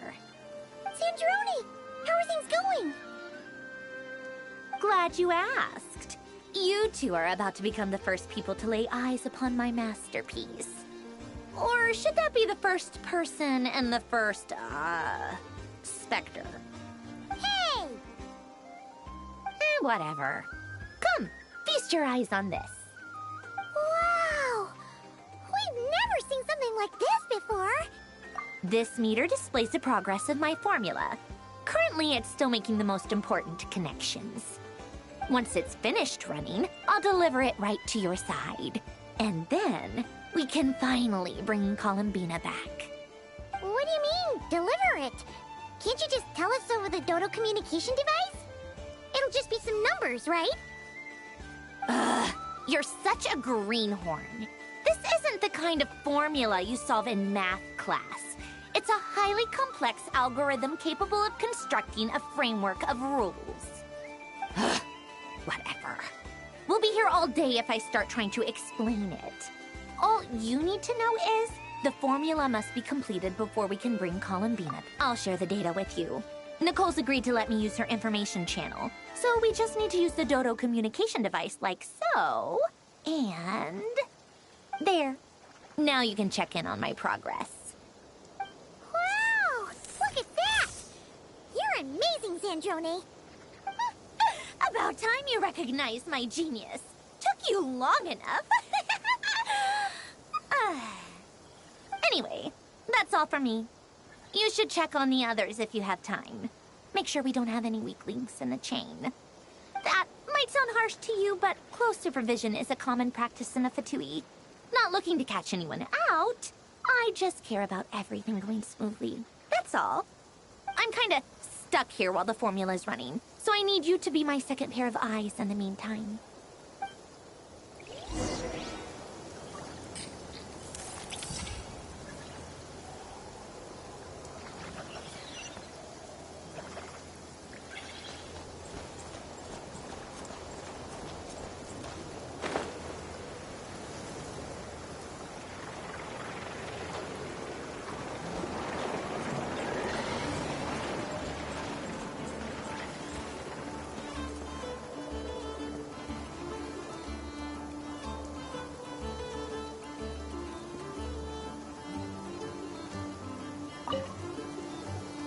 Traveler, Paimon, a pleasure to see you both.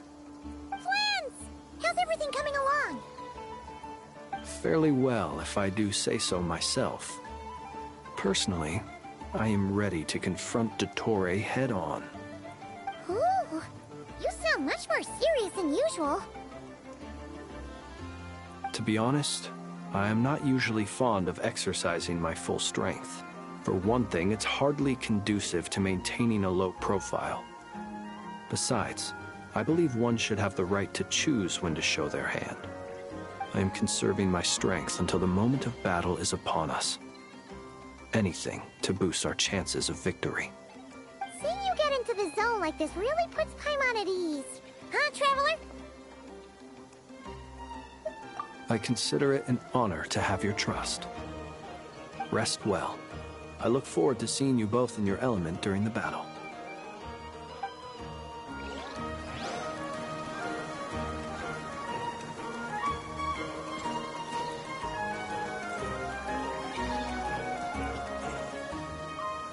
Thankfully, Miss Nicole has come to our aid. Nasha Town is now looking very well defended. Golden Flame. Yes, that's Nicole's power, all right. Based on the latest message from Grandmaster Varka, it sounds like they've reached an agreement. The situation should be more stable with her assistance. Everyone will have at least some degree of protection. Albedo! Durin! Hello there, you two. Are you well rested? That's good to hear. As per the plan, Albedo and I will be in charge of Nasha Town. As Dottore's energy field expands, it's creeping ever closer in that direction. But we will do our best to hold our position. We fought side by side many times before, and always with great success. I believe this time will be no different. So don't worry about us. Focus on fighting Dottore.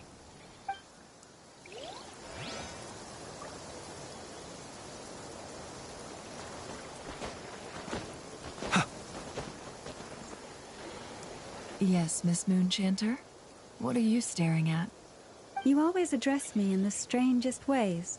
Lady Moonchanter 1 minute, Miss Moonchanter the next. Yes, and? Are either of those incorrect? Not as such. It's just that I simply call you Nefer nowadays. Uh-huh. That's my name. What's your point? The point is I don't add any honorifics or titles. Meaning what? That maybe we're on friendlier terms now than we used to be. Is that how you see it? Then I thought I was the one with eye damage. Never! Wilma! Paimon, traveler. Just swinging by to check in on you. How are things going? Did you manage to get some rest? Don't worry about me.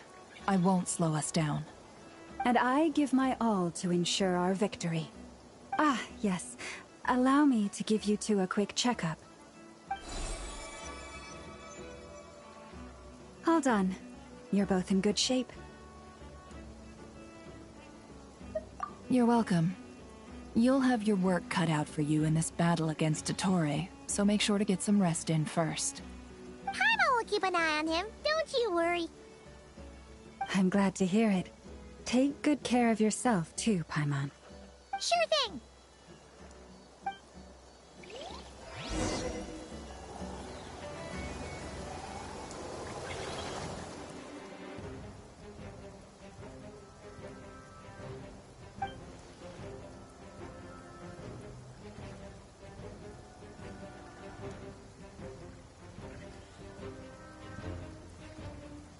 Here they come. That's quite a horde. As we expected. Get ready, everyone! Take your positions, and prepare to engage. Let's begin. I'm at the ready.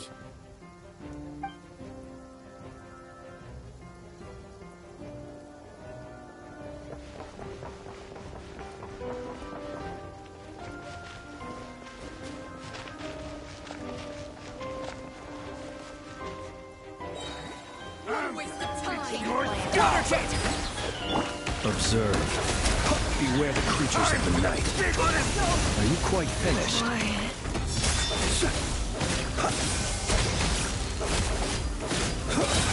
Do you fear the dark? Another one. Go! Fine. Close your eyes. Be silent. Do you fear the dark? Observe.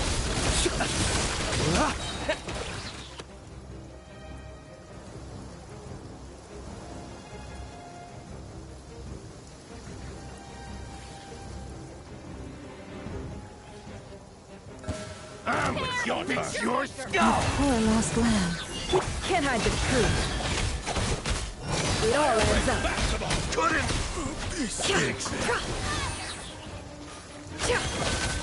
Can't hide the truth. These creatures cannot stand against us. Oh, fighting talk. Just don't let your guard down. That goes without saying. I'm hardly the risk taker in this group. Excuse me? No more lies. The deception ends here. It all adds up.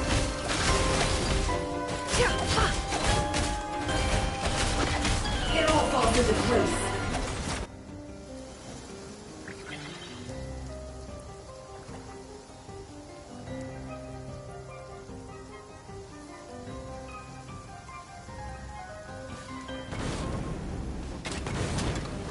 Coming to be! Devouring claw! Stay away from me! Live! Witness my great undertaking! My calculations were off. Coming to be! That was easier than I thought. Naturally. What do you mean? Is it because as created beings go, we're of a higher level than them?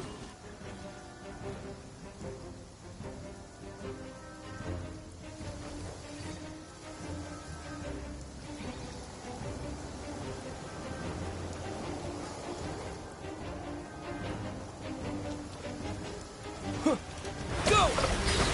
Wipe out! Agret, with one heart, we pray. Forest, protect us. There's nowhere to hide! The Moonless Night approaches. Did it take too long?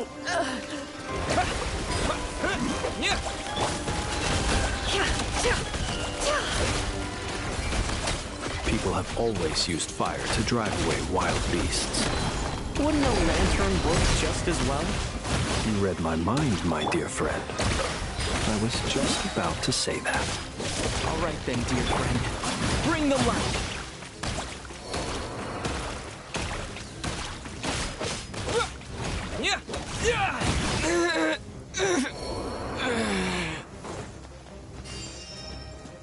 Close your eyes. The long sleep beckons.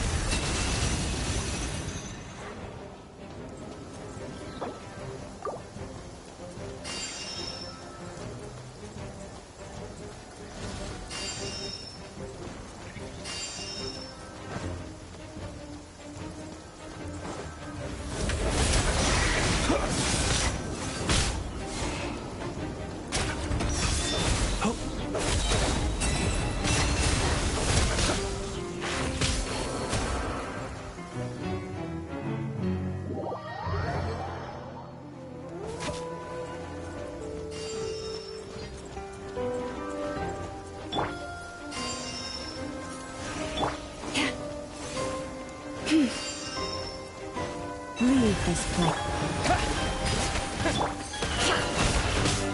What a joke!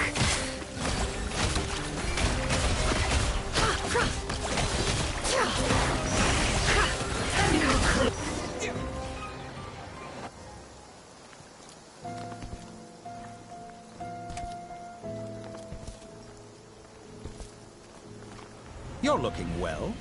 I trust you've had a good couple of days. Dottore. It's actually a good thing, in my view. If the subjects of my experiment were to die prematurely, it would throw quite a wrench in the works. And so, I must thank you all for your resilience. We are no longer on the same level, but you are nonetheless worthy of my respect. A creator god should be merciful and gracious after all. And in any case, it is only right that before I end your lives, the world is informed of the arrival of their new god.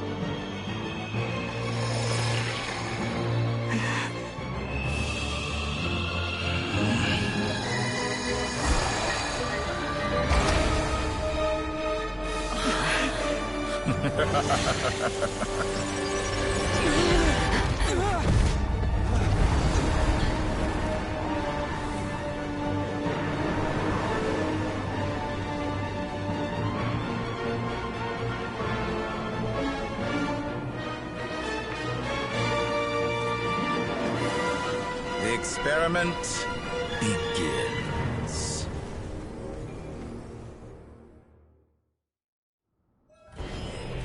With the marrow of the three moons in my hand, behold the false moons fall!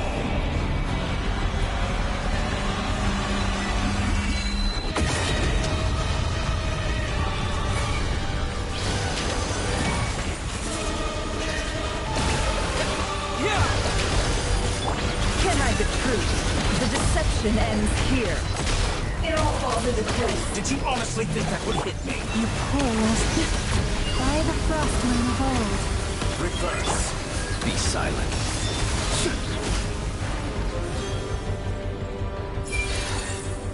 Entropy bends to me.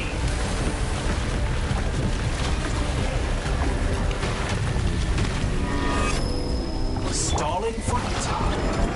How in it? I thought you'd dodge that. Moon's remnants fall.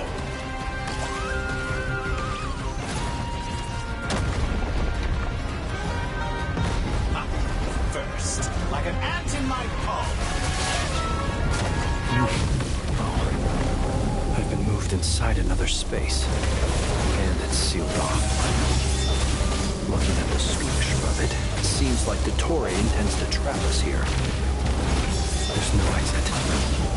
Our endurance is about to be put to the test. To me!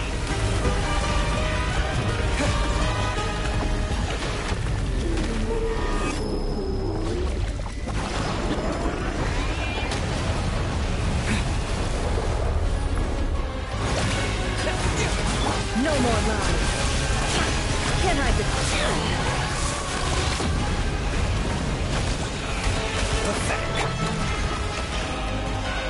Leave this place.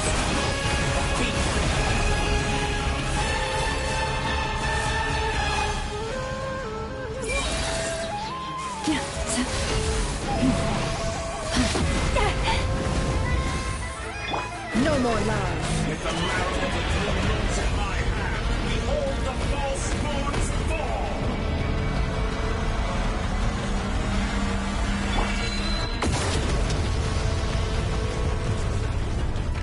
Entropy bends to me!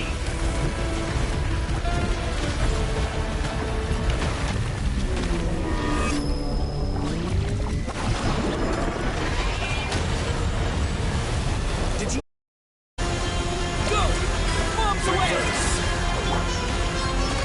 Our poor lost land. With one heart, we pray. Tell me, where will you try scurrying off to next? Looks like Dottore has opted for a divide and conquer strategy. But we will not allow him to triumph. Now, I shall pray for our victory.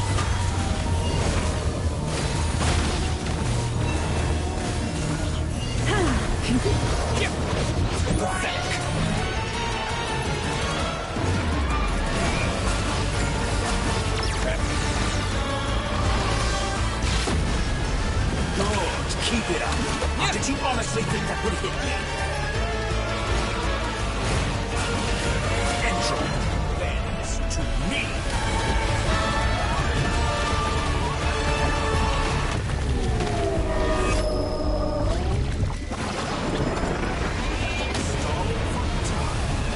How in it? You cannot face me. Found. Moon's remnant.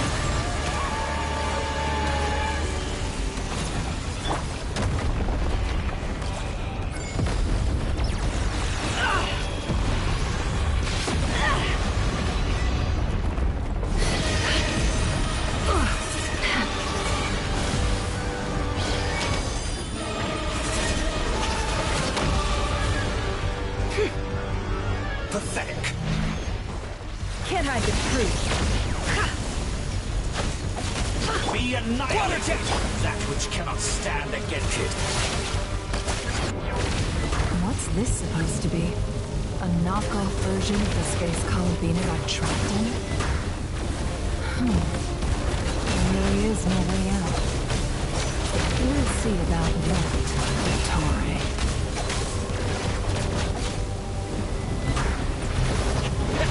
Did you honestly? My apologies. I had not intended to take your teammates from you. You have a choice. Obey, and I can release them. An excellent deal, if you ask me. Won't you consider it?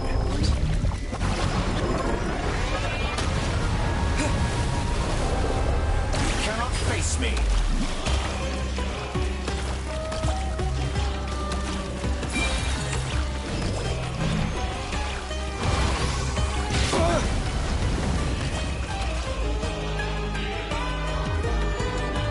I'm aware you've been working on some little tricks to surprise me with, but it appears that none of them have come to fruition.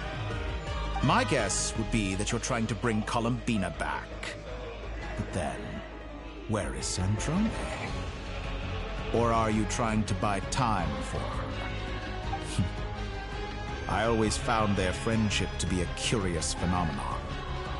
Two highly incongruent personalities, and yet they share a deep connection. Speaking of Columbina, I once saw her as like a younger sister.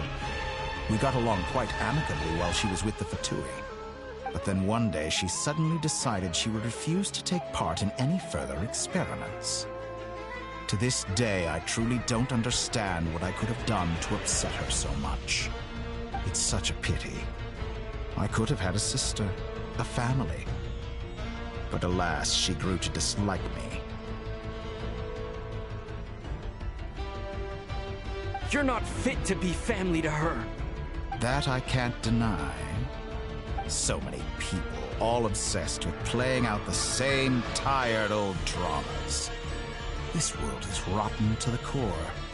And then there's you. You had every opportunity to reach the right conclusion.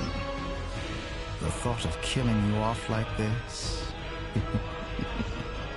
But I maintain that I approached you in good faith, so I will offer you another chance. Will you work with me? You have until I count to 10 to make your choice. 1, 2, 3. Not in a million years. Huh?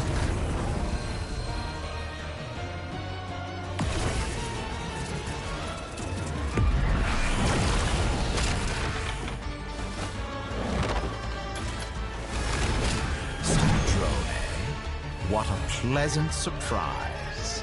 I didn't think you'd join us all the way up here. You're as sick and twisted as ever. Don't fool yourself into thinking anyone's grateful for the chances you're offering them. Sandrone, but the formula hasn't finished running yet. Funnily enough, I was just discussing a collaboration opportunity with the Traveler, and then I see you, who I must say is a good example of an opportunity gone to waste. Gone to waste? I said that everyone would get one chance, and you've used yours to march right back into the lion's den. So yes, it's an utterly wasted opportunity. And what makes you think I believe a word that comes out of your mouth? I was planning on disposing of your little formula after wrapping up more urgent business here. But since you've taken the trouble of serving it to me on a silver platter, I can simply bring it forward in the schedule.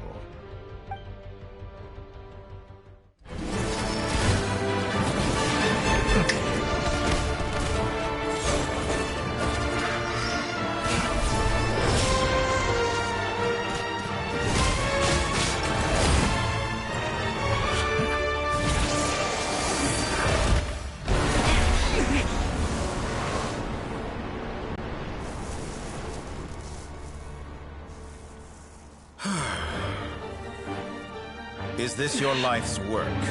This piece of trash?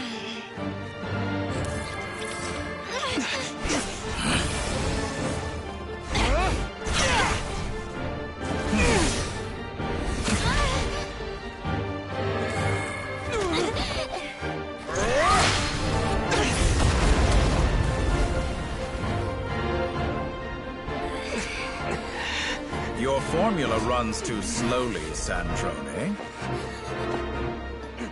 You put your hope for success on others instead of fighting dirty. That is why you have failed. Now, whom should I slay first? Any volunteers? No one? How nice of you to leave the decision to me.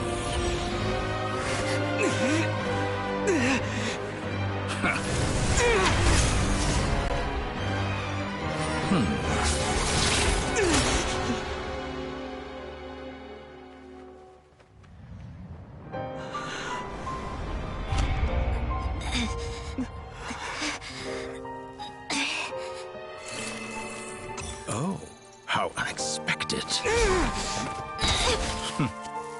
Sandrone, any last words for me, comrade?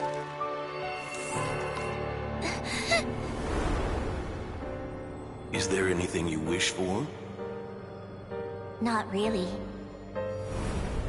But I've always known what I don't want. Go to hell, Dottore.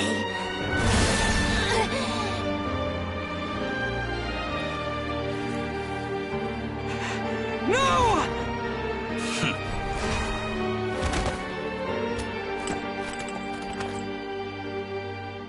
And now, you have failed.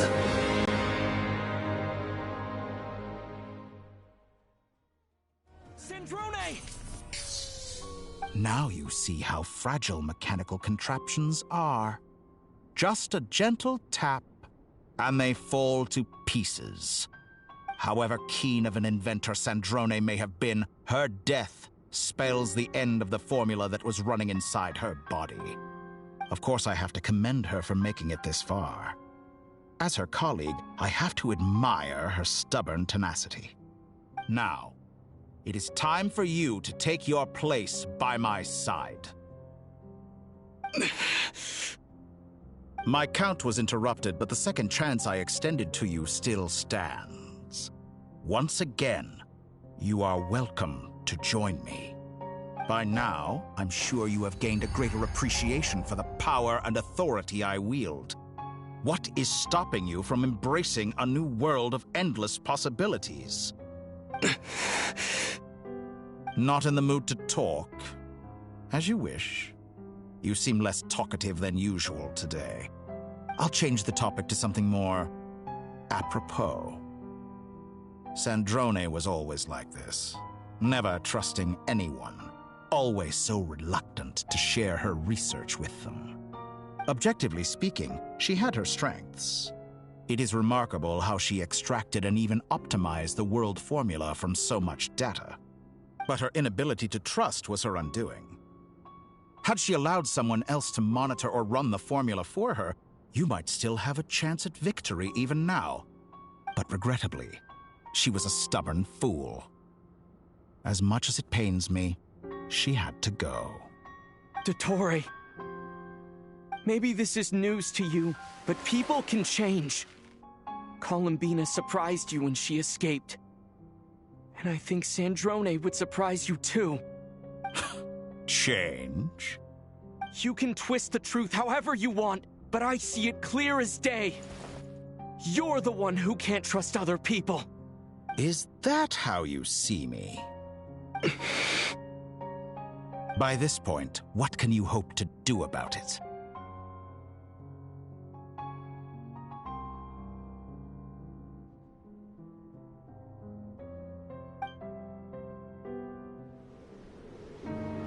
It is pointless to fight on. You've already lost. Wrong. You can't win this, Dottore.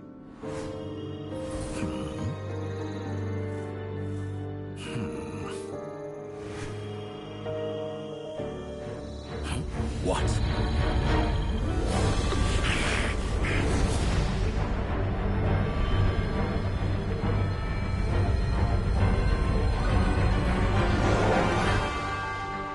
My formula can get us 90% of the way. It will connect you to Columbina.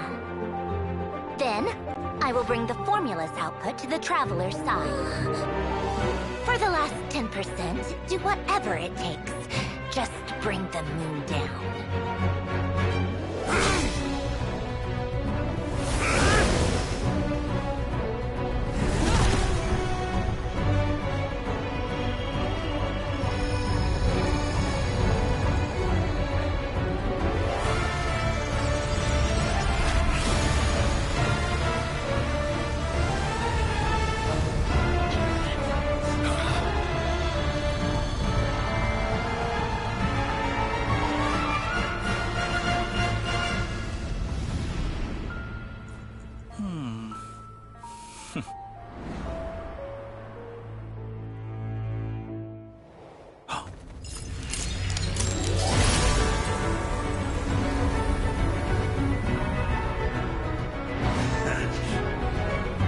The moon will never be yours!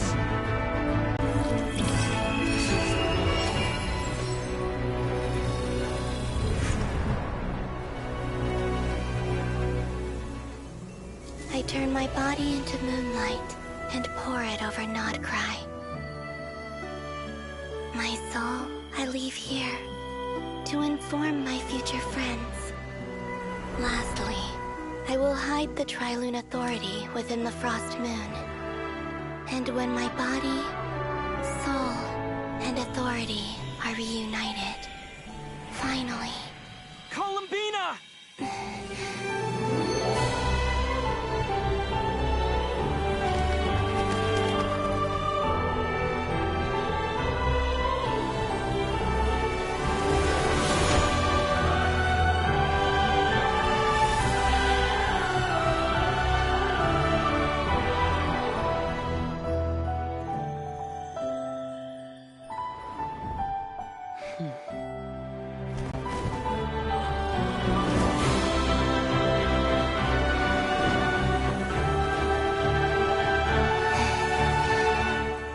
It's been too long. I'm back.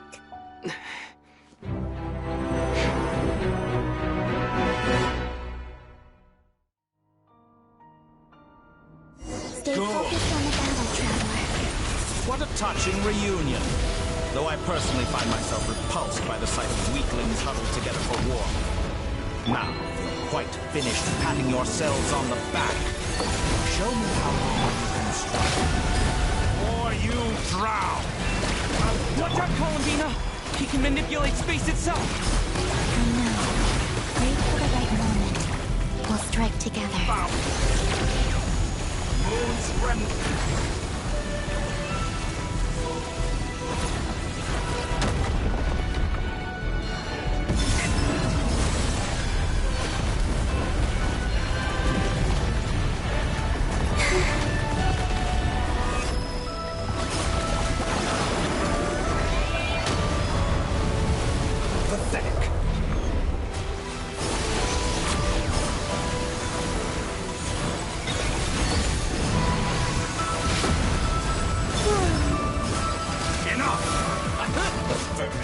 Like an ant in my palm.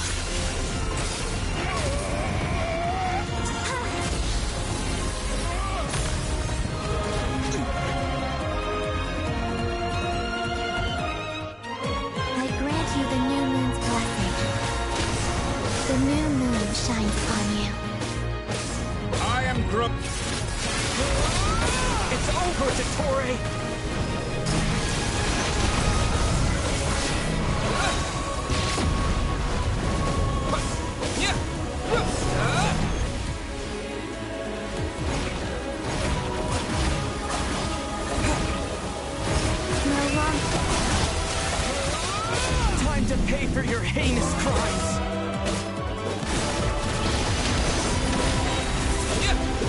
Let the moonlight dispel the darkness. Our future is not yours to command! So you'd rather wallow in this rotten, decaying world?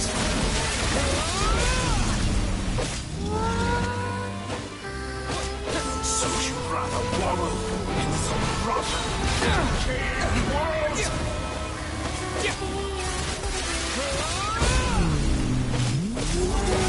Everlasting as the moon. Only I shape the new.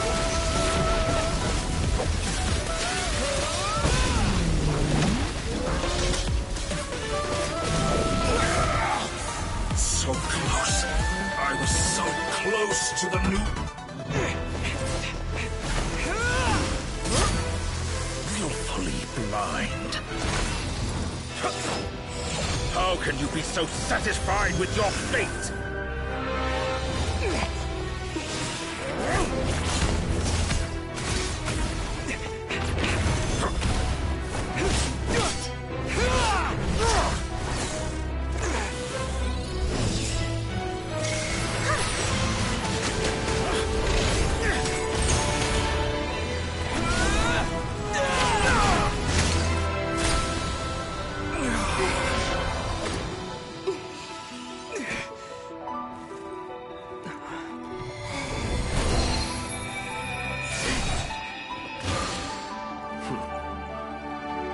This battle was never about fate.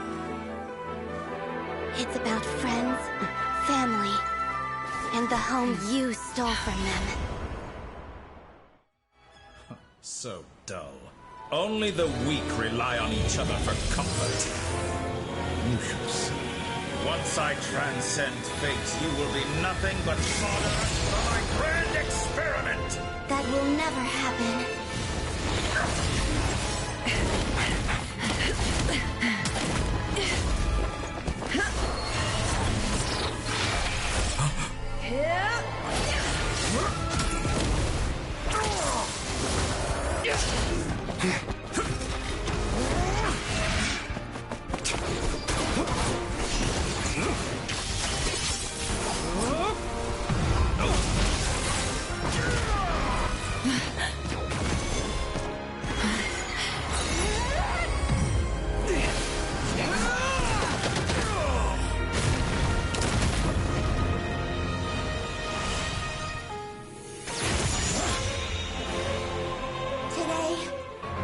The moonlight touches world once more!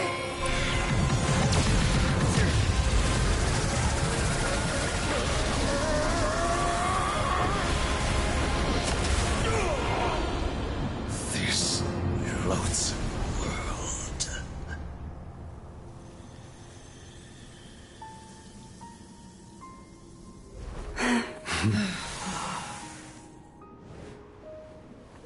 No. This world is our home.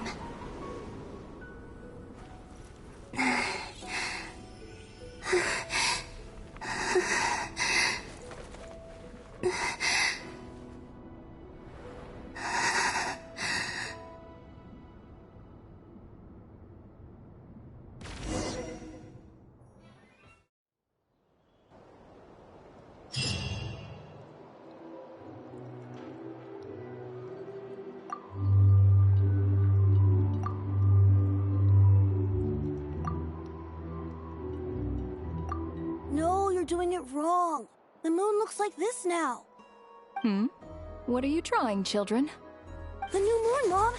It looks different than before, doesn't it? Also... Can I go buy a sugar sculpture today? Please? Just one? All right. I suppose today is a special day after all. Almost like a festival. Extra, extra! Get the latest Nasha Express here! Post-disaster report! Nasha Town reborn beneath a new moon! The voyage begins today! The future looks bright thanks to the League. Want a copy? I knew things would be different, but I didn't think that would include the moon. They say a new moon goddess has been born. A new moon goddess? Who's saying that? The Frost Moon Scions? I guess so. I'm not too clued up on the details. As far as I'm concerned, the moon's still in the sky and it's business as usual. Hey, since we've come all this way, shall we grab ourselves a free meal while we're here? Are you a convert now? Or are you just here for the free lunch? Oh, come on. What does it matter? After everything we've all just been through? That smells good. All right, that's it. I'm hungry. Time to eat. Come on! We gotta get there early, or there won't be any good spots left! Shh, keep it down. This is a residential area. What if people are still sleeping?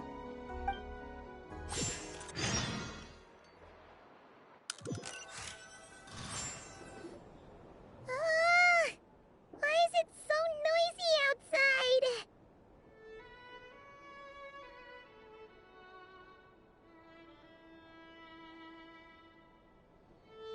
It's okay. Paimon was pretty much awake anyway. It's been so long since we last had a chance to relax, huh? Feels like time is moving slower than usual. What about you? Did you rest well?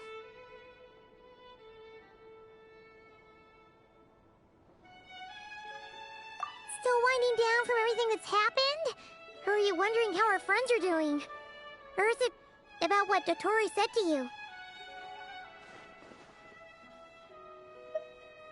Okay, if you say so. But don't push yourself, alright? Let Paimon know if you need to talk. What we just went through was a lot. It's totally normal if you need some time to get back in your groove. Luanatar disappeared after Columbina came back. Apparently, she was part of Columbina's soul or something. Still, Paimon kind of misses Luanatar somehow. But anyway, you did great. So did Paimon. We all worked our butts off to contain this disaster, and in the end, we made it. So, chin up, Traveler. You should be proud of yourself. Hey! poke fun. You should be glad that Paimon's growing as a person. Paimon didn't think you'd mention it. You have no idea how anxious Paimon was. She was worried sick about you. Well, if you really want to show Paimon you're sorry, you're gonna need to make it up to her. You better be ready to splash out on a lavish meal.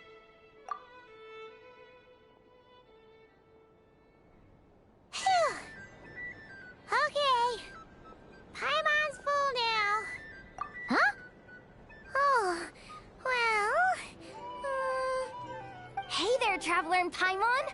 Good morning. Morning, Yehuda. Here for some breakfast? Oh, I've already eaten. Just need some water. I was mostly worried you might forget what day it was today. So, I came over to remind you. Careful there, Paimon. Too much food will make you drowsy. Don't let anyone catch you hiding at the back and nodding off during the League meeting. You should probably be saying that to Aino. She's the baby of the group, if anyone. True. You know, I'm surprised that all these competing groups are actually coming together to try to solve things together. Definitely a first for Nod-Krai. Well, nothing like a region-wide calamity to bring people together. After that, surely even the most self-interested people have to realize that going it alone isn't worth the risk, right? Try telling Boss Neff that. She's not exactly convinced that people are gonna get with the program. Really? But if she's so pessimistic about it, why'd she agree to be the Curatorium's representative in the League? Probably 'cause even though Unity sounds like a pretty far-fetched idea, the benefits it would bring make it worth a shot. I think things will work out, though. I swear, Nod-Krai feels like one big family now with everything that's happened. More than it used to, anyway. Paimon's with you on that one. And it seems like plenty of other people agree, too. Just listen to the bustling streets. All right. Everyone's been rebuilding these last 2 weeks, and the evacuees have been coming back in droves. Life's slowly returning back to normal. Which means my workload's probably gonna shoot back up. Were you about to head out? There's still some time before the ceremony begins, you know. Yeah, we were gonna take a stroll around the square and say hi to some friends first. Sounds good. See you later then.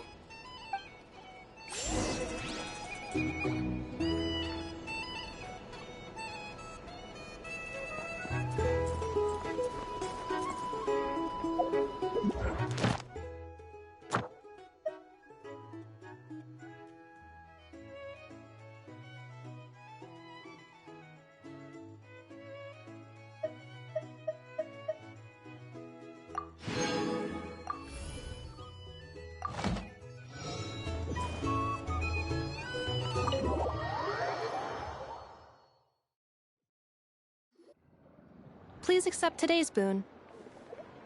Have a nice day. Are Paimon's eyes deceiving her? Or is that Inefa handing out food for the Frostmoon Scions? Hello there.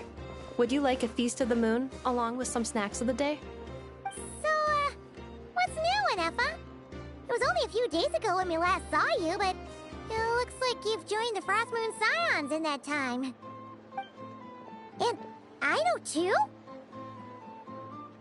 What are you talking about, Paimon? We're just here to help. Duh.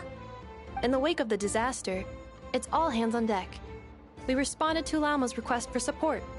At times like these, the smallest good deed can inspire others and help them through the hard days ahead. And we're using eggs and heating tubes to make that a reality.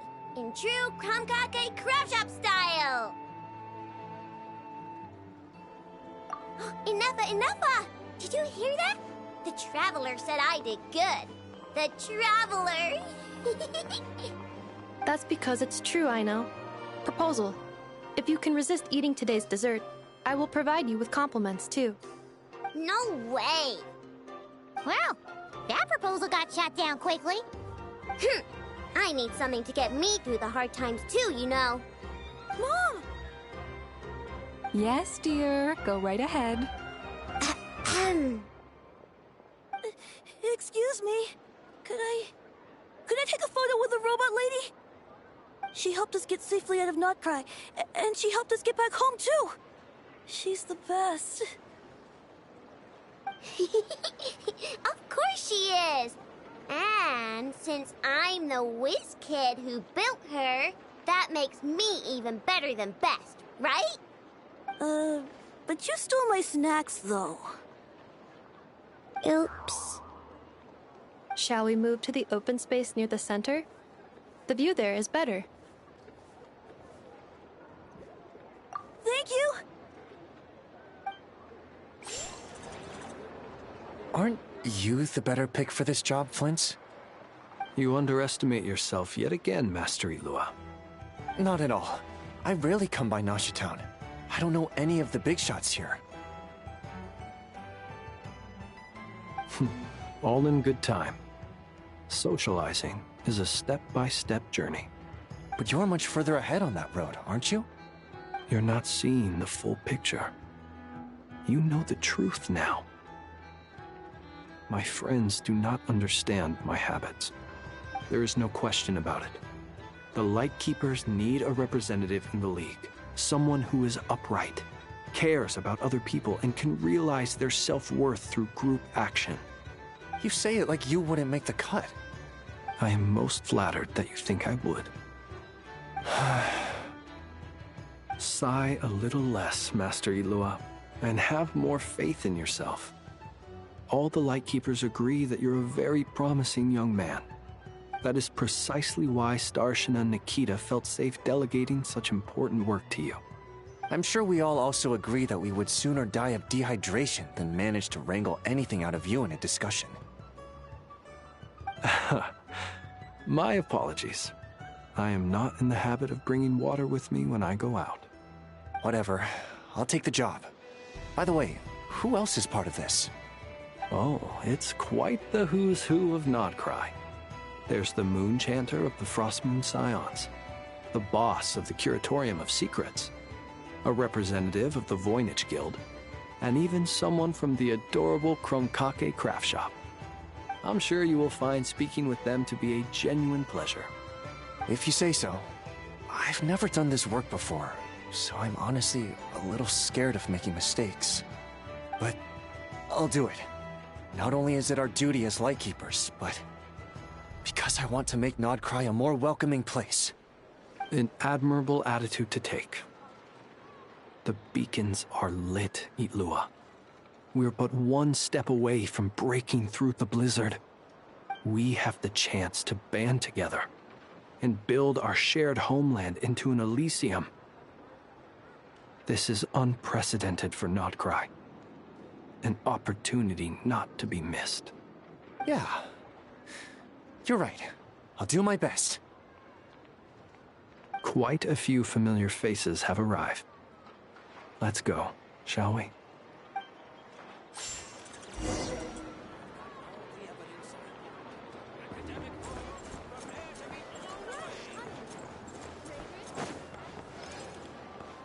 But I was just trying to do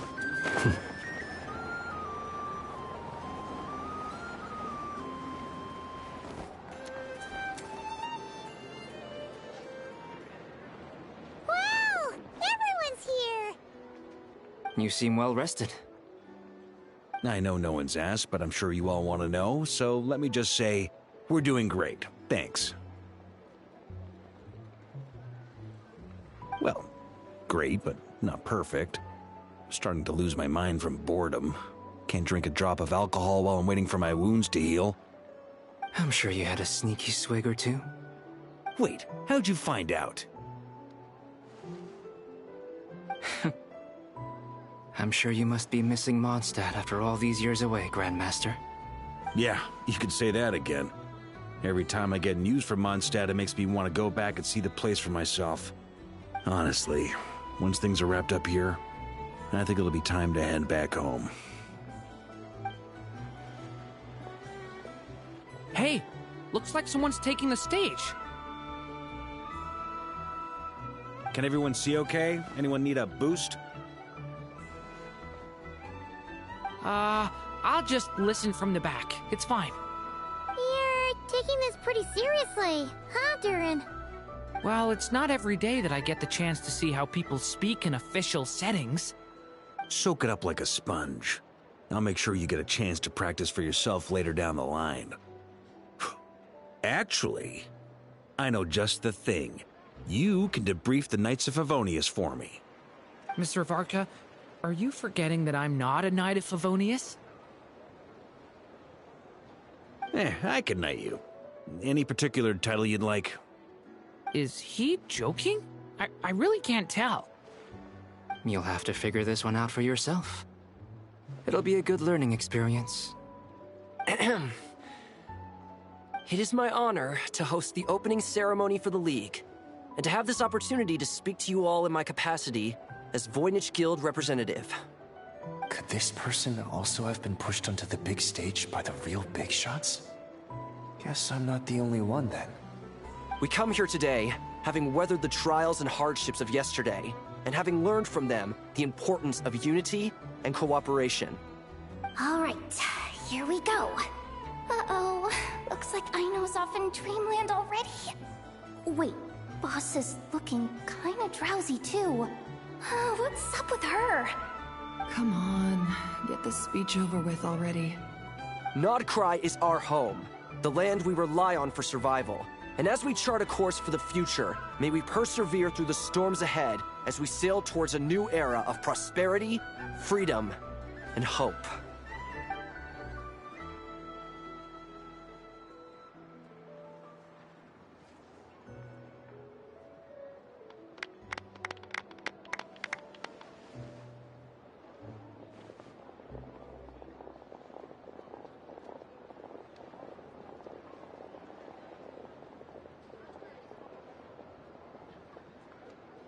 Looks like we'll have more opportunities to travel in the future. I'm sure you'll cope, Lady Moonchanter, given how fleet of foot you are. Unfortunately, I suspect I'll be too busy at the Curatorium to act as your host. We have a busy schedule, not to mention an international network of contacts to manage. It'll be all right. I'll just check your schedule with Yehoda well in advance. And if she's not available, I can simply ask Ashru. You... So giving my employees extra workload isn't enough for you? You're really going to drag my cat into this too? I thought you'd approve. Aren't you forever increasing your employees' workloads? That's a bold statement.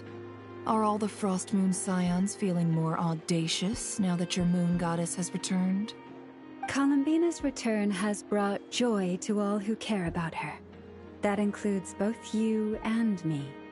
As for the Frostmoon Scions, we are learning how to thrive independently, without relying on the moon goddess.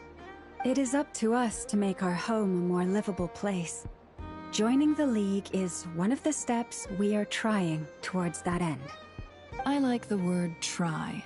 It's nice and non-committal. You can opt out at any time and still say you tried. You don't see a bright future for the Frostmoon Scions? Or did you mean the League? I'm just not as optimistic as you. The Frostmoon Scions should count themselves lucky that they have a leader as stubborn and enterprising as you. But Nod-Krai's a big place, with all kinds of people. Most of them don't enjoy answering to a leader, or even listening to reason. Well, that's where you and your methods come in. Unless the Curatorium of Secrets is only here for appearances. For now, yes. And that won't change until this venture becomes worth my while. What would make it worth your while? Getting out more than I put in. Right now, I'd barely break even. But I'll grant that it's a good start for Nod-Krai. Then maybe it's worth a try. All right, you can stop now. Or do I have to join the Frost Moon Scions before you'll get off my back? You'd be very welcome to join us. Hey, you two! Congrats on all your hard work! What are you chatting about? Nefer was trying to dissuade me from adding to her employees' workload. Also, she's considering joining the Frost Moon Scions. Sorry, what? Your conversations are always the most interesting.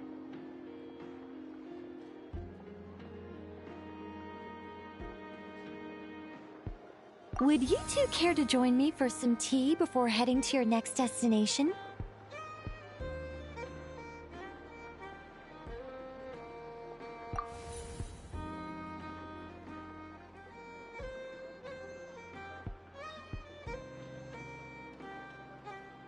Nicole? Wait, where are you? Aren't you gonna show up today? Sadly not. I'm otherwise occupied right now. I'm sorry, Paimon. I can hear how disappointed you are. If it's any consolation, let me say that how things appear on the surface is a far cry from what they are at their core. Perhaps you'll feel better if you focus on the fact you have a special line of communication with the great mage herself. Okay? Has something happened? No, or not yet, anyway. Well, that's not ominous at all. Not for the time being. Just think of this as a general check-in to make sure this communication system is still running smoothly. Besides, it's good to chat once in a while if we want to maintain our friendship. You could have just said so. Haven't got all worked up for nothing. Still, the best friendships are built through face-to-face interaction, you know. It's never gonna stop being weird having tea with you when you're not there and just talking to thin air. All right, fair point. I'll bear that in mind for next time.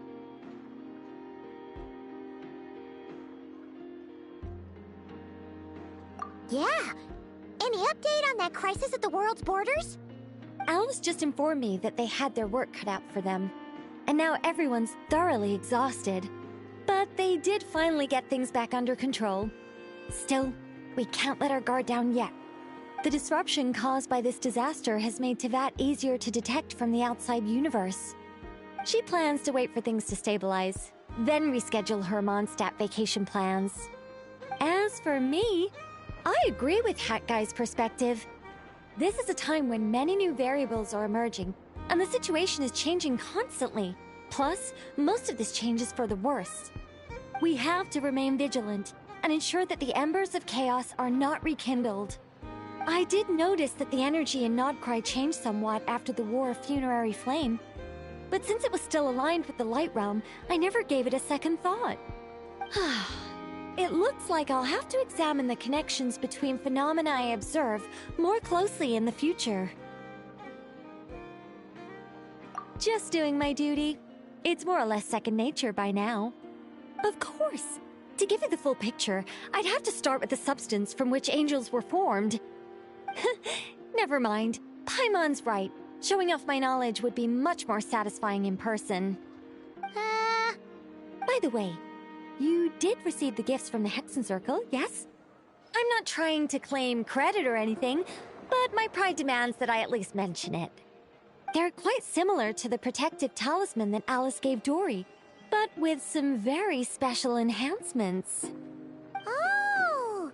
So that's what kept our friends safe when Dory trapped them.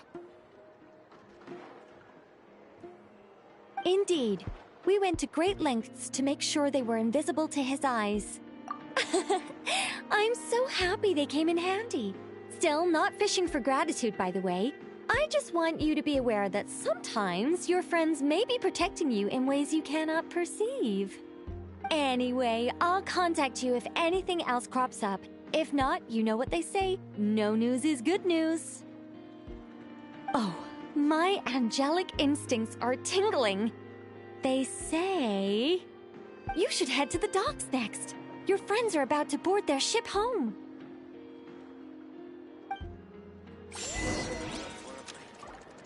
This place looks perfect.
You're here.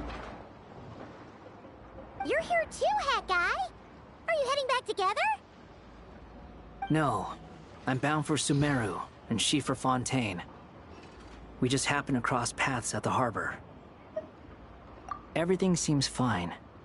Sandrone may have an abominable temper, but she's always been very responsible with important calculations, and things entrusted to her by valued friends. You always speak as if you know us inside out, Mr. Hat Guy. Maybe I'm just a good judge of character. I certainly hope that's all there is to it. Regardless, you have been a significant help in this matter. For that, you have my gratitude. I didn't do anything special. Sandrone's the one who completed a seemingly impossible formula and turned the tide of the entire battle, even giving her life in the process. She's the one we should be thanking. Even we were unaware that Sandrone had hidden the real formula inside Polonia's body. She managed to fool Dottore into thinking the formula was running in her system by installing an identical-looking decoy within her. She probably realized that she didn't have the strength to stop Dottore. But this way, she could at least get him to lower his guard. Huh. She always worked like that. Always had a backup plan. Well, that's why I'm traveling to Fontaine. She made a request of me long ago, and the time has come to fulfill it. Think of it as her will. She said that should she ever fail in a mission, she'd like me to deliver her core and Polonia's to the Fontaine Research Institute. She also mentioned that she had made arrangements for people there to set her affairs in order. Some of her personal effects, such as her notes, were left to me. I've decided to take them back to the House of the Hearth. For safekeeping, primarily, but also as mementos, I suppose. However, there is one book among them that I'd like to leave in your care. I'll have someone deliver it to your residence at the flagship at a later date. No, I was specifically warned not to tell her. This is her last wish, and I will abide by it. I can only hope so, but none of us here can know for certain. I bade farewell to Columbina earlier today. As promised, she turned the iridescent moon's marrow over to me. She spent a long time with Sandrone's body, saying her goodbyes. Oh, is she alright? Sandrone's passing has left a great wound in all of our hearts. It will take time to heal, but Columbina surprised me. She offered me some words of comfort before I departed. Despite being grief-stricken herself, she showed an awareness of the feelings of others around her. She never used to act like this. Clearly, she has grown. And I suspect that we have you to thank for much of the change we are seeing in her. Huh. After these recent events, the Tsaritsa has revoked the Pale Star Edict. Snezhnaya now realizes that the arrest warrant for Columbina was just a ploy by Dottore, who coveted her powers. I shall return to Nod-Krai to see her as soon as I find the time. I hope that from now on, she too will explore more of the world. Columbina Hyposelenia's journey is only beginning. My ship is here. Traveler, Paimon, we shall meet again. You too, Hat Guy. What are you still bumming around for? Isn't Columbina waiting for you?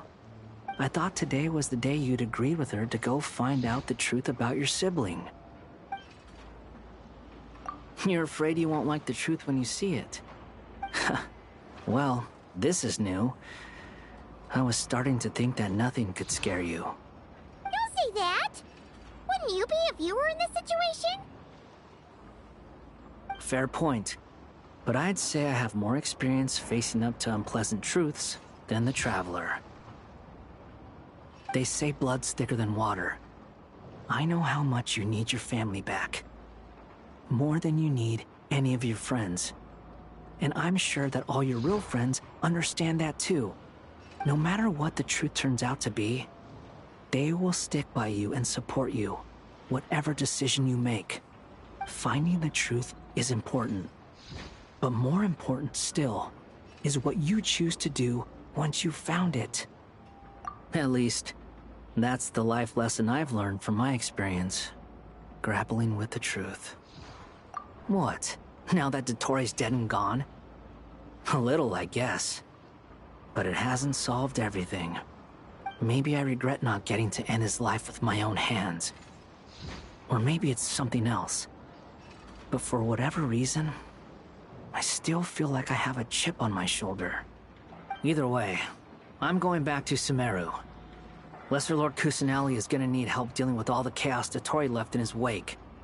Not just from this incident, but everything he did in the past, too. You should continue with your journey, as you've always done. Who knows? Maybe we'll meet again someplace else. So, what should we do now? If you want to explore a bit more to steady those nerves, Paimon's game! After all, when Columbina said she knew where your ship was hidden, Paimon promised to give you two some alone time with the truth. It hasn't been all that long since we were last apart, sure, but with Columbina there, Paimon's sure things will be just dandy. Ain't no biggie. Paimon might be all about that food and fun, but she knows how to do right by people. Paimon's sure you'd prefer to digest the news about your sister in peace. But, no matter what you see, just know you can share it with Paimon. Of course, as long as it's not super private. If you can't make sense of something, let's give it some thought together. And even if we both can't figure it out, Paimon can at least treat you to a nice meal. Glad to hear it. Feel better now? Alrighty. Next up, time to meet with Columbina.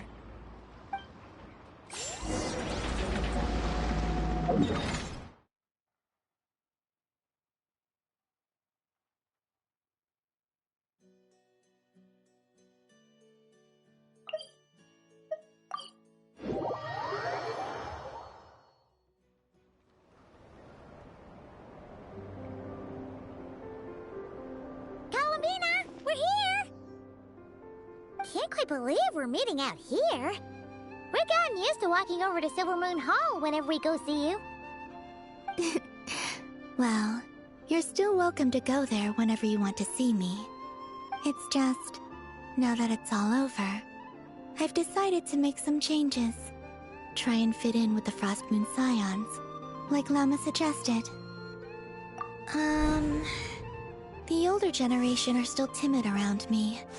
They don't dare get too close, and they bow their heads when I walk by. But things are much better with the children. I see more curiosity in their eyes. Hopefully, by the time the next Moon Prayer Night comes around, I can enjoy the festival with them as myself, without having to pretend that I'm only dressed up as the Moon Goddess. You'll do fine, Columbina. Paimon's sure they'll realize you're super nice once they get to know you better. You really think so? When we first met, you thought I was a little up in the clouds. We were just starting out then, come on! So Lama told you, huh? I'm only teasing. I know that I have you to thank for pulling me back down to solid ground. It feels good to finally stand firm on the earth where I was born. Oh, that's great! Thank you. I'll make sure not to lose it this time. Well then, are you ready? Lumine, what happened to our spaceship back then? Why did you leave? It's time to learn the truth at last. Ready as I'll ever be. Good. Then let me open the way for you.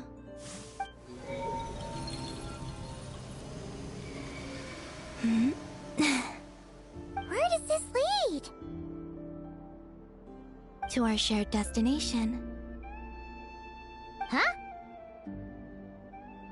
Do you remember me telling you about my missing prologue back when we just met? I said that my story began on the moon. But while I was inside the moon's reflection, I realized that my prologue was really hidden in the future. I just had yet to discover it at that point. The story of the time before I was born was in fact the story of my distant future. It's truly fascinating. But when I obtained the Trilunar Authority and returned to our present reality, I sensed something I hadn't expected. Your prologue. So you mean... Yes, your spaceship. All this time, it has been hidden on the Frost Moon, which lay beyond the sky. The great ruler of the firmament. The heavenly principles.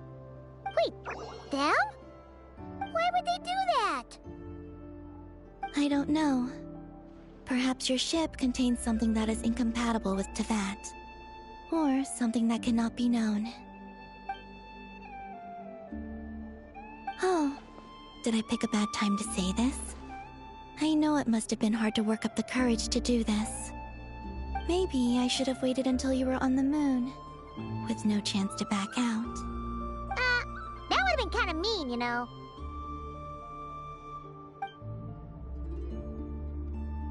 Take me there.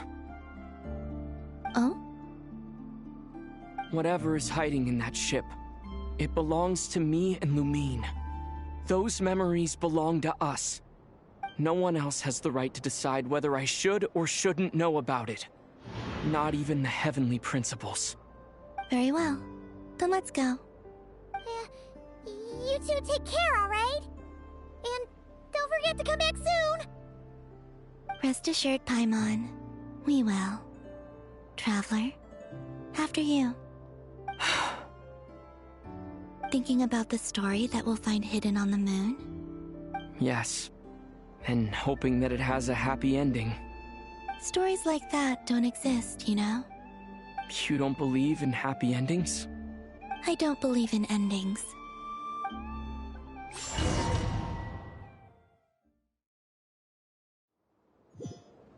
Where am I? This is the pathway I built between Teyvat and the Frost Moon. The moon is very far away from us, so it could be a long journey.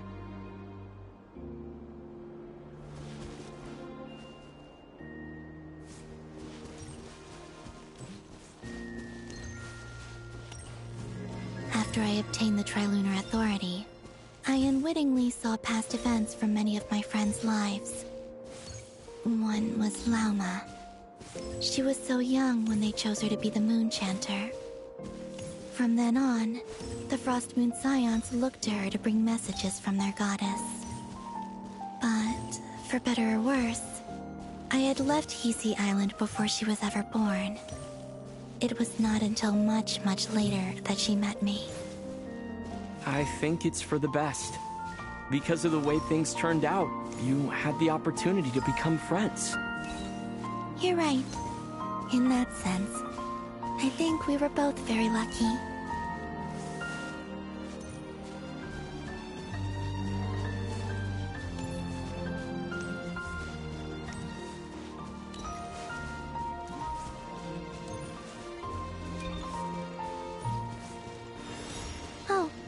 And about that mage, Nicole. I only recently learned that she has lived in Teyvat since the time of the Three Moon Sisters. The Moon Goddesses always had a good relationship with the angels. I suppose our friendship continues that tradition.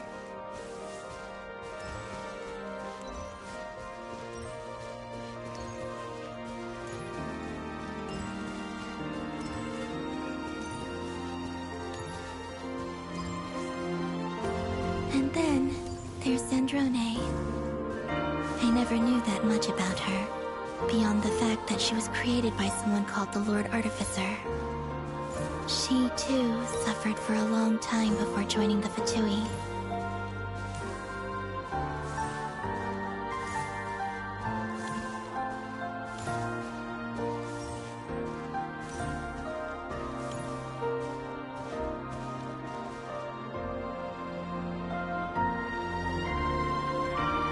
How I wish I could talk to her again, even if only to hear her say nasty things to me.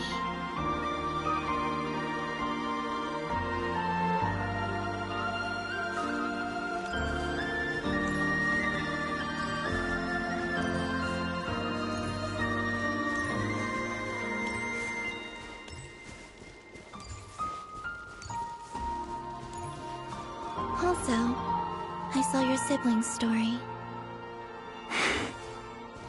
I'm afraid I didn't see much. It seems that she rarely came to the surface, where the moonlight shines. But I did notice that back when you first set out on your journey, she would often appear nearby, gazing at you from afar with a guilty look in her eyes. Lumine. Let us speak no more of the past. I probably shouldn't reveal so much about my friends. It's not my place. Let the moonlight carry us forth. We are very close now.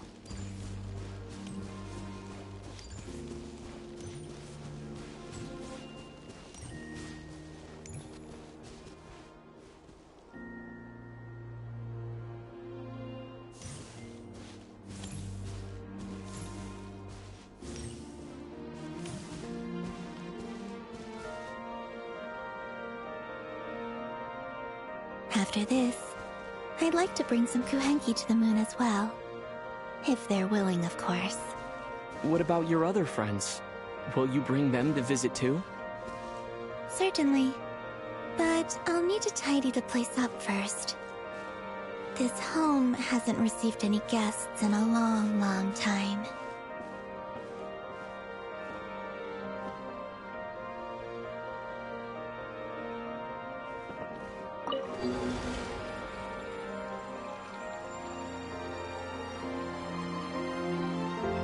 I remember writing something similar with you on Moonbriar Night. I believe it was called... Dodoko's Whirligig. Yes, that was it. You asked me if I was afraid to return to the moon, and I said that I was.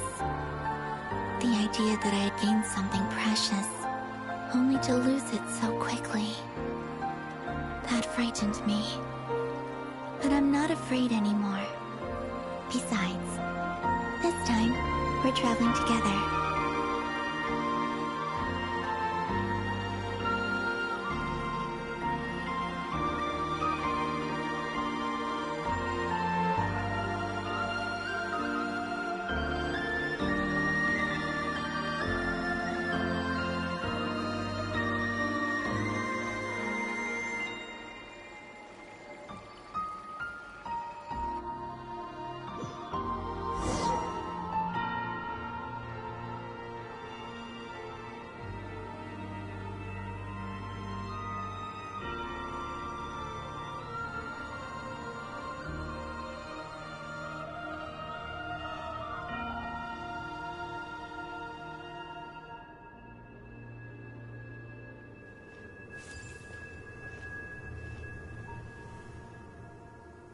We're here.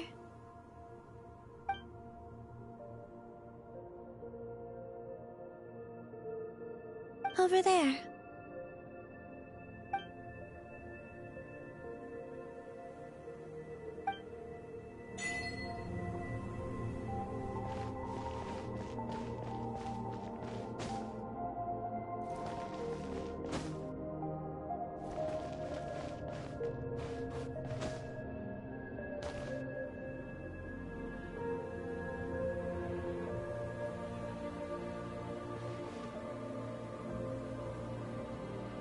Our spaceship. It's huge. I suppose that the moon is the only place one could hide it. It'll be alright. Huh? The way you feel in this moment, I went through it too, on Moon Prayer Night. The door was right in front of me, but I struggled to find the courage to step through. Solitude for me once meant living a life in which even I was absent. Before I met you, that was the only life I knew. But that night, solitude meant throwing away the life I had gained after meeting all of you. Columbina. Go. Retrieve the part of your life that was once lost.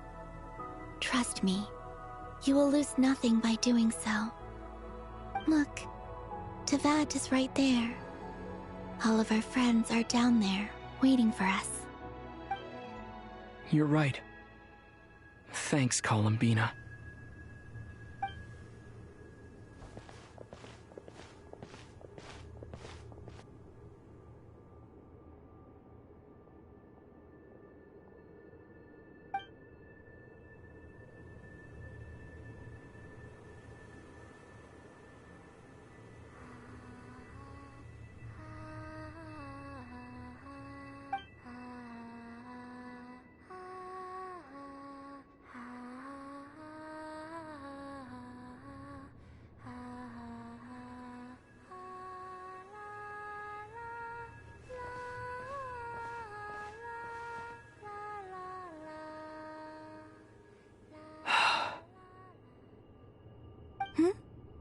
Finished?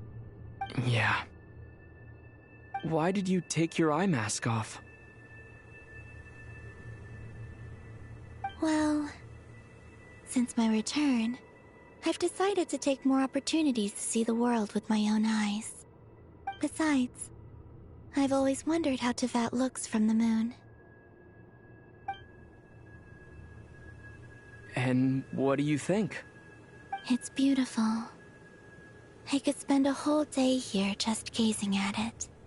What about you? What do you think of the truth you found? I haven't looked at another person's expression in a long time, but I think yours is saying it was neither good nor bad. Keep this up, and it won't be long before you give Nephra a run for her money. Oh, I don't think that's going to happen. I'm much more used to sensing what's going on around me with Kuvaki. I think I'll save my eyes for seeing special moments I really want to remember. I read the spaceship's flight logs. I always assumed that this was my first time in Teyvat. I thought that Lumine and I must have been hibernating in space for centuries on end. But the logs show that our spaceship flew over the skies of Teyvat once before. A long, long time ago. Flew over? So you didn't land? No, the ship barely came to a stop before flying on again. After that, it continued traveling through space for a long time.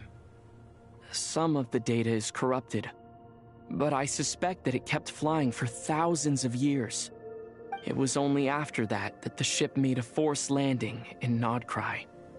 When Lumine found me, she came from outside the ship. Could this mean that she left the ship long before I did? Maybe even during our first pass over Teyvat. Are you alright? Yes, I can feel that the truth is coming together, one small piece at a time. I remember Lumine telling me that when she first arrived in Conria, she could not recall the past. So this might be something that even she doesn't know. Here, I made some space for you. Your mind must be racing, and this seems like the perfect place to relax and clear your head. Oh, wait, there's one more thing. What is it? Wait here a moment.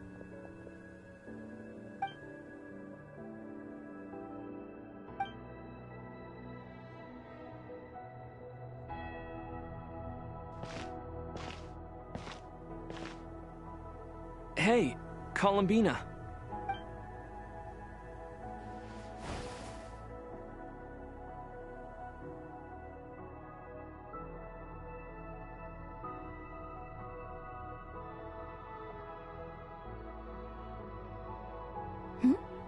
Is that a new outfit?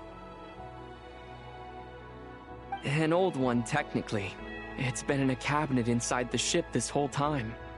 It's a matching pair with Lumine's. She always liked this set more. Huh.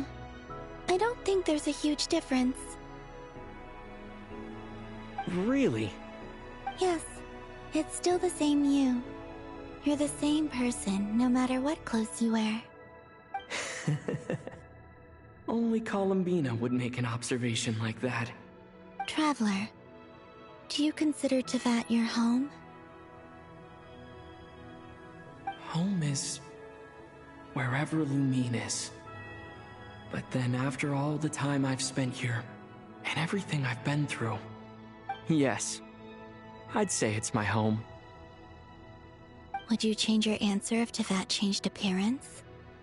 I mean, if the truth about Teyvat turned out to be different than what you thought. I don't know, but I don't think so. The truth is not what matters most to me about Teyvat. When I was first born, I longed for a home. And when you get something before you're mature enough to understand the world, you just take it at face value. I thought that a home was a transaction. You give me what I want, and I'll do the same for you. But you and your friends taught me what a true home should look like. You never asked for anything, yet you gave so generously to me. That's because your friendship matters to us. It was worth it. In the past, I thought that my birth in Nod-Krai must have been a mistake. But after journeying to the distant past where the story began, I realized that it was I who chose Nod-Krai to be my future home. Now, I am glad that I made that choice.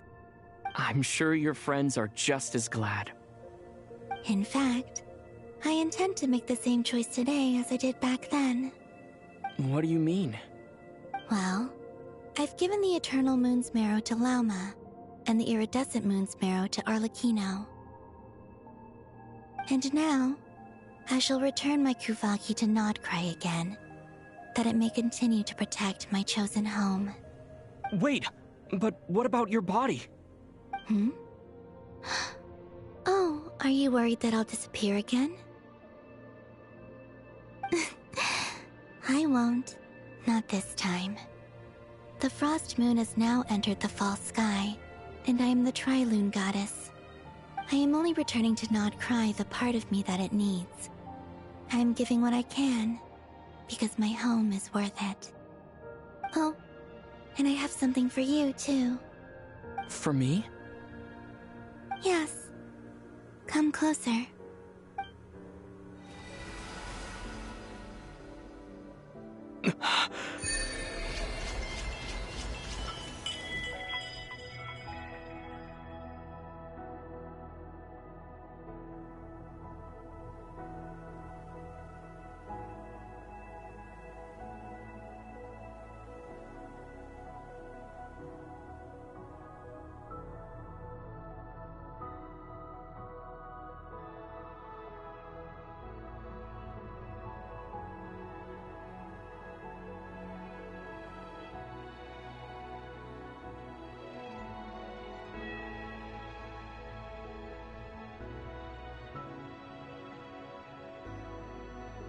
What was that? I lifted some of the restrictions this world placed on you. I trust this will help in your future adventures. My power. It feels like it's grown. I can use the elements more freely now. Thank you. This will be a great help. You're welcome. I see you as family, and after everything you've done for me, In fact, no. It's not because I owe you. It's because you're worth it. Here, this flower is for you.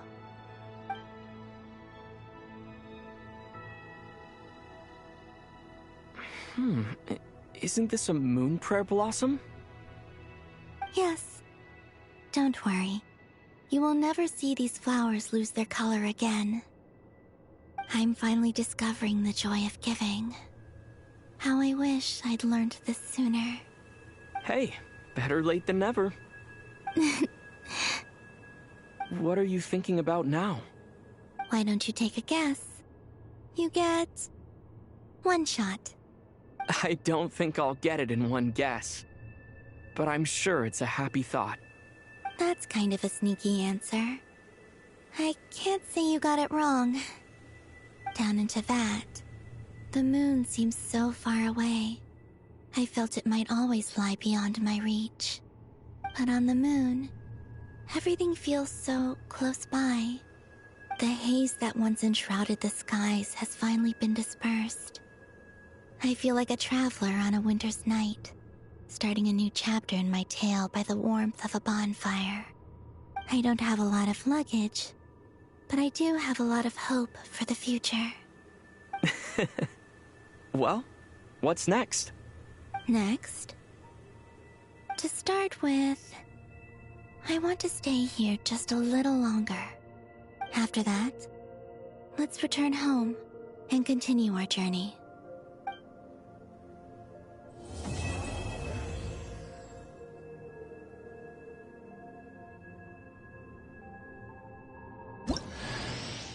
These clothes bring back so many memories.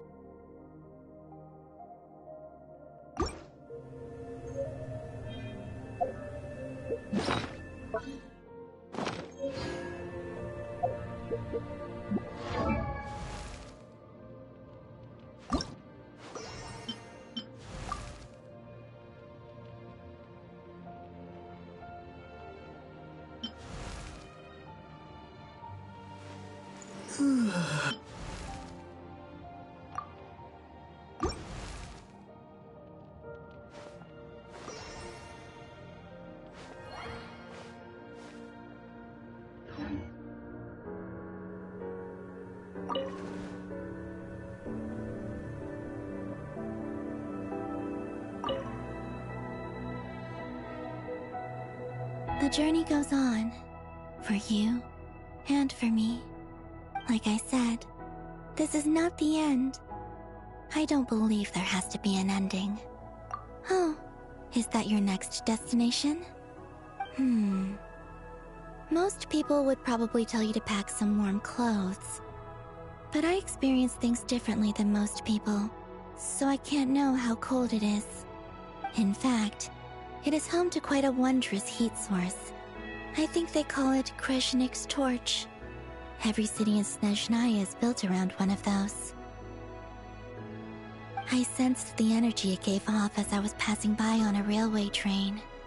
It felt grand and distant.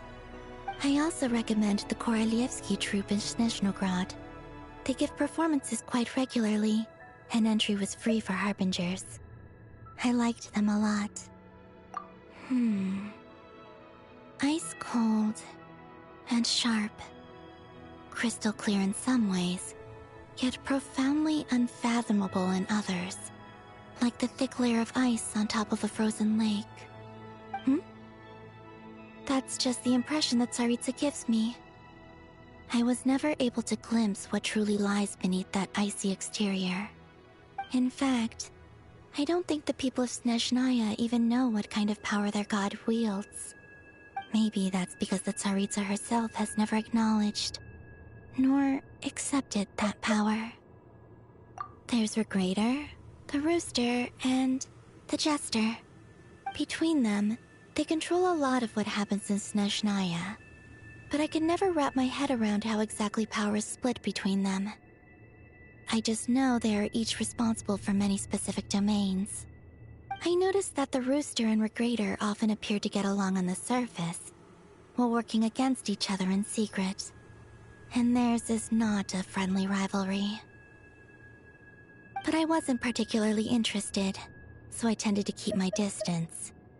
Now that I think about it, the term Mistelton often seemed to come up in connection with Project Stuja.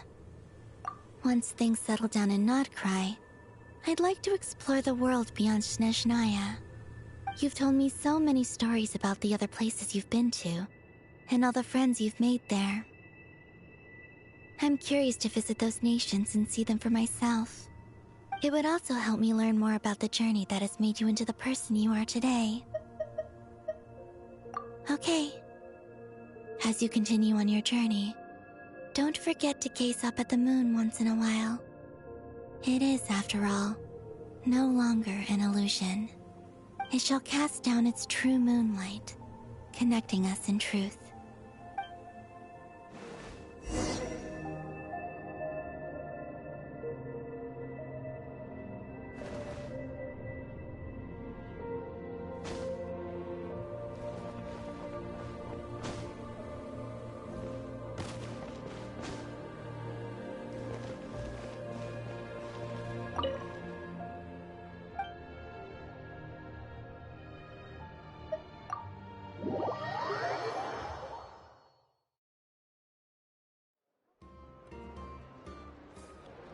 To Jean, acting Grand Master of the Knights of Favonius.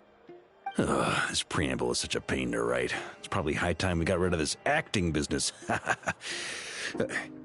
I trust that Dern has updated you all on recent events. Hope we didn't worry you too much. The good news is, we managed to come together and put a stop to the Doctor's evil schemes. With that, I think it's safe to say that Nod-Krai is finally out of the woods. As for the Fatui, not counting the Damselette, aka the Moon Goddess, who has left their organization, we found ourselves allied in this instance with both the Knave and Marionette. May she rest in peace. As ever, we find ourselves better off for making friends rather than enemies. But until we can ascertain the Tsaritsa's true intentions, the future remains uncertain. In a short while... Wait... How am I meant to surprise everyone if I tell them in the letter that I'm heading home? Well, that would be a huge waste. Okay, got it. I will begin sending the expeditionary team back home in waves. I'm sure they'll be able to answer any questions you still have. I hope they won't gloss over the details of my many heroic deeds. But if they do, I'm sure it'll be because they're just too exhausted from the long journey. I think of Mondstadt daily. Please give everyone my best regards. P.S. The honorary knight went above and beyond this time. Are there any other honors we can give him? I'll leave it with you. P.P.S. Please be extra nice to Klee for the foreseeable future. I cashed in on the last favor that the Hexen Circle owed us, so we need to earn some more goodwill. If there's any serious problems, feel free to stick me in solitary confinement when I get back. I'll do the time for her. Whew. And that, as they say, is all she wrote. End of an era. And with the moon shining down brighter than ever, I think everyone is going to sleep well tonight.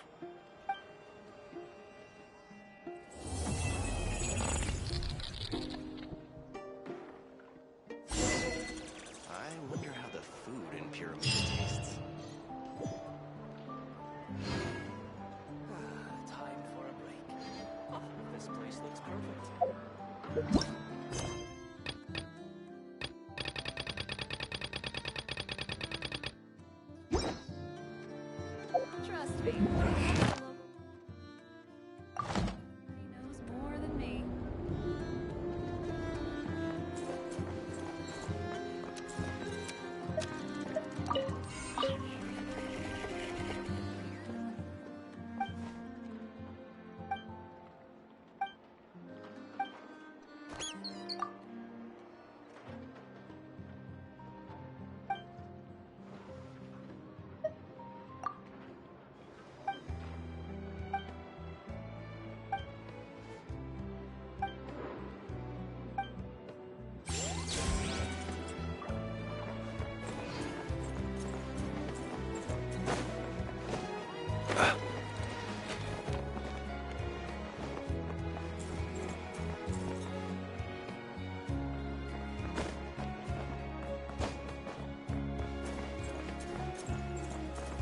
Ad Astra Ab...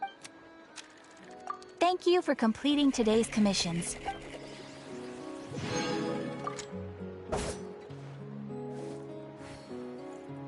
Ad Astra Abyss...